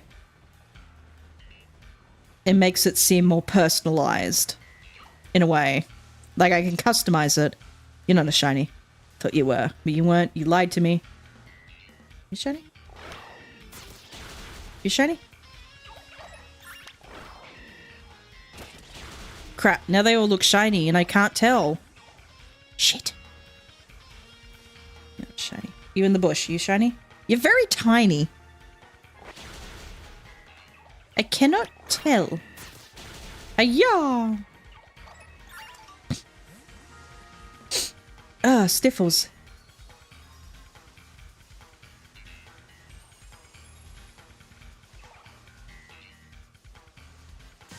I just realized I had my toes up against the wall and I'm like, no.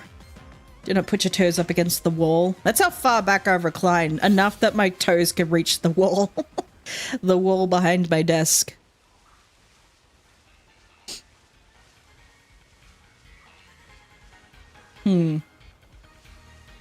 Her.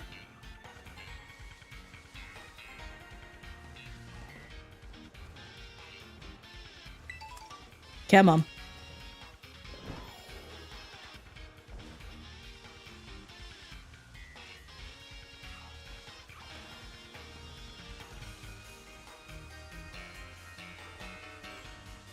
Do do do do do do do do do do do do do do do. Has people been mostly have people I don't know if you guys have mostly been able to get like the codes for the shiny Miraidon and Koraidon? Like, because I didn't really care when they announced it. I was like, I'm not going into town. I don't really care. Because I know, I've spoken about this before, but I know they've had, like, issues with the codes and that. But I think they redistributed them in North America. Like, I know that was the one that had the most issues, but yeah. Is this your final Scarlet and Violet stream? Oh my god, that's so sad. Oh, well, good things have to come to an end. The damn game has been going on for how many years now? I think we're all ready for a new one. I think we're all ready for a new game anyway. Like, if I record content for Scarlet and Violet, that'll be different. But this will just be the last I stream it. Like, I'm not too keen on streaming it anymore. I'm very much ready to move on to something else. Thank goodness Legend ZA is coming out this week. I had just been struggling. I've just been like, oh my god, please, just like give me... I need something else. Like, I've got nothing else to do. I had all these ideas, but I'm like, I feel like I've tried them all for, like, the current games I have, and it's like, ugh. Like, I don't know what else to do. I don't know.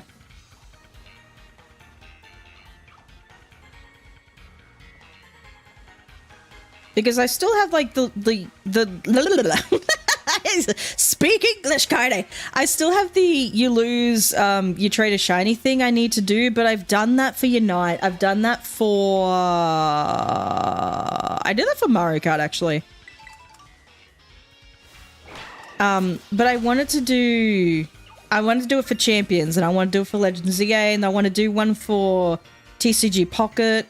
I want to do another one for Unite, but just at the moment, it's like I just been kind of like demotivated to try anything at the moment because it's like I know no one's gonna care anyway because it's like, oh, this is the 5th time you've shown Scarlet and Violet in class. Like it's like I think people are just so burnt out by the game now. Like the raids really aren't pulling that many people back in. Like no one cares. So, and now that, like, because already, like, ZA was announced a little while ago, and people were just like, oh, okay, we're just not going to care about anything other than that. So that's what people were more focused on. Yeah. Haven't played since I beat it, like, week 2. I have no idea about the codes. Oh, okay. Yeah, because they distributed Shiny Koraidon in Miraidon codes to... GameStop, I believe, in North America or something, and then EB Games here in Australia, and I think the UK is also EB Games. So I don't know how they distributed the codes here in Australia. I don't know how they did it, but I think in the UK they said, is that shiny? No. I think in the UK they had printed the code off with the receipt. So like if it, or like just like print it off through the receipt machine, whatever the fuck they do. So if people just walk in or they're buying something and just be like, hey, I also want the codes, they'll just be like, okay, and just print it off and here you go. So they had that. So I don't know if it wasn't, I don't know why GameStop was just a little different. I don't know. I'm not entirely sure. But there was a lot of issue with it apparently, and people, it was enough for people. Well, I don't know if it takes that much for people to make videos on things, but this was enough for people to make videos off of it. The hell is this thing? You gotta be kidding me. My reputation is on the line here.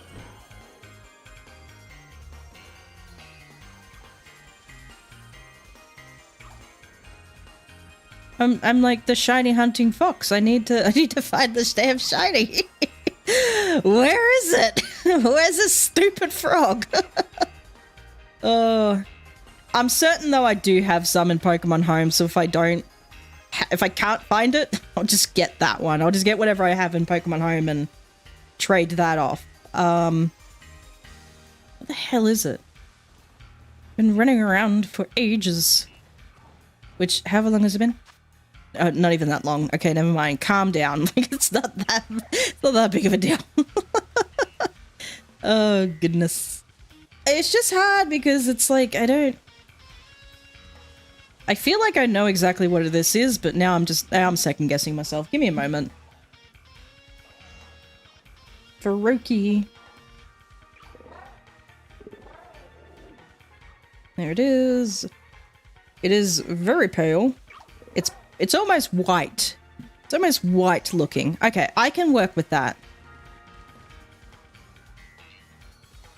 Actually, I have a better idea. What if I go over here? Oh, crap. Get out of my way. What if I go over here? Maybe just fly. And just, like, use this as a sort of, faster way to despawn the Pokemon around me. Will this work? Maybe not. No, it's not the best. It's not like, not like a Alolan Executor. Alolan Executor is so obvious. Like, the Furkit's kind of like, eh. So I may as well just keep walking around. It's fine. Don't even worry about it.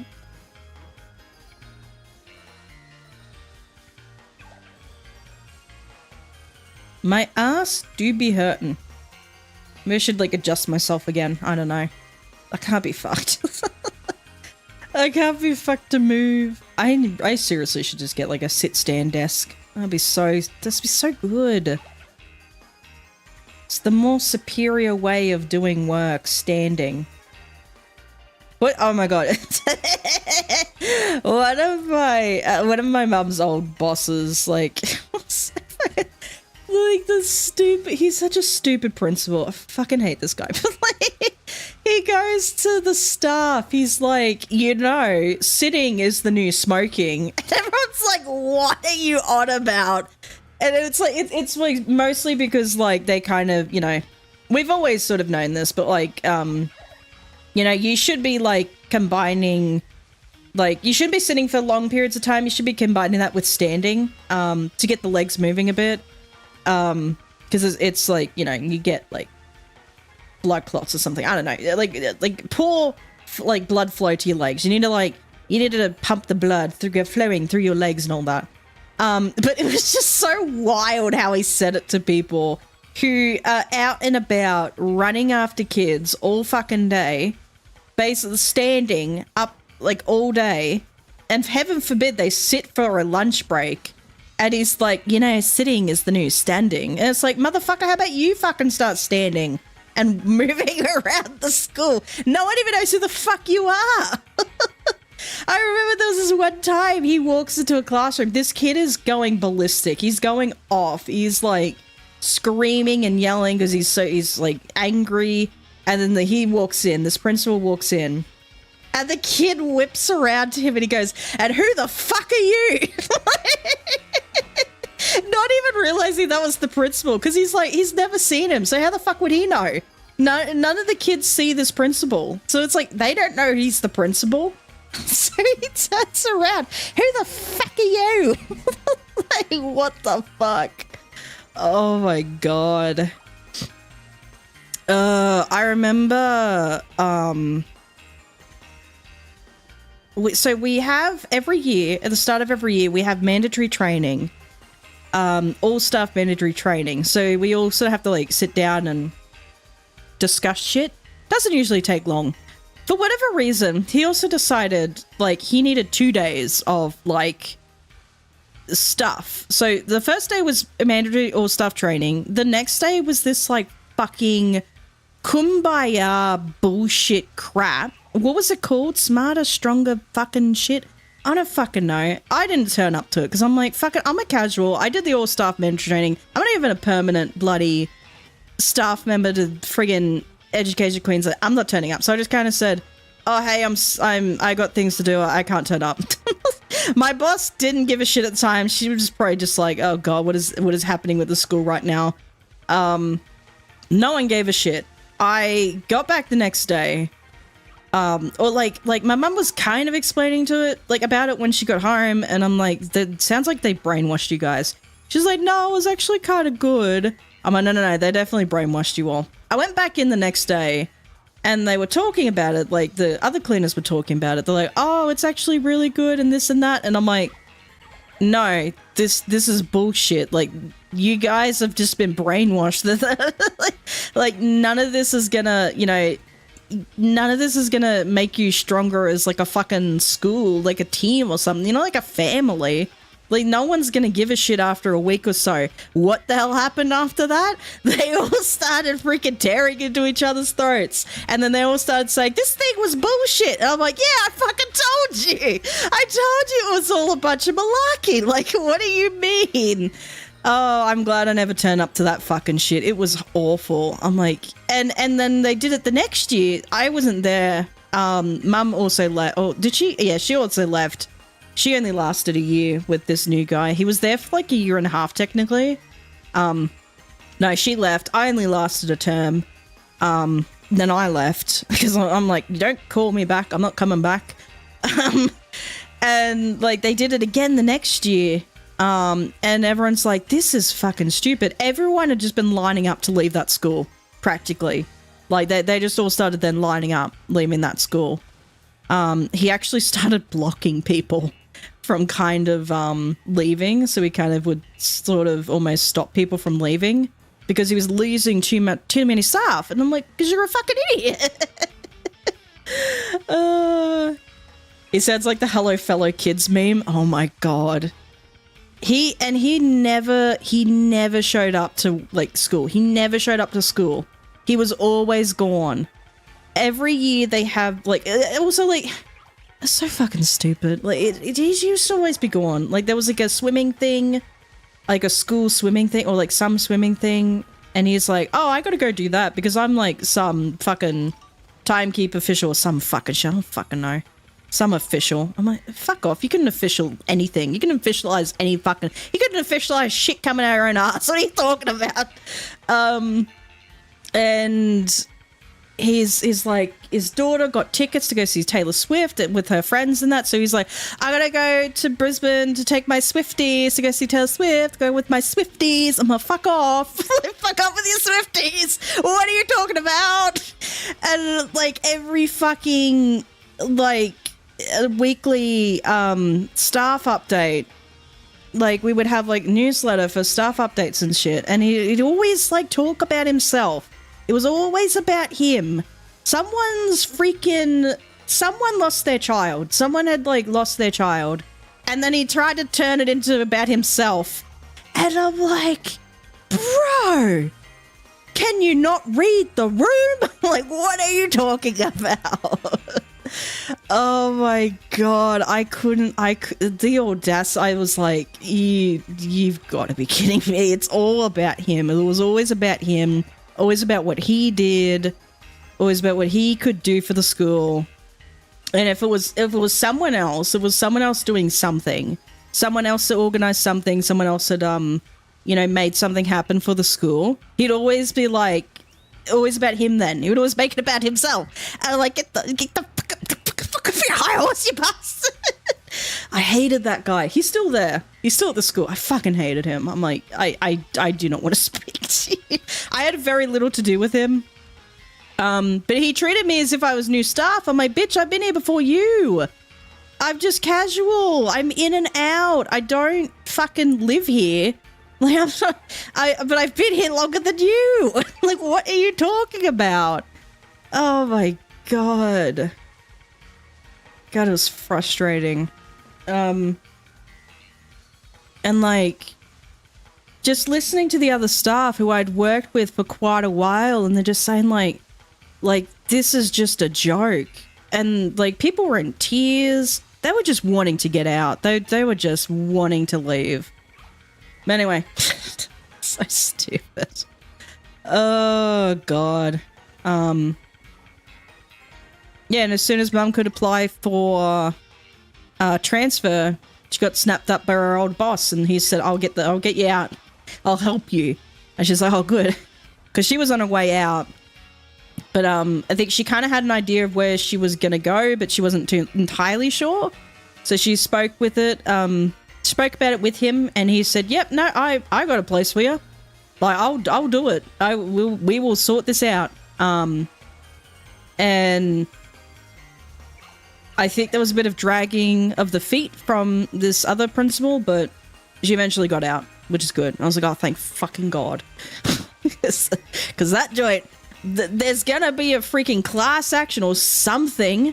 Like, there's gonna be a whole inquest. I'm not fucking shitting you now. There's gonna be a whole inquest about that guy, about that school. None of us want to be there when that happens. None of us are gonna want to be there when that happens. I don't want to be there when that happens. As much as I like drama, I don't want to be there when that shit happens, when that shit goes down. And it's like, he is just pissing off a lot of parents in the area, and like, you do not want to be pissing off parents where we live. You like breathe wrong, and you're all over Facebook. People are like, oh my God, like you accidentally pull into a driveway to turn around. You'll be all over Facebook. They'll be like, oh my God, there was this like a BMW and it pulled in, and it's a number plate, blah, blah, blah. Who was that? Do you know this person? Like, it's like, what the fuck? Calm down. But yeah, I don't know. I'm not 100% sure you're talking about prison. It was effectively a prison. This joint was effectively a prison. It was awful. Never mind the fact that, oh, there's one. I see it. I see you, you little shit. I found it. I found one. Now we just gotta get it. We just gotta get the little bastard. We're gonna get the little shit. I've been here for so long. Nearly the full 30 minutes. I need to turn my fan on because I'm dying. Give me a second.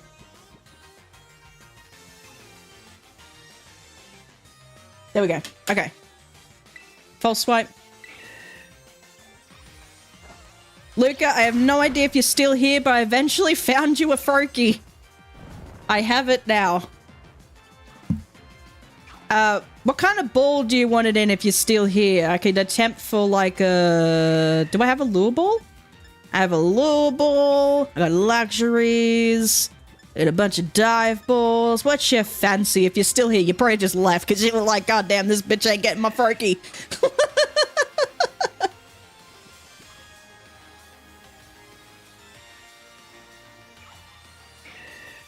What's a good ball for a Greninja?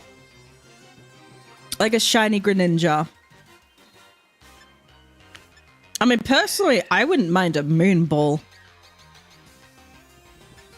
A lure ball's good too. I mean, you could like, you know, luxury ball because it is like a black shiny. And like the red around the luxury ball kind of like with the tongue. I mean, dust ball's also good. I don't know if it matches too well. I kind of want to try a moon ball just to see if I can. I don't know if it's gonna work, but I think it'd be a really cool ball. And if that doesn't work, I want to try a lure ball. If that doesn't work, like luxury ball. Let's see how we go. Get the ball. Huzzah! I think it's a really cool ball for a Greninja.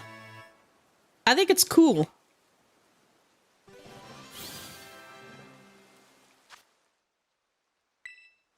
Alright. I have the Froakie. Luca, if you're still there, I don't know if you are. You've probably left by now. I have no idea. But I have it. It is there for you. I'll see if I can find another one. That took way too long. I feel so bad. Because it's like, I want a new one. I want a fresh one. I want to get it in a really cool ball.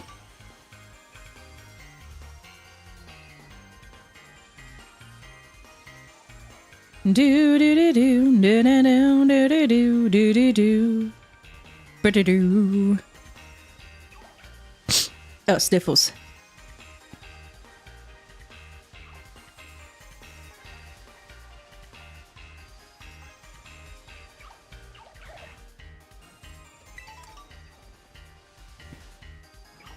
Hey, yeah. I don't think I'll be able to get another one, but I can try. Got 4 minutes. I'm stuck. I don't think you have to feel bad offering someone a free shiny. Oh, I kind of feel bad I made people wait. I was like, no, I can get this real quick. I did not get it quick. I feel bad. I couldn't get it as fast as what I should have. I probably should have just got one from Pokemon Home, but I felt like I had to prove myself. Also, it is a weird strategy saying to someone asking, oh, hey, can I have a shiny? And it's like, yeah, no worries. And then just like dropping down a new sandwich, actively going to look for that shiny just to keep people watching the stream. Gotta get those watch time hours up somehow, you know what I mean? No, I feel bad. I thought I was going to get that a lot faster than that. I truly thought I was going to get it really quick. Oh well.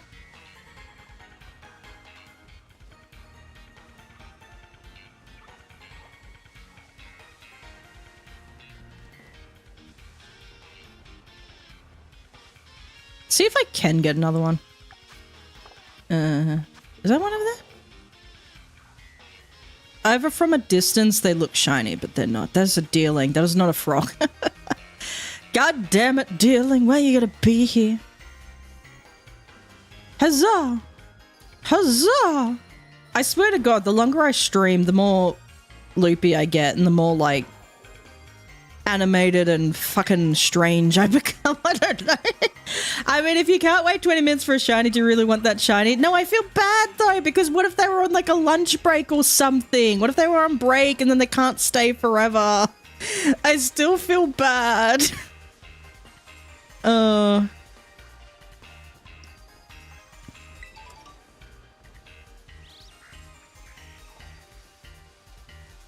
touch me. I hate frogs. Have I mentioned that? Have I mentioned that I hate frogs? I don't like frogs. Frogs are the devil. Oh, I nearly touched it.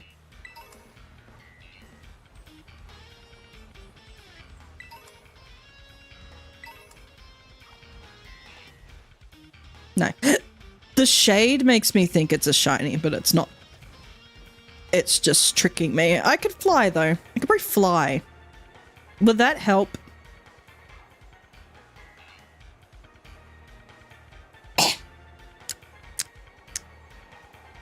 What about them do you not like? I had a very traumatic experience. I had a traumatic experience where, like, I used to kind of like frogs, but then, like, I think, like... I thought they were alright, but like my brother held them over me when I was young and it creeped me the fuck out. I've just been terrified of frogs ever since.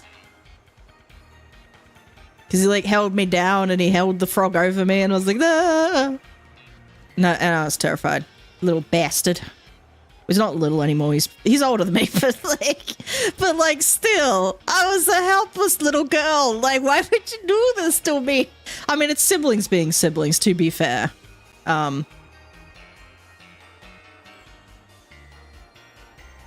Like, I'm not, like, I don't know. It just traumatized me. And I hate them. I just don't like it. They creep me the fuck out. Like, I know they have a place in the ecosystem and it's fine. Do what you want to do. Be a frog. Just do it away from me. Be a frog away from me. Just don't come near me. Like, I think you should hate brothers, not frogs. No, frogs are the enemy. They terrify the fuck out of me. I don't like them. They just start hopping towards me every time I step out, and there's frogs that just start hopping towards me. I'm like, no, thank you. Get the fuck away from me. You creep me out. I don't like it. I remember like, I think we had to go check the rain gauge or something, and it was like it was the middle of the night. Oh, it wasn't the middle of the night, but it was at night. And I'm like, why are we checking the rain gauge at night? But Mum wanted me to come with her. She's like, come with me and check the rain gauge. Maybe we hadn't checked it that day, and she wanted to check it. I can't remember. We were out there doing something. And I was like, fine, but if there's a frog, I'm running away. And like, as soon as we step outside and she shuts the door, a little frog starts hopping up towards me, and I was like, ah! And I was like, I'm out of here, bye. I'm leaving.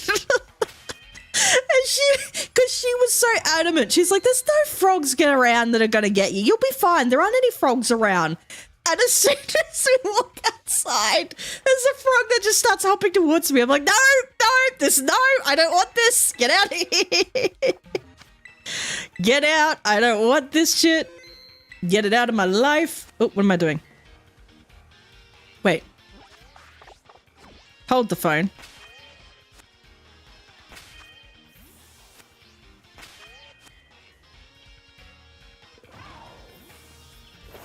You could just skip that animation. Granted, I don't think it, saves you any time, but that's interesting that you could just skip that animation. There's still some things I'm learning about this game too. Like, for example, I didn't know you could do this. I didn't know you could just zoom in on the Pokemon. Like with ZL. So with ZL, it just locks onto the Pokemon. I just didn't know you could, like, you could do that, but I didn't know you could do it in battle. I had absolutely no idea. I was like, that's a feature? It's just some things that Pokemon just doesn't tell you about. Like, this thing. Like the, go here. Your synchro mode. And then I think it's this button? This button. No. ZR. Yeah, ZR. And you just spawn the Merrill Ball. Well, I didn't know that was a thing. The game doesn't tell you that. It's like, I don't know who's going to use it, but I guess like people just like playing with their friends. Maybe they want to play soccer or something. Like, but like the game doesn't tell you that. Like, what do you mean? I don't know. Anyway, I want to try one Pokemon that I've always, like, I have it, but I've always kind of struggled to get it, is like an Alolan, no, a Galarian Slowpoke, not Alolan, a Galarian Slowpoke is something that I've always kind of struggled to get as a shiny. For whatever reason, it was just like, it was rather hard to just get. I don't know why, but I kind of want it. Oh, do I? There's gonna be something. Actually, no. I have a better idea. I want to go get a Sandygast.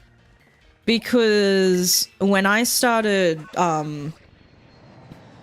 think this is around when I did my second, model. Like I said, I think earlier in the stream I mentioned I used to stream, like a lot of YouTube shorts. And it was just like the shiny hunting stuff. Like it was just me picking a Pokemon, going off to shiny hunt for it. Sandygast was the very first one I did. So I kind of want to do that. And I don't know. I think I just want to do a ghost type sandwich. What is happening? UV is high, an increase from yesterday. I'm not outside, as you can tell, phone. I think I'll be fine. I was outside for like a few minutes earlier. That's neither here nor there. Where am I going? What am I looking for? Ghost is a red onion. So I kind of want to do that. I don't need mayo. Why did I put mayo on there? I have no idea.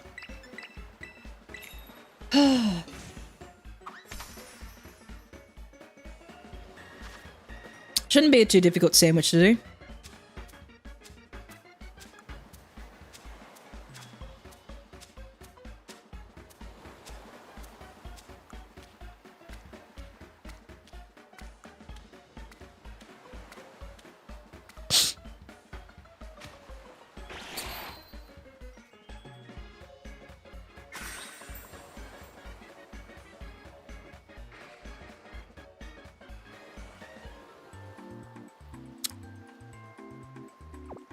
That'd be a very spicy sandwich.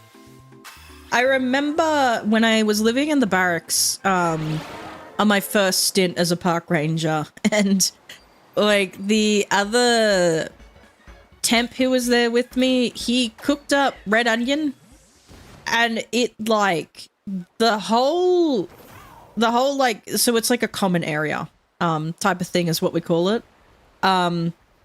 The whole like shared area, common area thing with like the kitchen and that, it just was like, you just smelt all of the, like just the red onion, the fumes like going like in your, like the thing in your eyes. Like I was just tearing up and I was like, oh my fucking God. And he's like, is it that bad? And I was like, holy shit. It's like you fumigated the whole freaking bloody barracks with the freaking bloody, with the red onion. It's so terrible. Holy shit. I've never experienced anything like it. Like I just kept tearing up. It was just like the fumes or something. Like I don't know what it was. It was just making me tear up, but it was just awful. So that was my experience with red onion. Why is there no music here? Just I guess like they want you to hear the sounds of the ocean? I don't know. I don't really want to hear the sounds of the ocean. I want to hear the sounds of a shiny. Why do they not add the shiny sounds? I don't know, but it was a decision they made and I hate it every day. I never failed to mention that. I never failed to mention that they should have just added it in. They should have just added the shiny sparkle sound in. It would have been fine. Like, or something, some sort of indicator. I don't know, man. Something. Look. Blah, blah, blah, blah, blah. Sandy Gas is strange. I don't know why, it's just strange to me. It's cool, but it's strange. It's a Pokemon that I don't think about. I like Sandy Gas more than I like Palo Sand. Like, a lot of the times you kind of prefer the final evolution in the evolutionary line. Like the final stage, rather than like the pre-evolution. Yeah, most of the time. Not always, but like, most of the time. But like, Sandy Gas is one of those where it's like, I prefer the first stage, or like the base evolution. Does that make sense? I don't know. But I just prefer Sandy Gas over Palo Sand. I have like the illustration rare from Paldea Evolve, which is really cool. I have the Sandy Gas illustration rare. I do have the SIR Gardevoir as well. I think that was Paldea Evolve, wasn't it? It was the Gardevoir, so it's the Ralts illustration rare, the Curlier illustration rare, and the Gardevoir SIR, like the Gardevoir EX SIR, which is like the Ralts growing up with its trainer. So I have a Gardevoir. I just need to get the Ralts and the Curlier, which would be really cool. But I think Paldea Evolved, there's a lot of good cards in Paldea Evolved, but it's just like I had I think because I only got 2 cards out of the whole ETB, so I was like, I don't like this set. Oh, there it is! So I was like, I don't like this set. It's stupid. Oh, I should have got...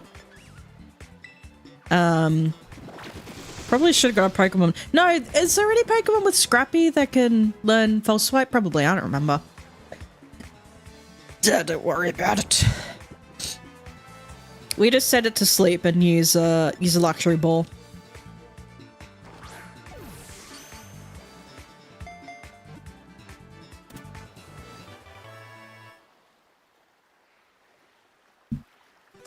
Nice.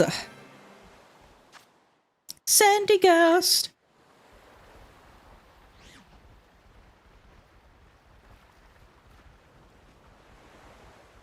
What else? What other ghost types can we get? Oh, I know. Wait, what time is it in the Paldea? I have no idea. I want Bennett. I want more Bennett. Bayonet? Bennett? I don't know. I don't know how. I think it's Bayonet. I'm gonna say Bayonet. But I want more Bayonet. I think I only have like 1 or 2 maybe, but I want more. Because I think I want to use a Mega Bayonet on my team. I'm not entirely sure. Because I want Totodile, I want Malamar. I think I want Hawlucha, but the other 3 I'm not entirely sure just yet. And I think I want... Oh, there's a Drifloon. How many Drifloons can I have? How many Drifloons could one person possibly need? I have way too many of these things.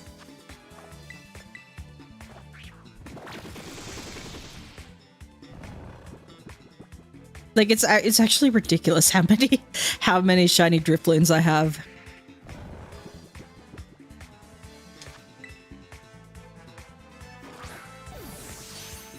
Oh, come on.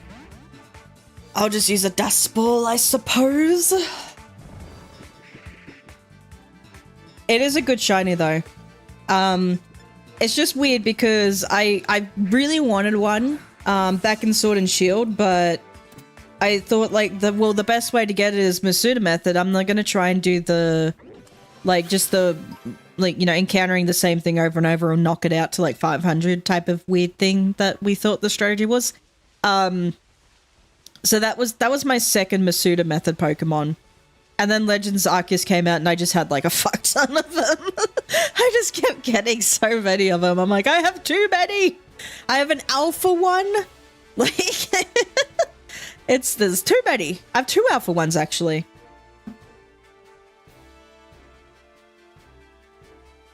My headphones just died.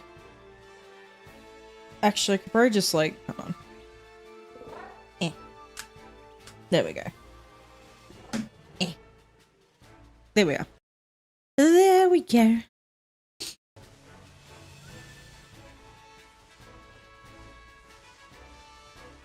Let my ears breathe at least. I have earbuds instead of like headphones, like a headset, I mean. So they're kind of just like in my ears most of the time, the earbuds, and it's kind of like, yeah, I probably should just get headphones. Like a headset, I mean. Probably should just get a headset instead, so I don't have things just shoved up into my ears all the time. Because otherwise there's no room for my ears to breathe, if that makes sense.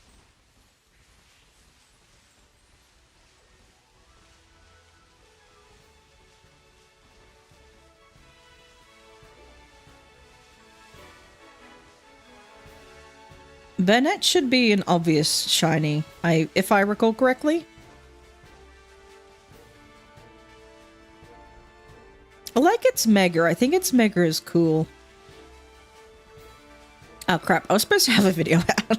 I was supposed to do a video last week, like I recorded it. I was supposed to have it out last week and then things happened that I couldn't get it out, or I couldn't like edit it in time to get it out last week, so I was like, I'll just do it over the weekend, and then things happened over the weekend where I just didn't have a chance to edit, and I was like, okay, well, I have to freaking, you know, upload things to the Patreon, and then have to edit this thing, and then I have to upload that thing, and then I have to get it out before, like, ZA, and I'm just like, oh my god, this is a thing.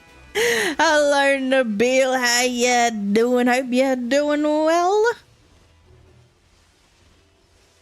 Oh, the sun's coming up. That's bullshit. That's so bullshit. Wait, can they go underground? Probably not. Ugh. The sun's gonna come up. I only have a ghost type sandwich. I'm gonna have to go to the beach because it's the only ghost type I can think of at the moment. Is a sandy ghast. Unless there's another ghost type that I can get that's like out and about all day, every day. Oh, Fluttermane. Actually, I could probably go get a Fluttermane now that I think about it. Oh, that's bullshit. Stupid. I hate that. I wish there was a way I could just change the time on my own like in Legends Arceus, but I can't because it won't let me because they didn't think about that. It's like, why? I don't understand. You could have just, you know, you could have just had a sleep at the freaking academy then or something. I don't know. I don't know, bro. Get us a camping set. For fuck's sake, anything. Like, you good? Yeah, I'm good. I'm doing good. Thank you for asking. Oh, I'm after my little mini crash out, but but it's so stupid. Like, what's the point? You have all these like different times and things, like all these like oh god, now it's just all sinisty. What else can I get? Fluttermane. I'm going there. Stupid. It's so stupid. Why? Why is that a decision? Just let me be able to change the time of day however I need. It's so dumb. Whatever. I can go get Fluttermane. Which I think they fixed.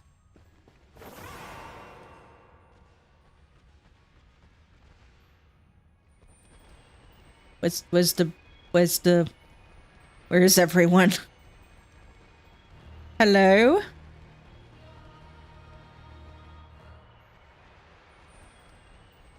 Where's all the Pokemon?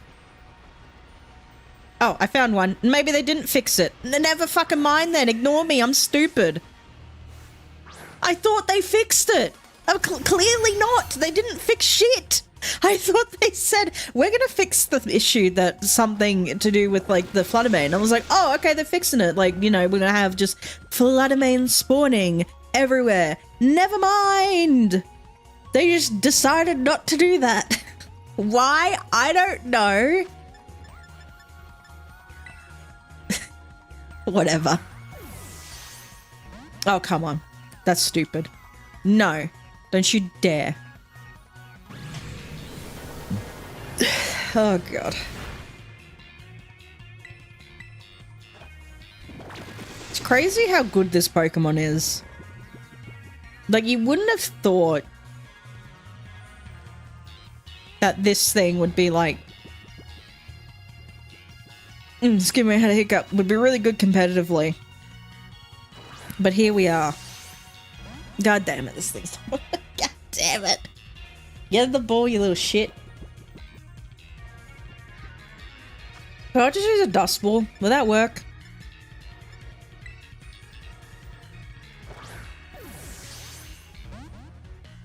Bugger.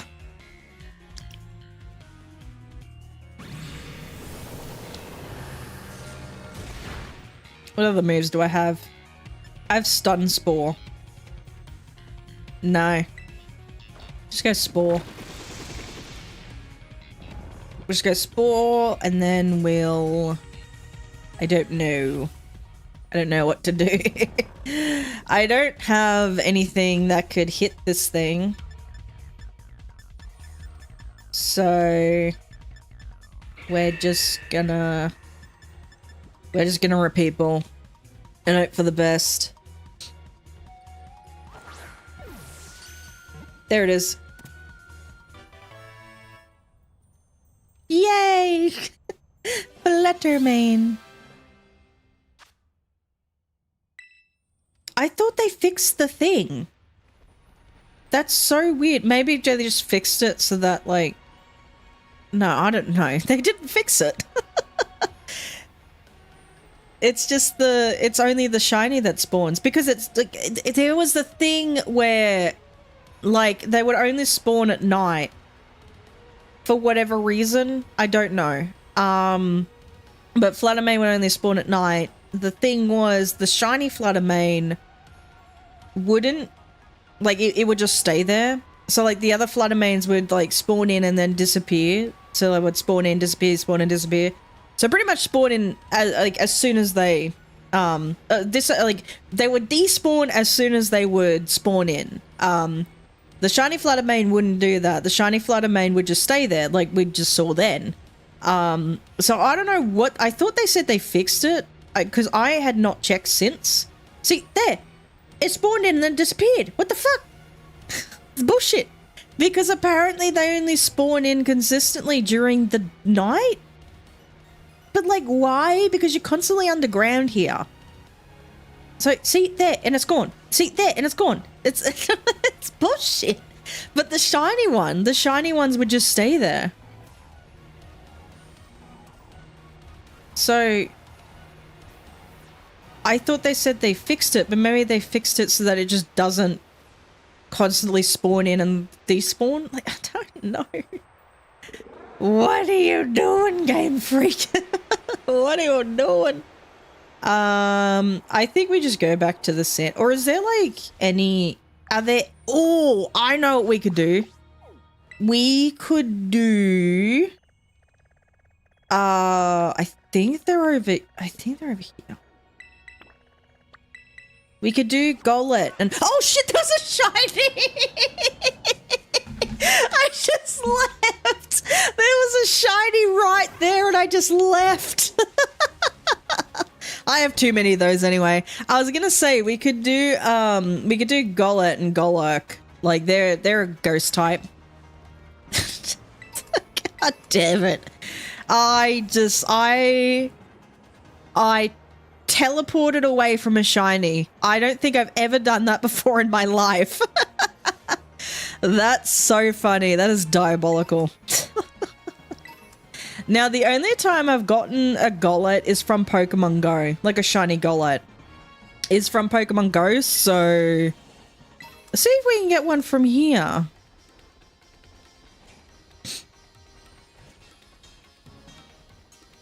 That would be interesting if we could.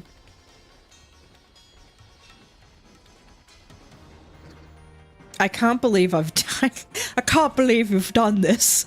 I can't believe I fast traveled away from a shiny. I can't believe you've done this. Oh god, that's funny. What do these shinies look like? What is a shiny? Wait, can I go up to the ice type thing? Wait. I have no idea if I can, but I want to try and see if I can go to... I think they spawn on the mountain, like the snow mountain. Oh, God.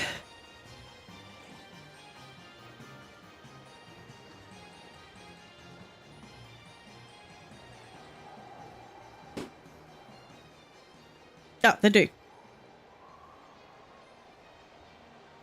Huzzah! Okay, let's do this for the next 12 minutes, 13 minutes technically, but you know. 12 minutes, 59, 58, whatever it is now. 52, whatever. Who's counting? Who's counting the time? What are they staring at? They're just kind of standing there. They look like little hobbits. They look like little hobbits or like dwarves. They look like little dwarves, like the Gollets. They look funny. I like them. I like their design. I like Golurk and Gollet's design. That's another really good Gen 5 Pokemon. A lot of good Gen 5 Pokemon. Like even Alola Mola. Like I like Alola Mola. I think it's a pretty cool Gen 5.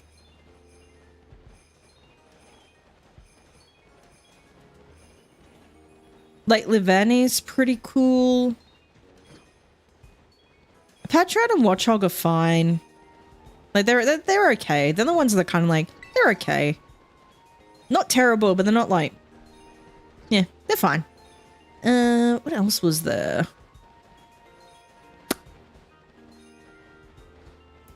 Oh, Zoroark. Yeah, that was a really good one. I forget Zoroark is also Gen 5. Zoroark. They're really good. They're like iconic Gen 5 Pokemon. But I guess you don't realize because you can't catch it in Black and White. And I think Black 2, White 2, but you could get it as a gift in Black 2, White 2. You got the whole Electros line. That one's pretty cool. Gigalith. Weebat's pretty cool. Oh, I like the monkeys. Not a lot of people like the monkeys, but I kind of like the monkeys. I think the monkeys are pretty cool. I especially like Pansear. Although Simisage is really cool too. Like Pansear and Simisage. Yeah. I think they're cool. I like Muna and Mishana. I think I already explained that though. I think I said I like Muna and Mishana. Actually, that was one of my Pokemon that I used on my first playthrough, I do believe. Muna and Mishana. Gothitel's pretty decent. It's not like my favorite, but I think it's a decent design, but I think it's still pretty good. I think it still works. Plus, it's like the whole... really, the only thing I know it of quite well is like its whole shadow tag thing on like the Perish Trap team. Oh, God. Yeah, that's a thing. And then we got... Oh, and then we got a Moongus and Fungus. And then there's Joltik and Galvantula. Those are really cool. And then like the genies, like the Landorus, Thundurus, and Tornadus. Really cool. They're very interesting designs. They're just like men. They're just genies, but they're cool. I kind of like them. What else was there? Victini's a great design. Like Victini's pretty cool. Was there what mythical Gen 5s were there? Victini and Genesect? Or was Genesect Gen 6? I don't remember. I know Victini was Gen 5. I think Genesect was Gen 5. I might be wrong with that one. See, mythical Pokemon I'm a bit unsure of when it comes to like what generation they're from. I'm good with like Mew is Gen 1. But wasn't released in the Gen 1 games. I don't know if it was like a distribution even. I have no idea. I know you could glitch it in. Like it was still in the code of the game. You could glitch it in.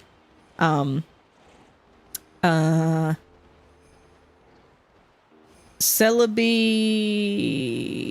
I think just Celebi was the Gen 2 mythical. Was that the only Gen 2 mythical? Was there another one? I think it was just Celebi. Gen 3 had like Deoxys, Jirachi.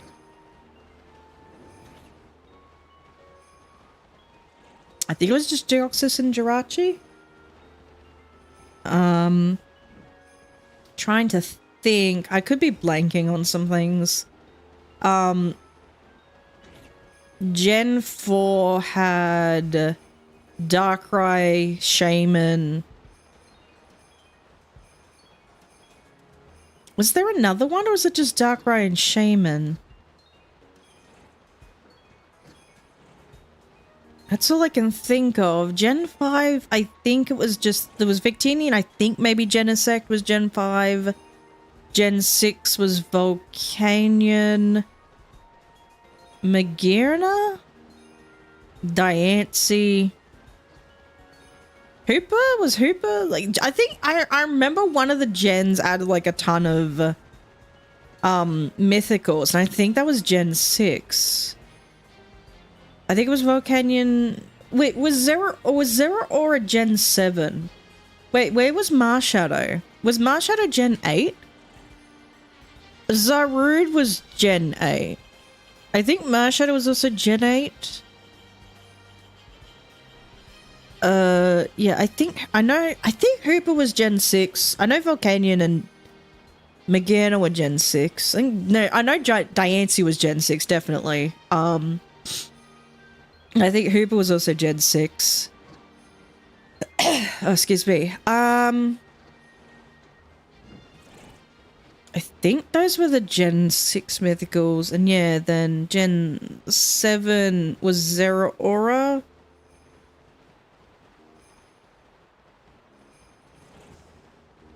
Wait, was it just Zero Aura? Was there someone else? I'm not entirely sure. And then I'm definitely missing something. And then Gen 8 I think was Marshadow and Zarude. I think no, was Marshadow Gen 7? I forgot. Was Volcanion ever available in Gen 6? I know it was technically in the game files. I think they distributed it at one point. I know it's still shiny locked, I think. I don't think you can get that shiny. I don't think you can get Victini shiny as well. But it was, I don't know if it was available in Gen 6. I have no idea. This is the thing. I don't know, like, I'm trying to, you know, list, like, which mythical was available in which generation, or was introduced, or was a part of which generation, but, like, I have no idea if I'm 100% right. I know I'm definitely not 100% right. I have no idea when or how they were distributed. Like, I have no idea. They could have even been, like distributed in a completely different generation that's separate to their own. I thought, like, if a mythical Pokemon is introduced, it would have been, like, at least distributed within that generation. Would that not make sense? Otherwise, I have no idea. I'm not entirely sure.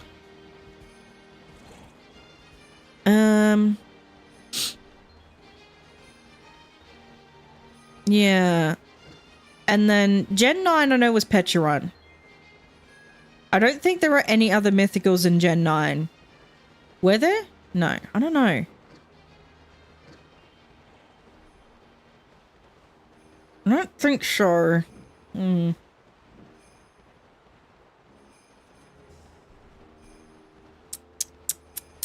I don't think so. See, the only Zero Aura I have, because I like Zero Aura, but the only Zero Aura I have is the shiny one, which was like the event that they did in Sword and Shield. It's very similar to the, well, it's pretty much exactly the same as the Treasures of Ruin event, where it's like you had to knock out, or you had to defeat X amount in raids, and then everyone got distributed the Pokemon. I would love, like, just the regular Zero Aura. That would be cool. I would love that. There's all these Golets standing other Golurks, and they could be shiny, and I wouldn't have a clue. What's time left? 3 minutes. Okay. I probably ran past. Never mind. I was gonna say, I probably ran past shinies, and then there was a shiny there. I nearly ran past that one. I wouldn't have even realized. Can I just use a Dust Ball? Would that work? Oh god, give me a second. Oh god. My chair's very squeaky. Can I use a Dust Ball? I think it would go well with the Dust Ball. Yay!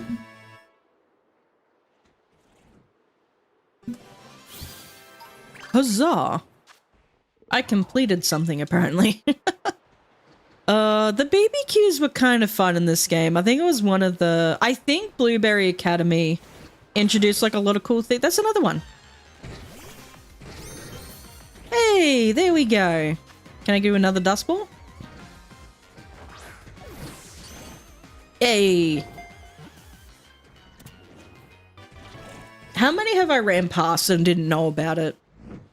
That would be fun to know. Oh, I can't wait for Legends ZA. Hopefully, like, you know, if the rumors are true, hopefully they have, like, the shiny sounds like they did in Legends Arceus.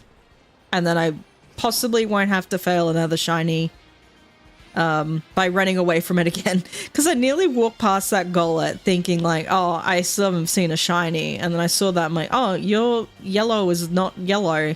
Your yellow glow is different. Oh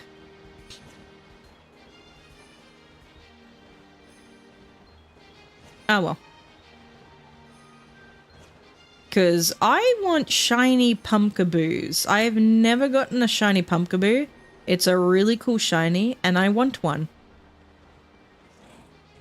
I don't know how I'm going to evolve it. I might have to, like, convince a viewer to, like, trade with me and trade it back, and hopefully they make sure to trade it back. I don't know, because I know that one, it's like a trade evolution. I hate trade evolution. Oh, do I want to have a Gorgeist or just want a Pumpkaboo? I think I just want to keep it as a Pumpkaboo. I don't think it matters. I'm not going to use a Gorgeist on my team anyway. I just think Pumpkaboo is neat. I like the different sizes that it has. Like, it's like really small or really big, or somewhere in between. Oh, excuse me. I think it's a cool concept. I think, was that like the first time we sort of had like a concept of size differences in Pokemon? And then they had like Legends Arceus, and it was like, it was more pronounced. It was like, it's like this one is clearly smaller than the other one, and they did that in Scarlet and Violet. It just doesn't, I don't know, it's not as obvious as Legends Arceus. I don't know. I think because they tried to at least keep the scale of the Pokemon somewhat accurate, which I kind of hate, just upscale the size of the Pokemon. I want to be able to see like my Flabébé or something, like, if that makes sense. I don't want to see this like tiny little thing that I can barely see. It's so annoying. Is any of these... Ooh! Fluttermane the Arrogant. I love these types of marks. Curlier the Easily Flustered. Oh, how lovely. I think that's it. Okay. I love personality marks. They're my favorite thing. They're so cool. Oh, one thing I wanted to try, actually, that I never got to try, with the Switch 2 update. I don't know if it's gonna work, but, I want to try the Cyndaquil. If I remember correctly, where the cave was. I think it was somewhere over this way.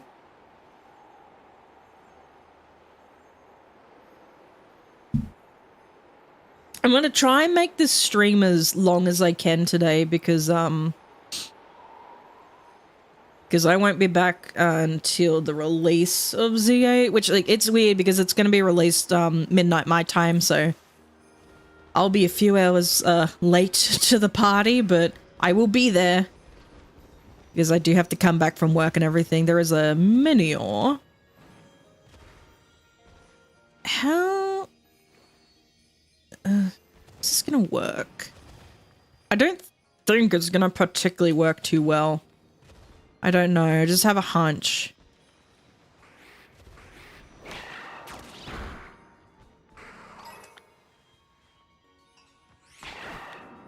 Oh, I can't use it because I'm on the Pokemon. There we go. Come over here, you. Fight me. There we go. Got it. Got it. Okay. Let's see what we can do. If I can get any to spawn. Just any. I just want to spawn any Pokemon. I don't know if it's gonna work. How do I do the... Okay. Okay, I spawned a Metang.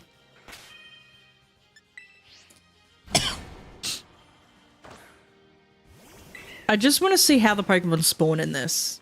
Just, I don't know if it's going to spawn that well.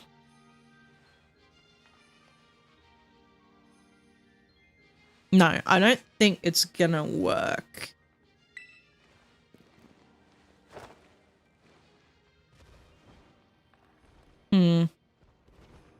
No, I'm not convinced. I was going to try to do the Cyndaquil, but Not particularly convinced about that anymore. I was never convinced in the first place about that section, but definitely not convinced to do it. Alright, I was gonna do the Slowpoke one, but I don't know. Not really feeling the Slowpoke. No.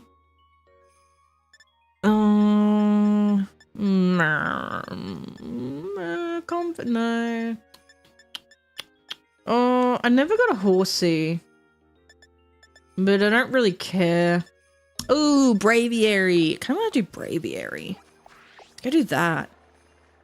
It's over here, if I recall correctly. You can get a few.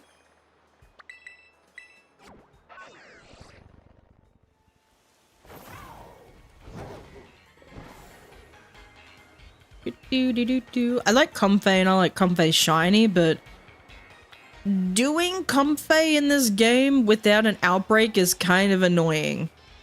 Like, I don't think I even got a shiny Comfey until the mass outbreak event. So I'm not particularly keen on doing that one. But I want to do Braviary. Braviary and Rufflet. I think there's Braviary that can spawn around here. I hope so. Where is the Braviary? I could do Blitzel. I don't have that many, oh, there is Braviary. Okay. Well, I could do Braviary to start and then do, like, Blitzel. Because I think Blitzel is another really cool shiny. Let's do that. Blitzel Zebstrika. Cool Pokemon, cool shiny. Love it. Do I want a flying type sandwich or a normal type? Normal type would also give me Tauros. And Girafarig and Farigiraf. Flying type would probably give me also potentially Rowlet, but I don't know anything else, so let me just do flying instead, which is Prosciutto? I have no idea what it's called. Oh, I did not want to talk to you. I love you, Ogerpon, but I don't have the time right now. I have sandwiches to make. And I need this thing.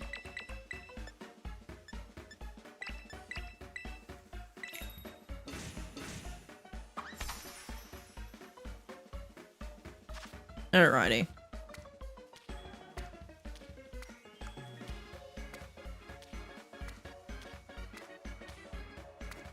Oh, I nearly fucked that up. Whoops. I didn't even grab anything. Come on. Give me the stuff. There we go. I thought I might as well try and put the top of the sandwich on. Just to see. Just to see how it would go. I love how one of the ingredients is whipped cream. I don't know why.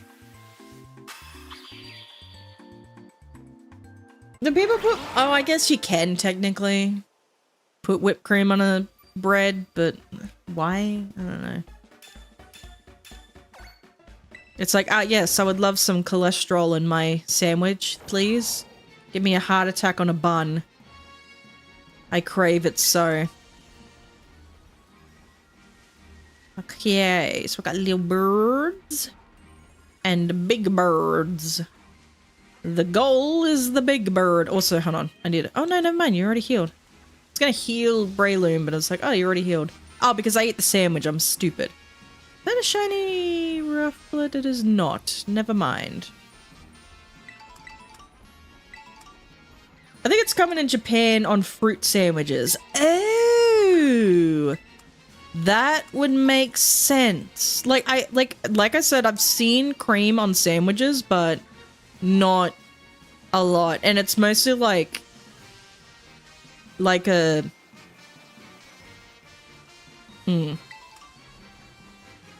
how do you call it? Like a dessert type of thing? I don't know. It's weird to me. Like I've seen it. I've had it. But it's more so like not just, you can't just use any bread. You sort of have to use like almost like a brioche, but like a sweeter bread. If brioche is sweet. Brioche tastes sweet to me, at least. I'm not entirely sure. Maybe I'm just weird. I feel like brioche has like a sweeter taste to it. Got sniffles. I'm dying. America! I don't know why. It's the first thing that came to mind. Just America. It's such an American bird. It's such an American Pokemon. It's a fucking great shiny, though. It really is. I love it.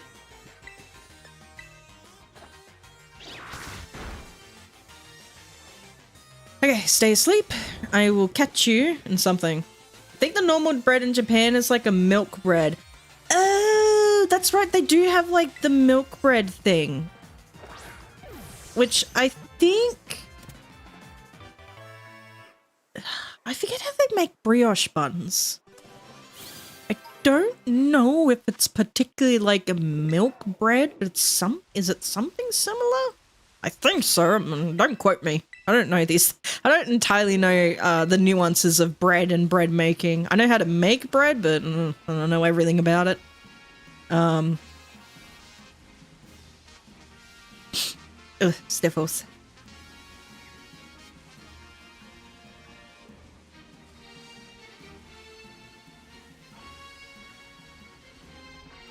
A lot of birds. I know because I have the flying type sandwich, but I just thought I'd make that observation that there's a lot of birds.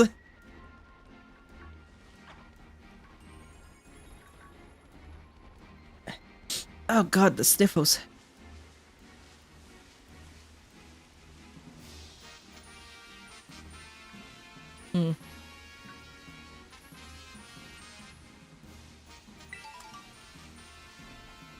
Oop. Unironically, the only bread I've learned how to make is sourdough. Oh, interesting.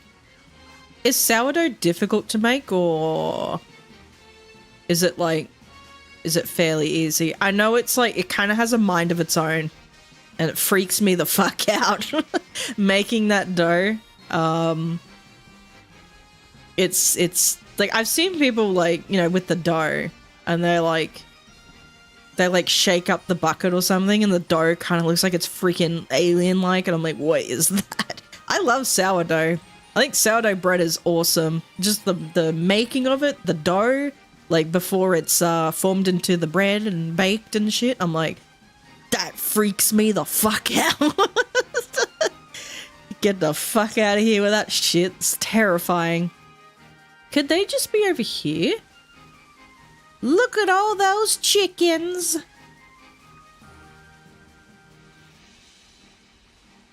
Whee! What if I just fly? Not particularly in my opinion, but you kind of have to keep a starter almost as a pet. Oh, I did hear about that. Yes, okay, I get you now. Yeah, it is, it's very strange. Very strange to me. Oh god, sniffles.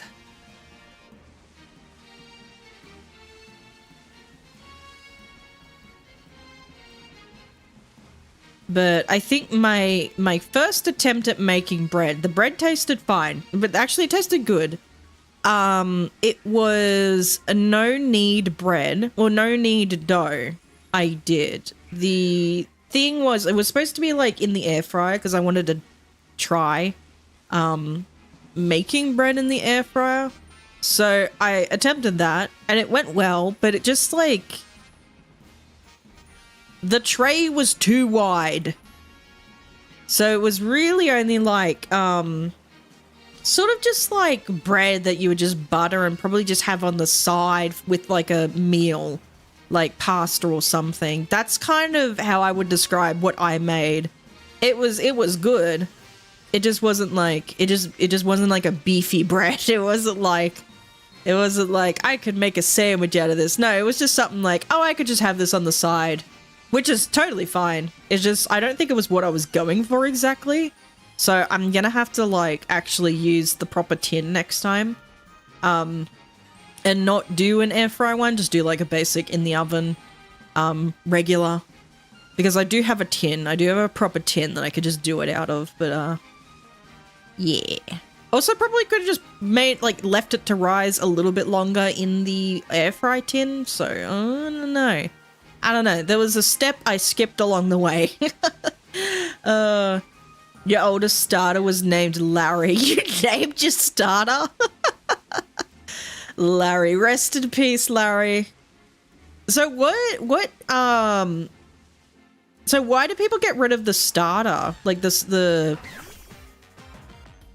starter sourdough stuff. Is it like because it just gets older, or what's the... I probably should look more into this. I should learn about sourdough.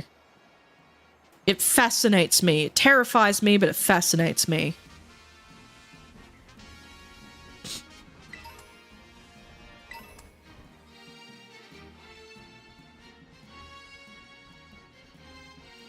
I want another bird. I probably could also find a Rowlet. Yeah. You went on a trip and couldn't take care of it. Oh, okay. Yeah. Because essentially it is like a... It's like a lot of yeast and stuff. I suppose you sort of have to like... Yeah, you would have to... It's technically a living thing. You can... it's almost like a living thing. You kind of have to... Yeah, you do have to look after it. Okay, I guess. That makes sense. Okay. I do want to learn about... Now I want to learn about sourdough. More in depth. Should write down a note for myself. Learn about sourdough. I want to learn about sourdough. I want to learn... There was another thing I wanted to learn about. I don't remember what it was. Something interesting. I don't remember. Yeah, it's yeast. Bacteria you have to feed every now and then. Yeah, I thought as much. Yeah, my only experience with yeast is in the packet and just putting it in my pizza dough and making my pizza dough and making my pizza. I guess, like, I make dough. I've made dough before. I made dough from scratch plenty of times, but I just never made bread. I've made pizza. Well, I guess, like, the pizza dough is technically like a bread thing, but it's like pizza dough. I don't know. It's different. Anyway. Because I think at one point I was like, I want to try and make my own pizza dough. Because I would always get, like, the pre-made bases from, like, grocery stores. So, like, from Coles or Woolworths or something. So I'd always get the pre-made one, but I never, like, bothered to make the actual dough until I think it was, like, maybe COVID or something, where you just couldn't really, like, get a lot of the stuff, or we just didn't have, like, there's just a lot of things you can get, but you could get, like, the base ingredients and make it yourself. And, like, because we always have, no matter what, in our pantry, we will always have flour. We will always have flour, we will always have pasta, and we will always have rice. So we always have those in the house. And I was like, okay, I just need to pick up, like... Oh, we also have, like, the condiments, like salt and all that, salt, sugar, all that stuff. Salt, sugar, pepper, all that stuff. We have a lot of baking ingredients, is what I'm trying to say.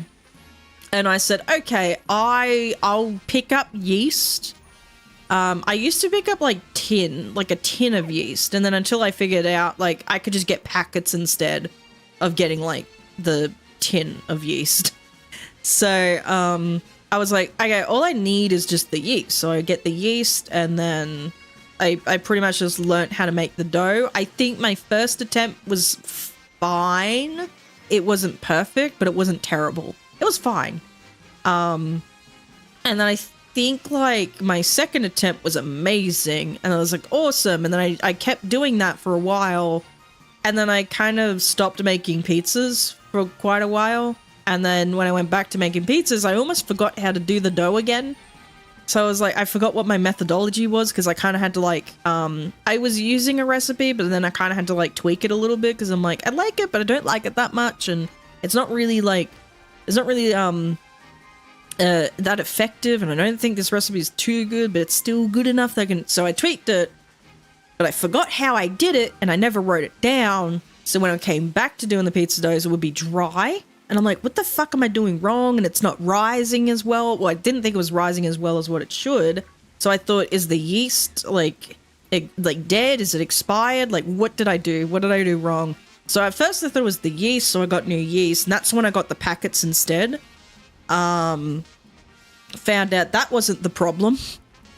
Because when I would activate the yeast with like the water and the sugar, like the warm water and sugar, it would froth. It would actually like froth. It was fine. So I was like, well, it's not the yeast. Eventually I figured out the recipe I was using, it didn't have enough moisture in it. It was too much flour to the wet ingredient. So like the ratio was just off. So I was like, okay, so what I did eventually, so what I figured out to do is I would put like, I wouldn't put that much flour in there. I think the recipe normally would be like, oh, 4 cups of flour straight away into the thing. I'm like, that's not right. So I put like 2, maybe 2.5 cups, which was like definitely not enough for like the... I probably could just put more water now that I think about it. But like I would put like the minimum amount of flour in, added the wet ingredients, mixed it up, and then just like added like bits of flour each time. And then eventually it would just like make the perfect dough. And I was like, this is the dough. This is the perfect amount. This is perfect. So I got it perfect. So now I know what I'm doing. Hey, Nick, how you doing? Hope you're doing well. Yeah.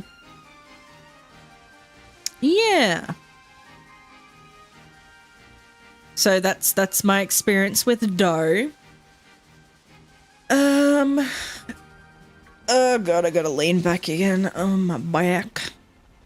Sitting is hard. Why do people sit? How do people work in offices all day? How do they do that? I don't understand. I could never just be in an office. I always had to be out and about. Always had to be like out in the field. I could just never be in the office. Or if I didn't need to go off, like if I didn't need to go out, I would just be in the shed or I'd be in the garage or I'd be somewhere. I'd be like, no, I can't be in the office. Fuck this shit. Because it's like, what the fuck am I going to do in the office? Like, look at my email 50 million times with, like, no new information? Like, I'm not doing that.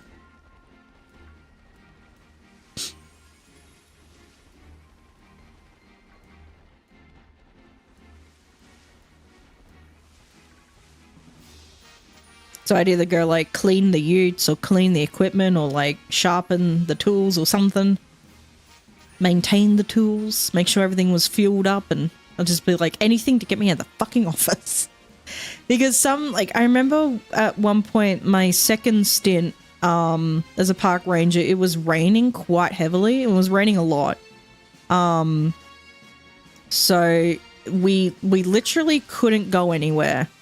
Like, I couldn't go do my normal, regular, like, maintenance runs to some of the parks because they were on the like side where the roads were cut off, and then the other side where the roads were just cut off, like not cut off but cut away practically. So I couldn't go anywhere, and I was like, the fuck do I do then? So I cleaned the house that the office was like situated at. I just cleaned the house. I was like, I got nothing to do. Like there's nothing for me to do. Like, if I can't go anywhere, and like all the tools were maintained quite well because I'd already done it. I'd already fixed up all the tools and I'd sharpened them, and like I cleaned them and, you know, like refueled them or recharged batteries or something. I don't fucking know. So I literally had nothing to do. I'm like, well, I do. So I just cleaned the house. I'm like, what else is there to do? And then my boss left, and then I was like, well, I just sat there. I was like, there's nothing to do, so I just sat there. I'm getting paid to sit in a chair. Like, this is fucking stupid. Oh my god. Eventually I was like, okay, my time's up. And I got to leave because I was like, I was also a bit worried that I was going to get flooded in town because the town floods apparently when it's like really heavy rain, which I was like, oh my god. I got out, which was good.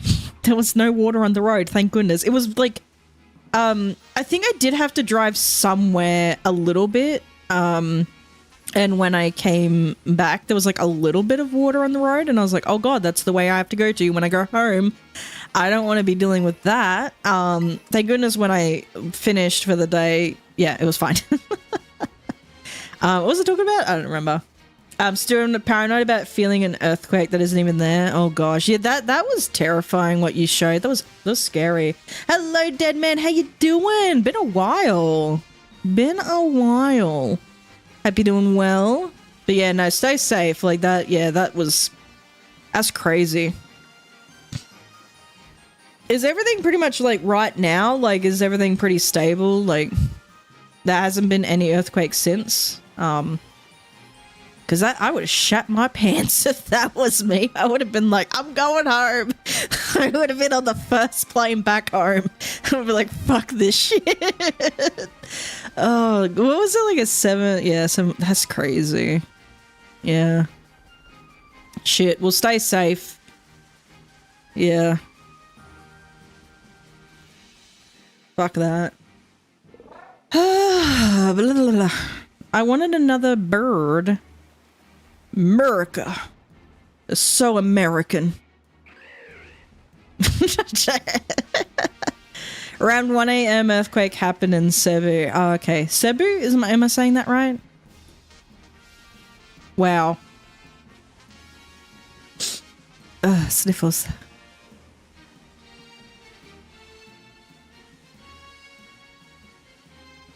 I don't know what I'm doing. Just going around in circles. Where are the birds? I want a shiny bird. I got one. I got one shiny big bird. Hello. Where'd you come from? You just appeared out of nowhere. Such a weird, like... it's bobbing its head. Its fluff is bobbing with its head. I don't know what I'm talking about. I haven't even seen a shiny rufflet, and I've probably ran past a few several times. I just wouldn't know. I wouldn't know.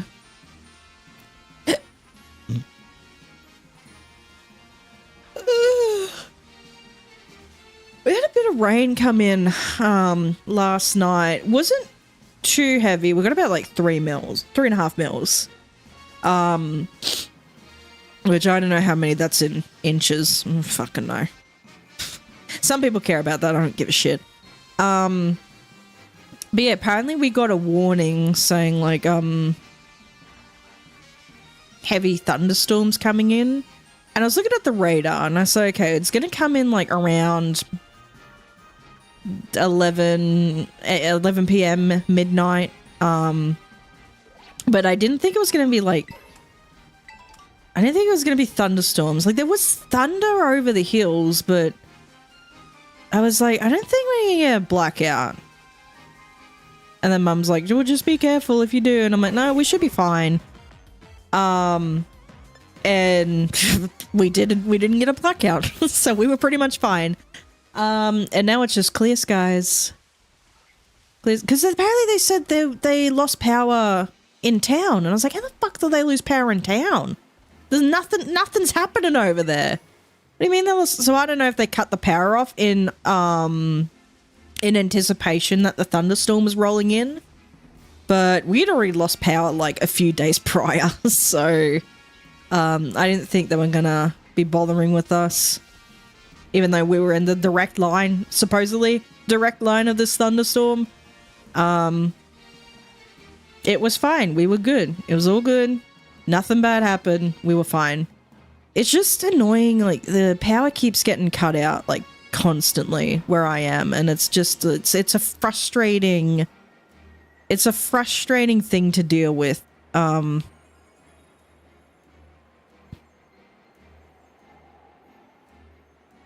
the infrastructure just can't handle the demand out here. It's just like it's like the water can't handle it. The water pressure is so bad. Electricity just, it cannot handle all the houses being hooked up to the grid. And you know what the solution is? Oh, let's build more houses. Let's build more buildings. And it's like, okay. You do realize it's going to put more pressure on the infrastructure? And they're like, no, she'll be right. It's like, you're literally fixing up the roads every fucking month. Like, you're doing the same thing on the same road every fucking month. And then you're just rotating between the roads. You constantly cannot keep and all the houses connected, like, consistently with, like, having blackouts. The water pressure is so fucking bad. Like, that's terrible. And it's like, she'll be right. They definitely have slowed down with development, which is good, but like they're not willing to fix the infrastructure around here, and it's like just fix it. Just fix it, please, for the love of God. I don't know. I'm just these are adult problems for adults to worry about. And I can worry about that in my spare time. I don't know. I just find it... I just like talking about infrastructure stuff like that. I like talking about those things because we can all... Like, people, you know, relate to that sort of stuff. People get pissed off with, you know, roads that need to be fixed, power going out occasionally. You know. There are people who can relate. I don't know what I'm doing. I got one bird out of that whole thing. I got one shiny American bird. So American. It's based off the bald eagle, isn't it? Braviary. It's like... it's so American. Like, you look at that and you're like, yeah, that's American. That's America right there. Oh, God. That's my goddamn freedom. Something. My God-given freedom. Freedom, but... Oh, God, I don't know. I'm probably pissing off a lot of people right now. I don't fucking know. They're like, how dare she talk about America? I don't fucking know. Is that a shiny bird?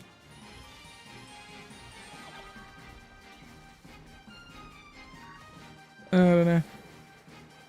Wee! Oh god, I feel good. Oh my god.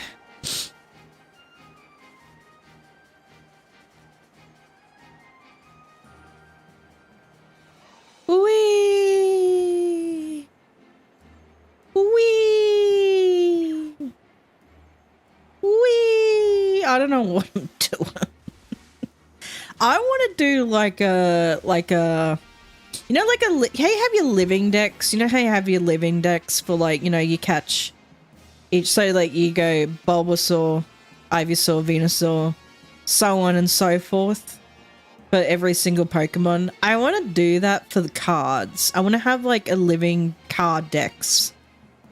But I want like illustrations that I like. I don't want just like, I don't want just like the most expensive illustrator. I don't care about that. I never cared about that.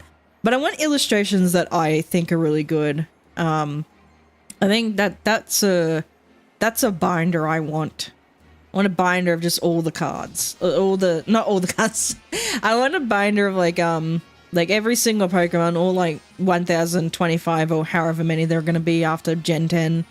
And just like each section, each sleeve will be my favorite illustration of that Pokemon. So like find my favorite illustration of a Bulbasaur and use that one. Find like my favorite illustration of like a Ivysaur, use that one, so on and so forth. Doesn't even have to be a full art. It could just be a common. Like some commons I think are better than full art ones. Like the Poltergeist from Twilight Masquerade. I think it's like better than the other one, like the common one. I think it's better than the full art, the illustration rare. I think it's better. So I want to use that one, which I do have. I would have tons of them, but I want to do something like that. I just want to do fun things. Excuse me. I just want to do fun things with my cards rather than just like have them sit around in a box. Like I want to be able to do stuff like that. I think I explained that early in the stream too, where I was like, I was going to do a binder with like autumn themed cards, and I wanted to do a binder with my favorite illustrator, which is Rend. So I want a binder for that. I want to do like different themes. I think that's a fun way of collecting cards, rather than just going like, I want the most expensive card and blah, blah, blah, blah, blah, whatever the fuck. Because there's so many different cards, there's so many beautiful illustrations, and they keep getting better and better. And I think it's nice to just explore that sort of stuff, and like to even just explore like the different artists who do these cards. Because there's some really good ones. There's a Zeraora one that's really cool. I forgot which set it was from. I think it was it certain, I think it was one of the Scarlet and Violet ones, but I can't remember exactly. Or is it one of the Sword and Shield ones? I don't know. But I would love to have like a really cool Zeraora card. There is like the Zeraora V, like the illustration, or the full art one, I don't know what it's called. Illustration rare one from Crown Zenith, I think it was called. I think it was Crown Zenith. I could be wrong. Probably not Crown Zenith. It was probably the one before Crown Zenith. I don't know. I want to open up Crown Zenith packs again. I loved Crown Zenith. That was my gateway. That was my gateway into TCG collecting. Love those ones. I think my favorite one, which is the one I really wanted to get, was the Miltank one. Because it has like the autumn, you know, autumn season in the background, but it's also got this like really lovely picnic that it's sitting down at, which I think is really cool. But there are definitely some other ones from Crown Zenith that I would really love to get. There's actually this Hisuian Zoroark that's really cool. I think it's from Crown Zenith, but I can't exactly remember. But I would just love to open up Crown Zenith again. I'd love to do that. Is there a shiny in there? I don't think any of these are shiny. No. Oh, you are? No, you're not. No, you're not. Oh, crap. I thought you were. I think it was the grass that tripped me up a little bit. I was like, is that shiny? Also, the sun is going down, so it kind of was also... Oops, oopsies. Never mind. Okay, I'm stuck in this loop now. Is there a... You better not be underneath me. There we go. Okay, we're good. Oh, excuse me, I had the burp. I don't think anyone heard that though. Just thought I'd share.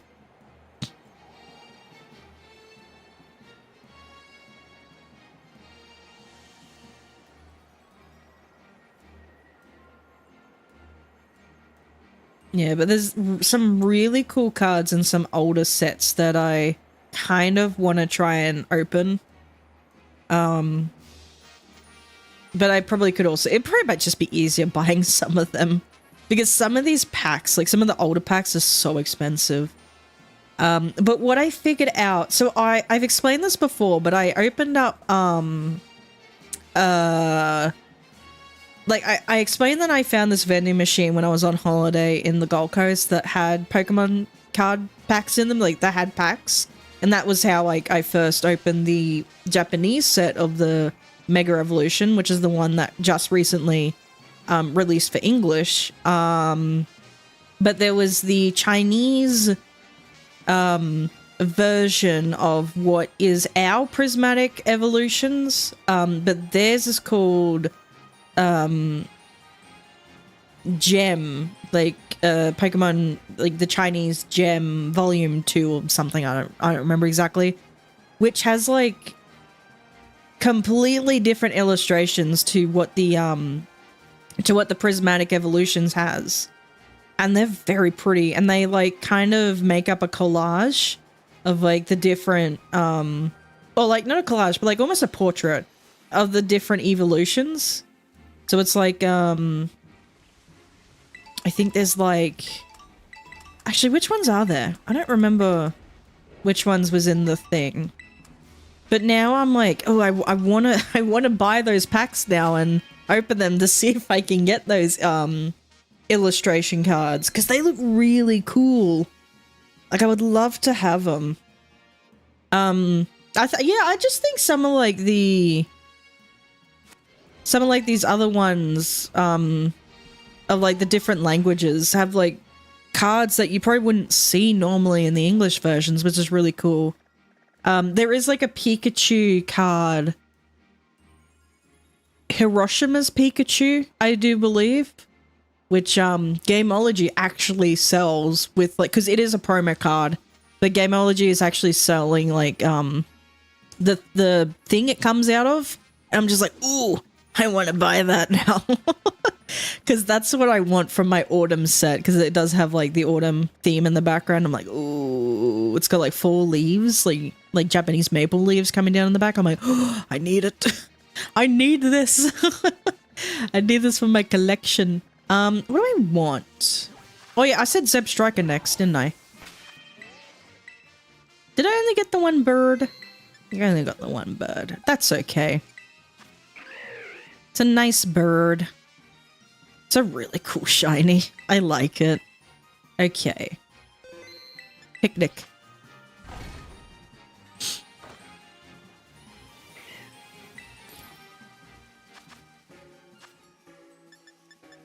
What do I need for electric? Oh, yeah.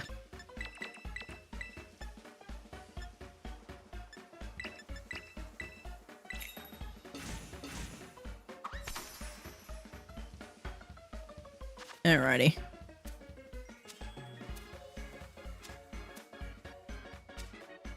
Slowly but surely getting rid of all of my Herba Mystica.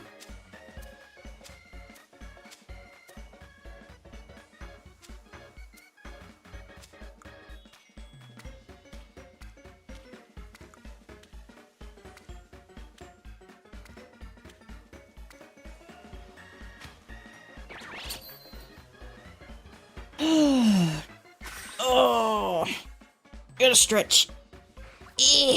There we go. That's my stretch.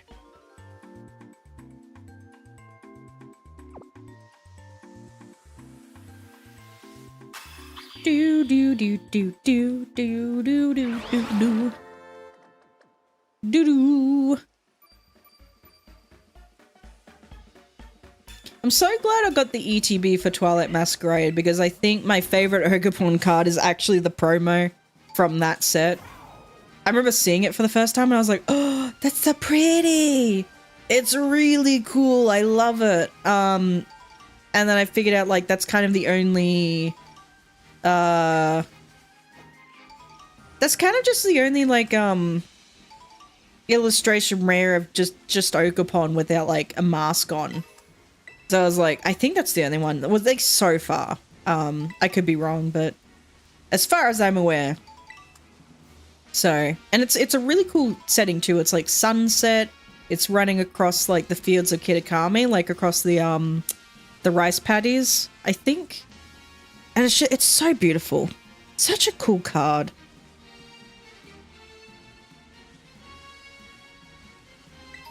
It's another really cool card. I got like the Pikachu one. I think it was from just Scarlet and no. Scarlet and Violet had the Miraidon Koraidon promos. I think it was Paldea Evolved. That had a really cool, like the ETB had a really cool promo with like Pikachu, Fuecoco, Quaxley, Sprigatito, I think. I could be wrong though. I'm not entirely sure. I like that card. That's a really cool card. The Charmander from Obsidian, I think it's from Obsidian Flames.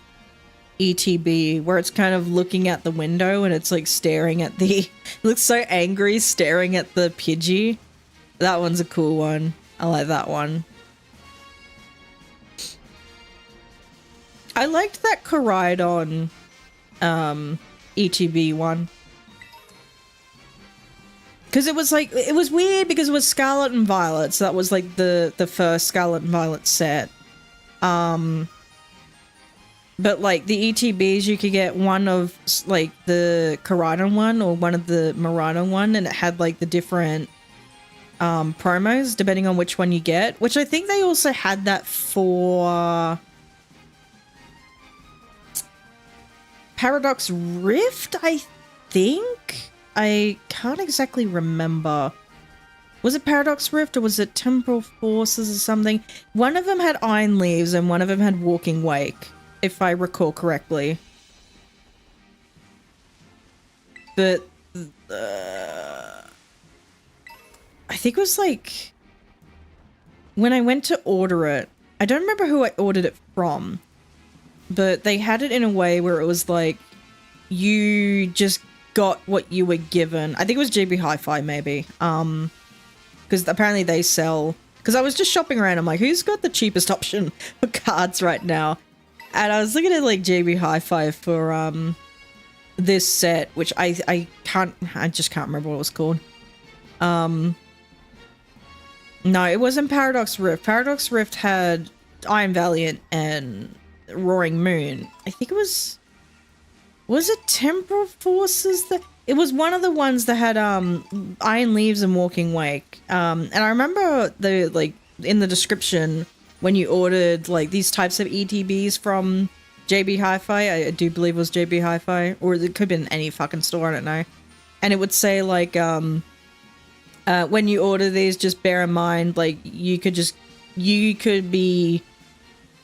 gonna get what you're given. You might not necessarily get the ETB that you want, or like the type of ETB that you want. So say if you wanted like a Scarlet and Violet one, and you specifically wanted the Miraidon one because it had like the Miraidon promo card, or you specifically wanted the Koraidon one because it had the Koraidon promo card, it wasn't up to you. It was just like by fate, by like by like whatever employee was freaking doing your order that day and whatever they were giving you. You just had to hope you got the right one.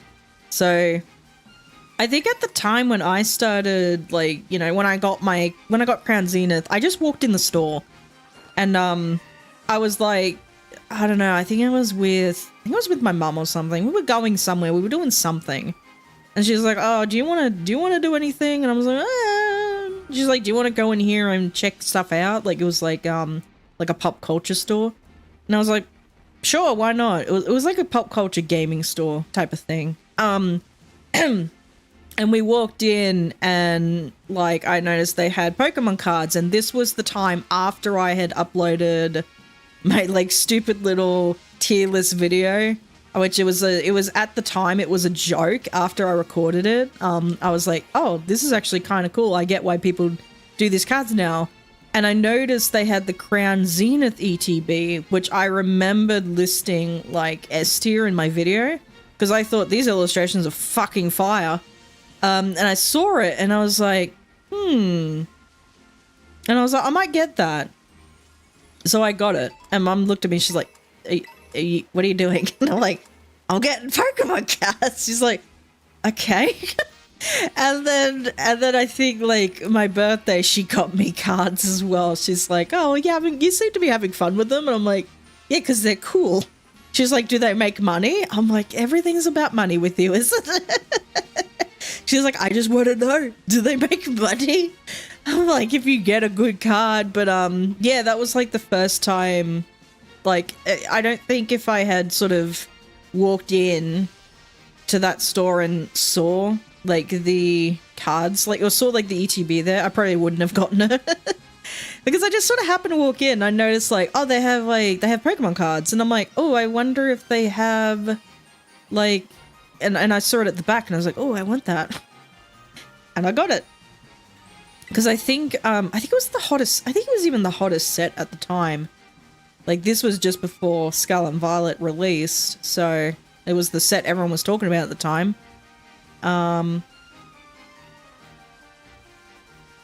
Yeah, so I just happened to walk in, and they just had the ETB there. Now you walk in, Because I would actually like sort of order them online, or I would just sort of walk in and I would just buy the cards, and the guy at the counter, I think he kind of eventually somewhat recognized me. I wasn't going in like all the time, but he kind of recognized me because I did actually made the effort to chat with him about a few things at one point. So he warned me. He said, what was it, around Obsidian Flames or something? He's like, oh, you need to be pre-ordering these like as soon as they get announced, because these go quick now. And I was like, oh. And he's like, so do you want to pre-order it? I'm like, no, I think I'm good.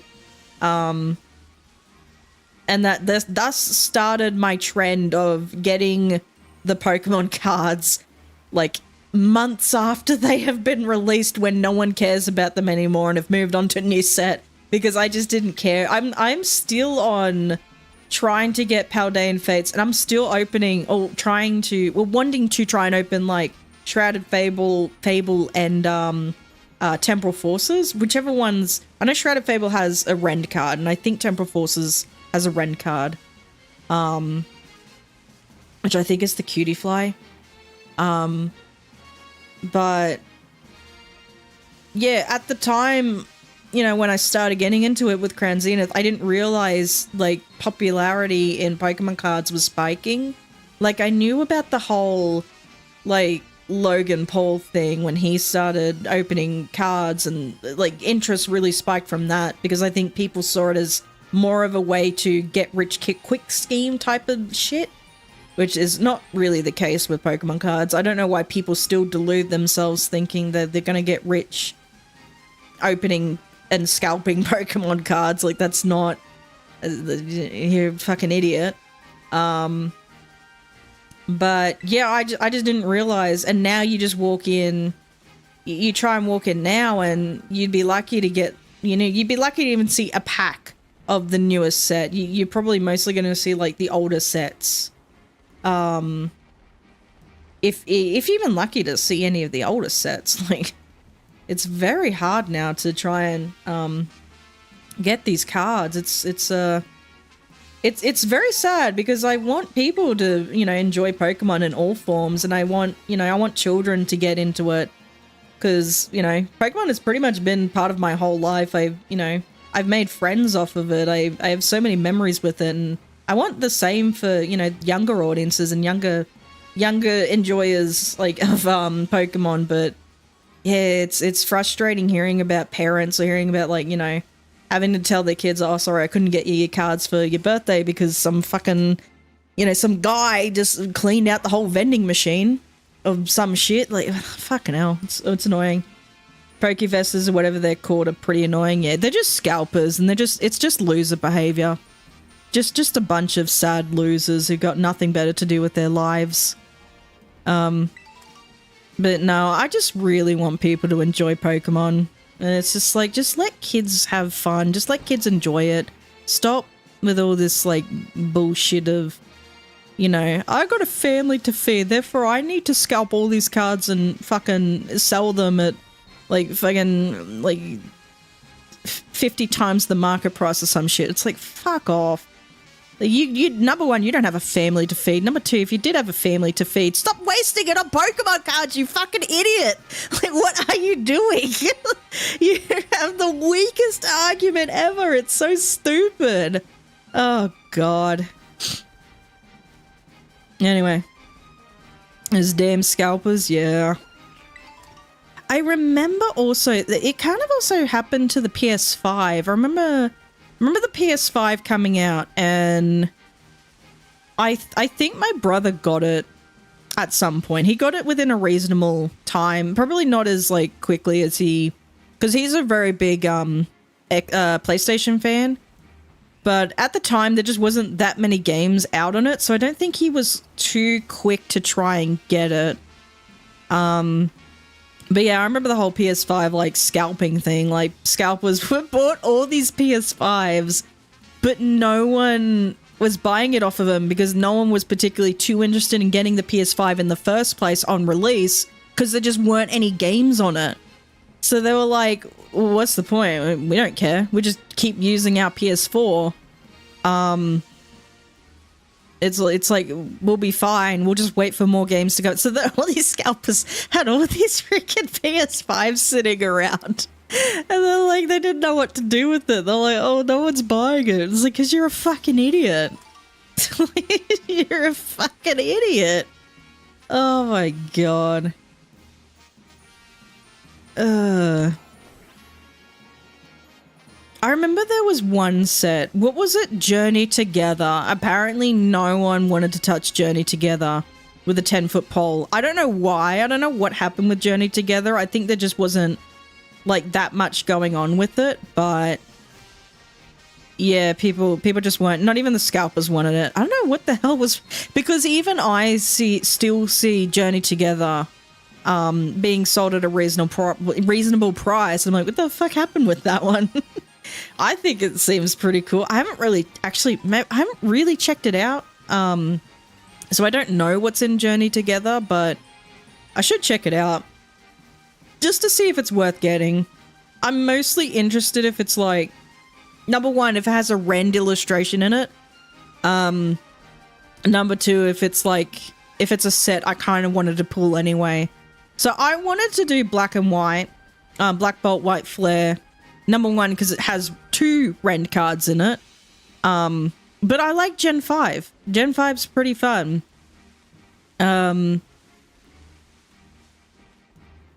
So I think I'm just going to get the bundles, like booster bundles from that set, rather than like just getting like ETBs or whatever. I think I've said this before, but I'd rather get ETBs if the promo card in there is something I kind of want.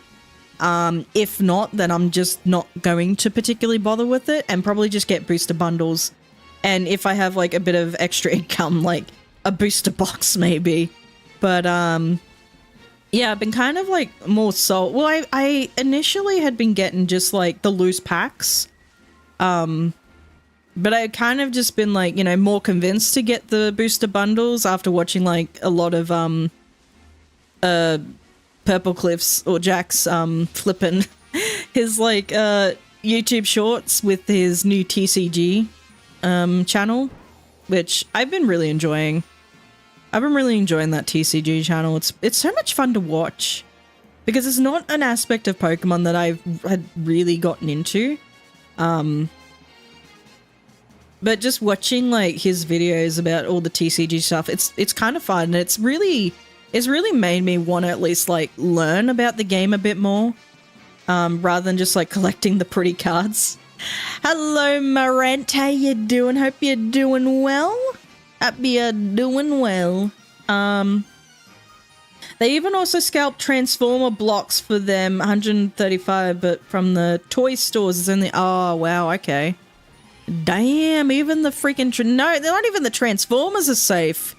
Oh, they've just released, or I think they've announced or have released the Teenage Mutant Ninja Turtles collab with Magic the Gathering. So Scarlet, like the Final Fantasy, they did the Final Fantasy one, and now they're doing a Teenage Mutant Ninja Turtle one, which I didn't even think they were gonna do. And I'm kind of interested in it because I like Teenage Mutant Ninja Turtles. So I'm kind of interested in it. I don't know if I'm going to get it, but I'm kind of interested. My brother got into the One Piece trading cards. He started buying those up, and he's kind of like, he's got his own like little organization thing going on with the cards, and like the illustration on those cards are fucking amazing. I'm like, oh my god, I wish Pokemon had something like that. It's okay. I like the illustration of Pokemon. I like kind of almost the minimalistic design of just the common cards, where it's like the art is in its own little box, but then the majority of the card is taken up by like the information. So like their attacks, the energies, like the, you know, all that sort of stuff. But no, it's cool. And I think he was trying to ask me about some things about like TCG stuff, and I'm just like, you're asking about One Piece, and I have no idea, to be honest with you. And I kind of would give him like, you know, advice on how I like would do the Pokemon stuff. So I was like, oh, you could probably do this thing with that, or and he's like, I have no idea which cards are good, and I'm like, probably just look it up, because I wouldn't have a clue either. I just look at whatever pretty card I have and I'm like, yeah, that's cool. I wouldn't have a clue if it's good or not. Oh my god, what was oh, it was so funny. What was it in, is it in Mega Evolution or is it in Black Belt? Oh fuck, where was it? I think it's Mega Evolution, and there's a Lieutenant Surge card. Have you guys seen this Lieutenant Surge card? In the newest set of Mega Evolutions, and it's which don't give me money for shoes. What? What are you talking about? Sorry, I just looked over. You have bad parents, no friends, and no wee-wee that give me money for shoes. What the fuck? What the fuck? What was that? Oh god. Anyway, there was this Lieutenant Surge card. Oh fuck, it's so weird. And it's like, oh, what was it? It was like ask your opponent if you should both take a prize card. If your opponent disagrees, like draw 6 or something. It's like, it's such a weird ass card. Like, what the fuck? Oh god, Lieutenant Surge, what are you cooking over there? Oh goodness. I thought it was a funny card, at least. Like, you just have to, like just like imagine you're just gonna ask your opponent, hey, do you want a prize card? Like, can we take a prize card? Oh god. And if your opponent agrees, you both take a prize card. Oh, that's so funny. Because I just heard about it on, like, Jack's channel, and I was like, that is the funniest shit I've ever seen. Like, I've ever heard in my life. And now I'm wondering, like, did I actually pull that card from the Japanese set? He came in here, just random BS. Some people who, like, come into live streams and chat like that, you just have to wonder what's going through their heads. Like, what are you on about? Like the wildest shit. Oh, it's like, you know what I'm gonna do? I'm gonna talk about the most random nonsense ever. That just makes no sense. And it's like, and I do have to wonder, it's like, are they, like, do they want to try and be serious? Do they want to try and act cool? Or are you just like trolling? Either way, it looks so stupid. You look like a fucking idiot. It makes no sense. Like, there's nothing going on upstairs, just like pure like pure brain rot. Oh, it's good for a laugh though, I suppose. I have not found a single Blitzel or a Zeb Striker. Where are they? Where's my Zeb Striker? Oh god. Oh, fuck me. Oh gosh. Oh goodness gracious. Just that Lieutenant Surge card. Hey, do you want a prize card? They're just like, no. Okay, I guess I'll draw 6 then. Oh shit. Oh god. Sometimes they just come up with the strangest cards. And sometimes they just come up with like really weird shit. I guess because maybe someone got bored and they're just like, let's just do this. Let's just do it this way. Let's see what happens. I thought there was a shiny Blitzel. It was not a shiny Blitzel. You lied to me, game.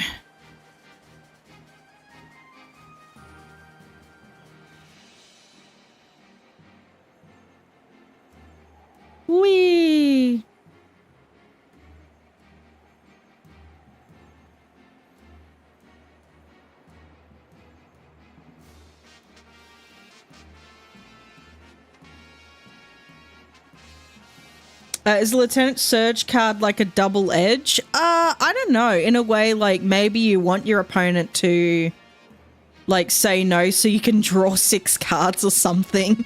Maybe you need more cards. But it's like, could you imagine like at the World Championships and you're 1 win away and you're like 1 prize got away, you just ask your opponent, hey, do you want to draw a prize card? Imagine your opponent's just like, yeah, fuck it, sure. Oh, God. I don't know, that's hilarious. It's so funny. I found a Blitzel. In case anyone cares. I found a shiny Blitzel finally. It took a while. Oh my god. It took me a while to get that. But I have it. I have my zebra. Yay.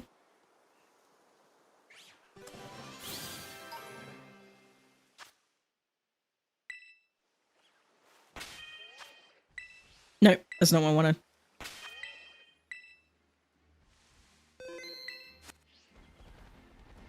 I haven't had lunch.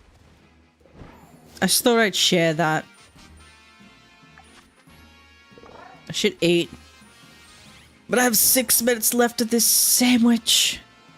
I gotta finish off this sanger. Should probably actually end the stream, I don't know. Imagine if you give him a hit to say no, so you can draw 6 despite only having 1 more prize card. Yeah, so like some people might even want to be able to draw more cards so they can look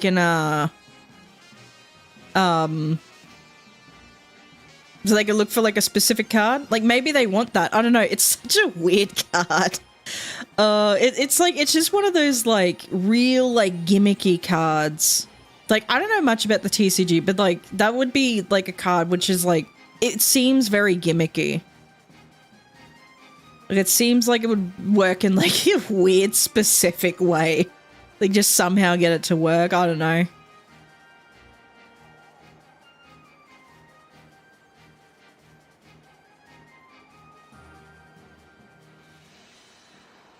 And it's like maybe the opponent also like wants to draw a prize card. Maybe there's a card that they need that's missing in the prize card, like in the prize pool. So maybe they do want to like draw a card. I don't know. It'd be it'd just be so weird. I want to see that in action. I want to see someone use it. It's so weird and diabolical.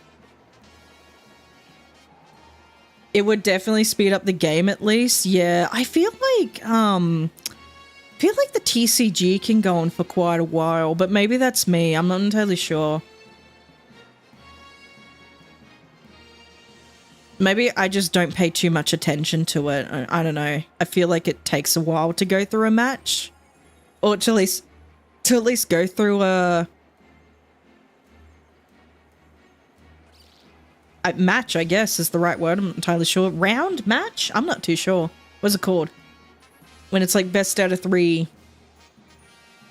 Maybe it is a round. I don't know. I don't know.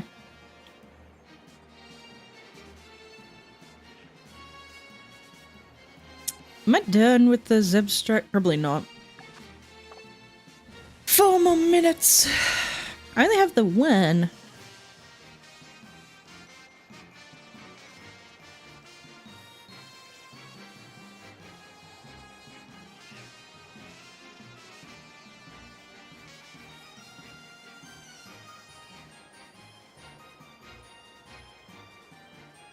I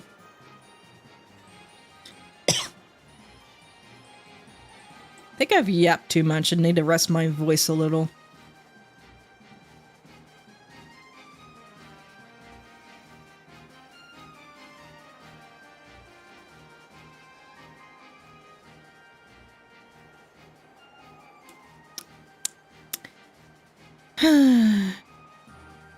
I want my shiny zebra.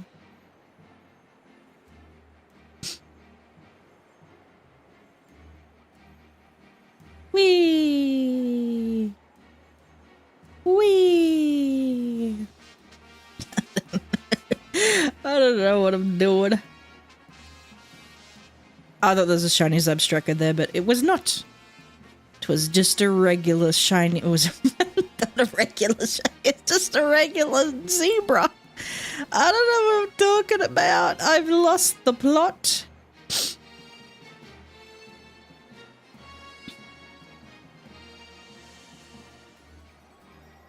Look at all those chickens. Keep thinking about that. Keep thinking about that video. Do you already know what Pokemon you want to use in ZA? Well, I do know that I want to use a Totodile. I know that's gonna be my starter, and I really want to use Malamar. I want to use Hawlucha. I don't know if I'm 100% sold, but I'll at least add it to the team if I can add it straight away. The last three I'm not entirely sure. I want to use Charizard because I'm a basic bitch. I don't know. But do I want to use Charizard? There's got to be another fire type that I can use. I just don't know what. I don't know exactly. Chikorita best starter? Chikorita's cool. I just like Totodile. I like crocodiles. I gotta go with my guy Steve. Steve's my little guy. And because I'm not, I don't know, because I'm not particularly too, like, I like Emboar and Tepig and all that, but I'm not particularly too attached to it like I am attached to Totodile. I really like Totodile. Yeah, I at least know I want Totodile. I definitely know I want Malamar. I would like Hawlucha, but I'm not 100% sold just yet. And those are the three that I know I kind of want to at least have on the team. Like, two of them at least I definitely want to keep on the team. One of them, it's like, I want it on the team, but it's more like, I'll see what it's like. Because I think Hawlucha is really cool, but I never really used it in any playthrough, so I don't know. Maybe this is the chance to use something different. We'll see. And then yeah, I don't know. We'll see how it goes. We'll see what just let it happen naturally. We'll just let it happen. We'll see what goes down. We'll see what Pokemon I can pick up. But yeah, for the moment, I know definitely my starter is Totodile. I definitely want a Malamar. And I want to try Hawlucha. That's about as much as I know. I might quickly grab a Sandwich. Or should I just end stream? I'll just quickly grab a Sandwich. I'll be right back.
Right, I'm back.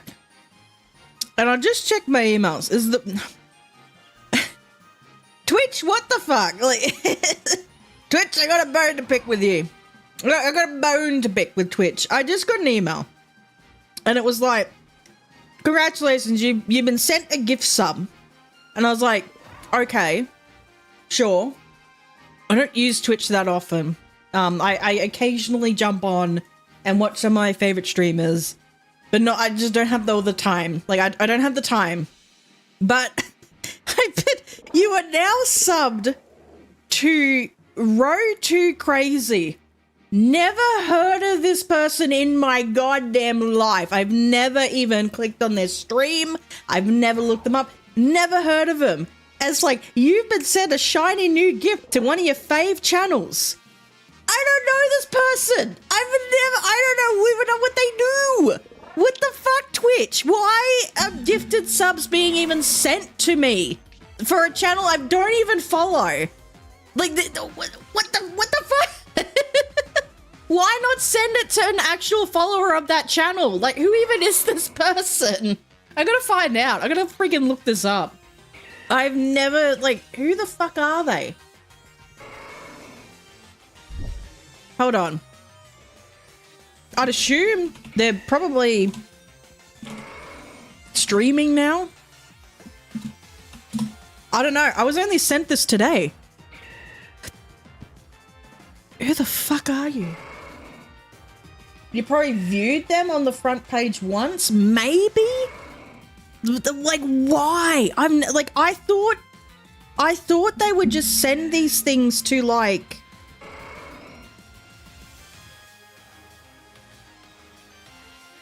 friggin' followers or something. I thought it would just start with, like, the follower list, not just some friggin' rando user. Because I know there's, like, this whole issue with the freaking, like, subs being sent to bots. But, like, I've never fucking heard this person in my life. Who are you? Wait. Oh, hold on. It should be in my notifications. Someone named Lex did that. Gifted you a tier 1 sub to Road to Crazy. Who are you? Who are you? They streamed 6 hours ago. What'd you stream? I just chatting stream. What is this? Who are you? He has 169 followers. He has... Not that that fucking matters. I just want to know why. I want to know why. Also, 169, that's a pretty nice number.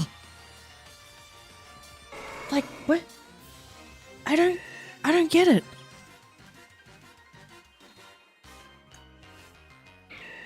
I'm confused. I'm in confusion. I don't understand. At what point?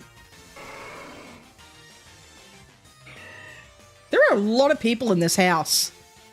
They're like streaming in a house. Birthday stream with the guys with lit 24-hour. Get in here now. Sub up.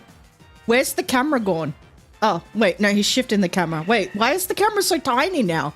I'm not going to show it just in case, like, I get in trouble.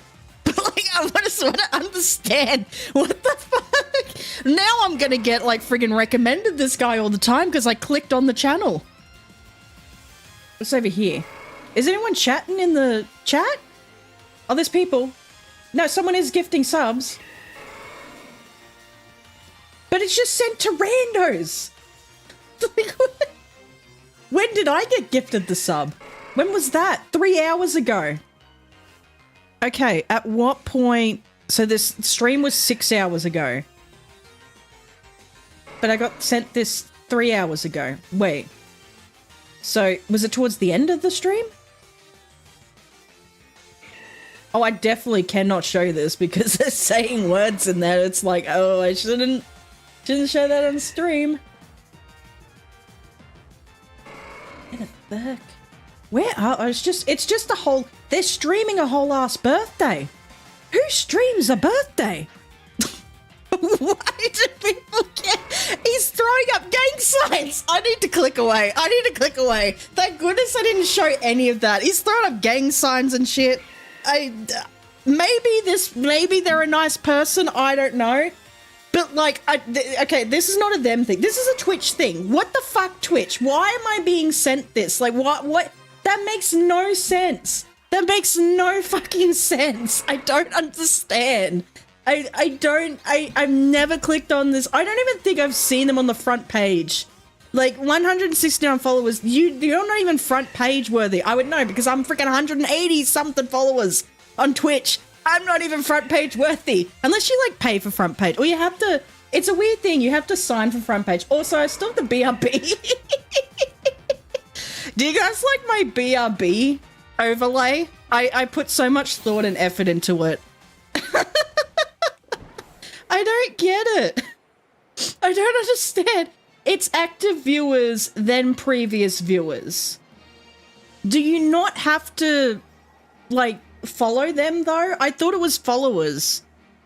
I thought it was active followers, then like, inactive followers first. That makes no sense. I thought it was, like, new followers, then, like... I don't understand. That makes no sense. So I have a gifted sub to a channel I'm never gonna watch in my life. Why? Why? And this is while I was currently streaming. I'm not even streaming on the same platform. I'm on YouTube. I don't get it. I don't know if following matters at all. That's the dumbest thing, though. Why? Why would it not be from the followers list? That makes no sense. Twitch, fix that shit. That's so stupid. It's unless like because like they look like there was a lot of subs going out, so maybe like they had exhausted the sub list, like the followers list. So maybe then just had to like freaking shoot it off to random users on Twitch. In that case, I get it, but like that is the wildest thing to me. Anyway, I hope that person had a good birthday stream. It seemed interesting from what I kind of glanced over. But then they started throwing up gang signs at the end of the stream, and I'm like, okay, maybe it's a good thing I wasn't screen sharing this. Maybe it's a good thing there's Trapinch. Hello, Trapinch.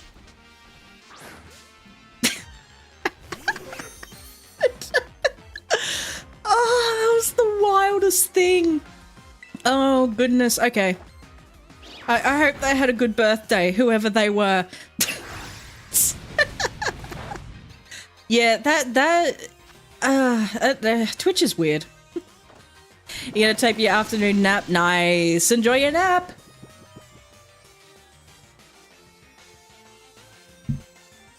I think I want to have an afternoon nap.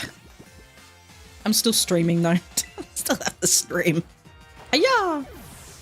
Congrats on your new sub that I'm never gonna use. Enjoy your emotes. Oh, I could use them. I forgot about that. I forgot Twitch does that. They have this weird emote culture.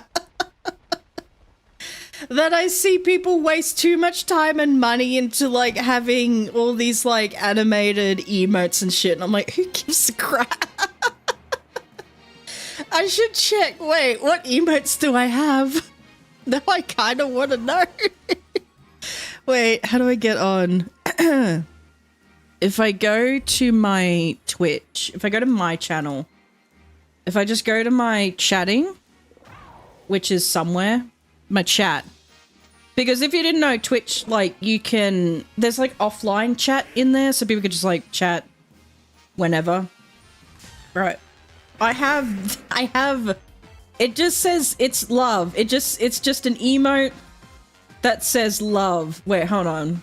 I can probably show this. Is it this one? Yeah.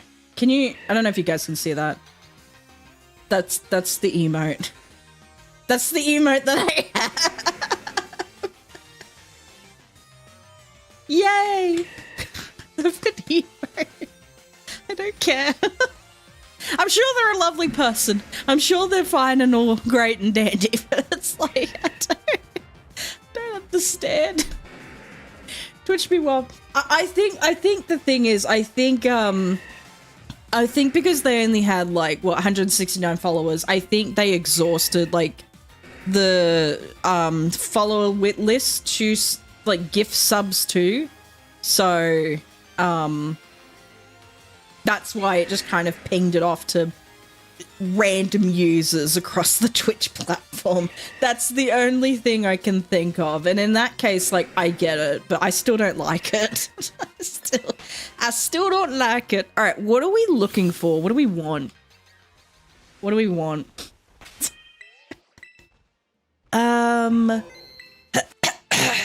Actually, I think that's like a pre-made emote that you can customize, now that I think about it.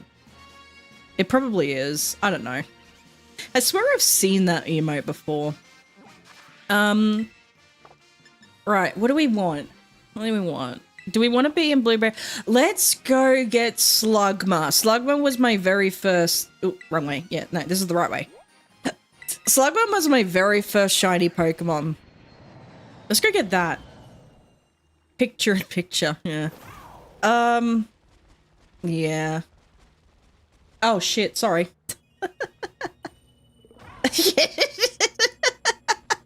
I left that there. Whoopsies. It's like, no, we need to see the double shiny reaction. Okay. Let's go get that's so funny. Because I was like, I'll just check my emails while I eat my sandwich. So I quickly ate my sandwich. I'm checking my emails. I'm like, what the fuck is this? Like, what is this Twitch email? I don't use Twitch. I'm not using it currently. And then I just saw that and I was like, the fuck? See, I thought like, oh, maybe I got a gifted sub for, I don't know, like Henya or Iron Mouse or something. A channel that I follow. Hell, even Pete Premier 2. I would love that. But it's like, no, this is someone random that you don't even know. And I'm like, what?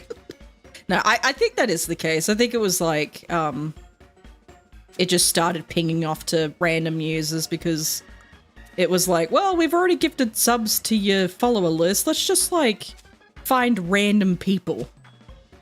Because otherwise it's like, where else would it go? I don't know. You're not gonna waste money on gifted subs if there's no followers for it. So it was like, it would have to go somewhere. I just never had heard of that before. I never even conceived that would be like a thing that could happen because it's like, because you have such a small following. Why would people gift that many subs? That also makes sense. I also didn't like that about Twitch. Like, it was very like, it was very much reliant on, or like, people were encouraged to pay for subs, and it's like, you get like emotes, and you get like sub badges and ad-free viewing, and it's like, that seemed wild to me. That never sat right with me. I didn't like that. And it's kind of like one of the very small reasons why I just don't stream on Twitch anymore. I didn't like that. Even if like somehow, so okay, with YouTube, there's the YouTube partner program, which is like how you get your channel demonetized, how you get your channel monetized so that you get like the ad revenue and stuff on your videos and your YouTube shorts, and your streams. But there's also the new one that they introduced within the recent couple of years, and it gets creators earlier access to things like memberships and super chats. So in order to get that, you need, I think, what was it, 500 subs and 3,000 hours of watch time. I feel like if you were gonna like say, well, you only need 500 subs, you only need half the amount of subs to get this first like set of monetization, why not just then also make it you need 2,000 hours of watch time instead of 3,000. I don't know. It was a weird decision they made. But anyway, but there's that. Where was this conversation going? But even if I had that, and even if I was able to allow memberships on the YouTube channel, I probably would have turned it off anyway, because I don't feel number one, I don't feel comfortable already like taking people's money if I wasn't going to be providing enough content for members and member streams and all that. Number two, YouTube takes like 30% of the money anyway. I think 30% of the revenue that you make off the YouTube anyway. So they still, like, you're giving even in super chats, like even in memberships, you're giving the creator, like, you think you're giving the creator this much money, but it's actually, I think it comes out to like a lot less than what you'd think, because YouTube takes a cut off that on the top, a cut off of that on top of your revenue. And then the other thing was I kind of had an inkling it might have been an issue, but I was like, I don't see anyone talking about it, so maybe it's not too much of an issue, but I don't want to run into it anyway.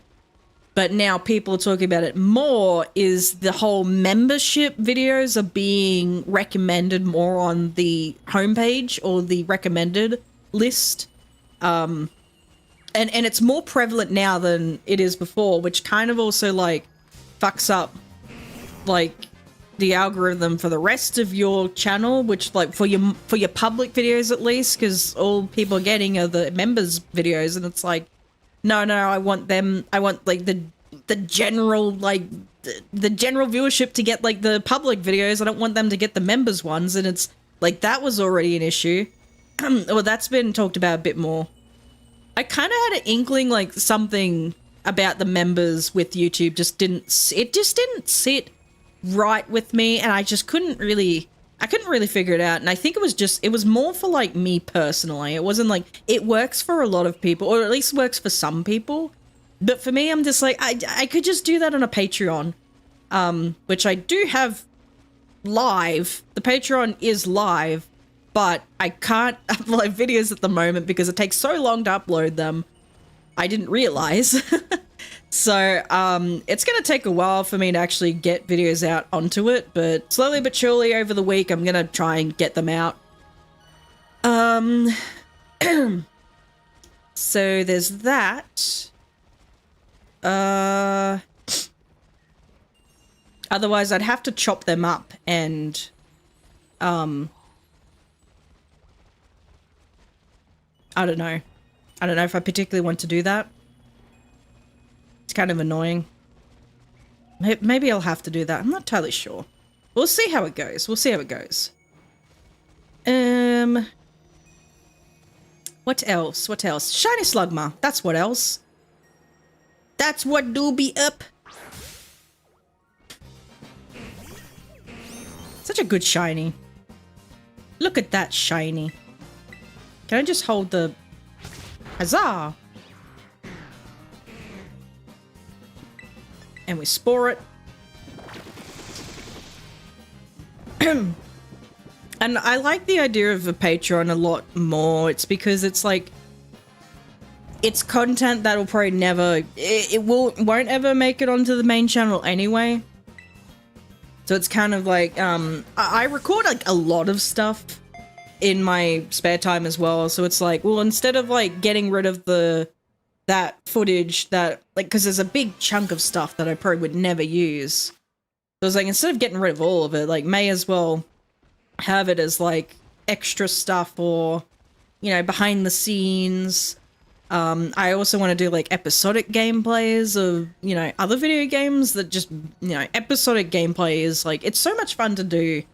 It just doesn't do well on YouTube anymore, unless like you're already an established creator and, you know, say like your Markiplier, he's doing this Silent Hill F series sort of at the moment, and like that'll do well because a lot of people just watch his content anyway, myself included. I like his stuff, but for smaller channels, it's not like, I don't know, it's harder to do.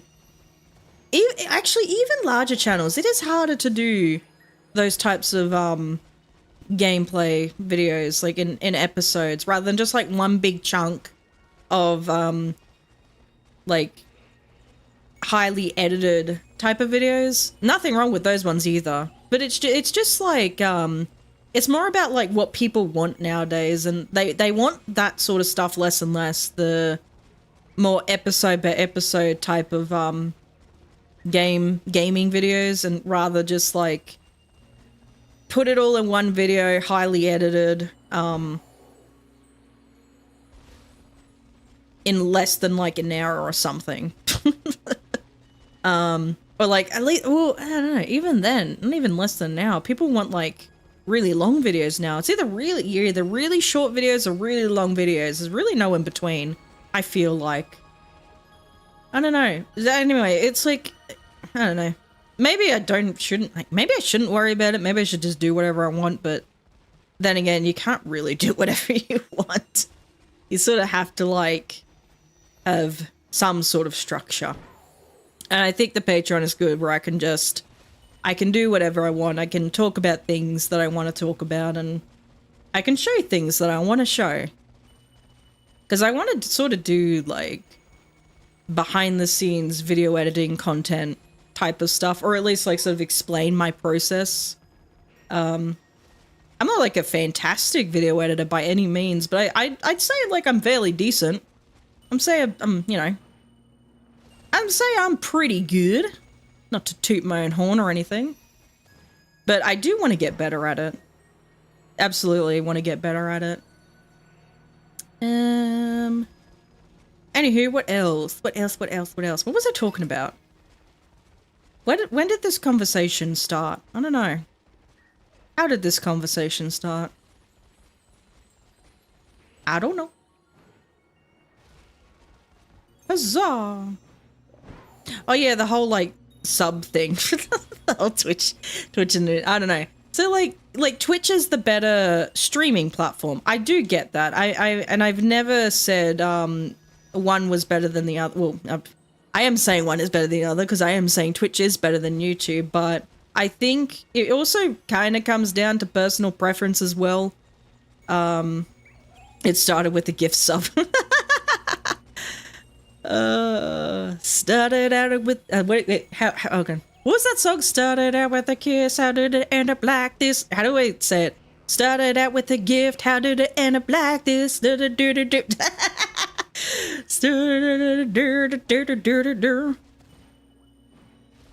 now here there's a now let me go. I don't remember the song. I forgot the lyrics, but that's kind of what I thought about when you said that. When you typed that in chat, that's immediately what I thought of. Yeah, I don't know. There's a lot of aspects to Twitch that people really do enjoy that I just don't particularly enjoy. And there's aspects to YouTube that I really like more over Twitch. Like, I like the fact that I don't feel I necessarily have to have like overlays and stuff like that. Like, people are really into overlays, like stream overlays on Twitch. They're very much into like the starting soon screen, the BRB screens, like the stream ending. I got rid of all of that. My BRB screen is like the white text. Nothing. No background whatsoever. And I used to have those because I think like, I thought that's kind of what you had to do, but then I figured like, no, I don't have to do that. Especially on YouTube, when you stream on YouTube and then the VOD is immediately saved on YouTube, it then goes out into the algorithm as a video itself. So there is that. So I figured, okay, I'm just like, I sort of stopped doing the whole starting soon screen because I was like, I'm too bored to wait for ads. And then I realized, wait, I'm not streaming on Twitch anymore. I don't have ads. I can just start. So I got rid of that because I didn't have to wait for ads. And then I realized, oh, and this is just me personally. There's not like, I don't know if this works for everyone, but for me, because like, maybe it's because I'm also smaller, it helps a little that I don't have like a long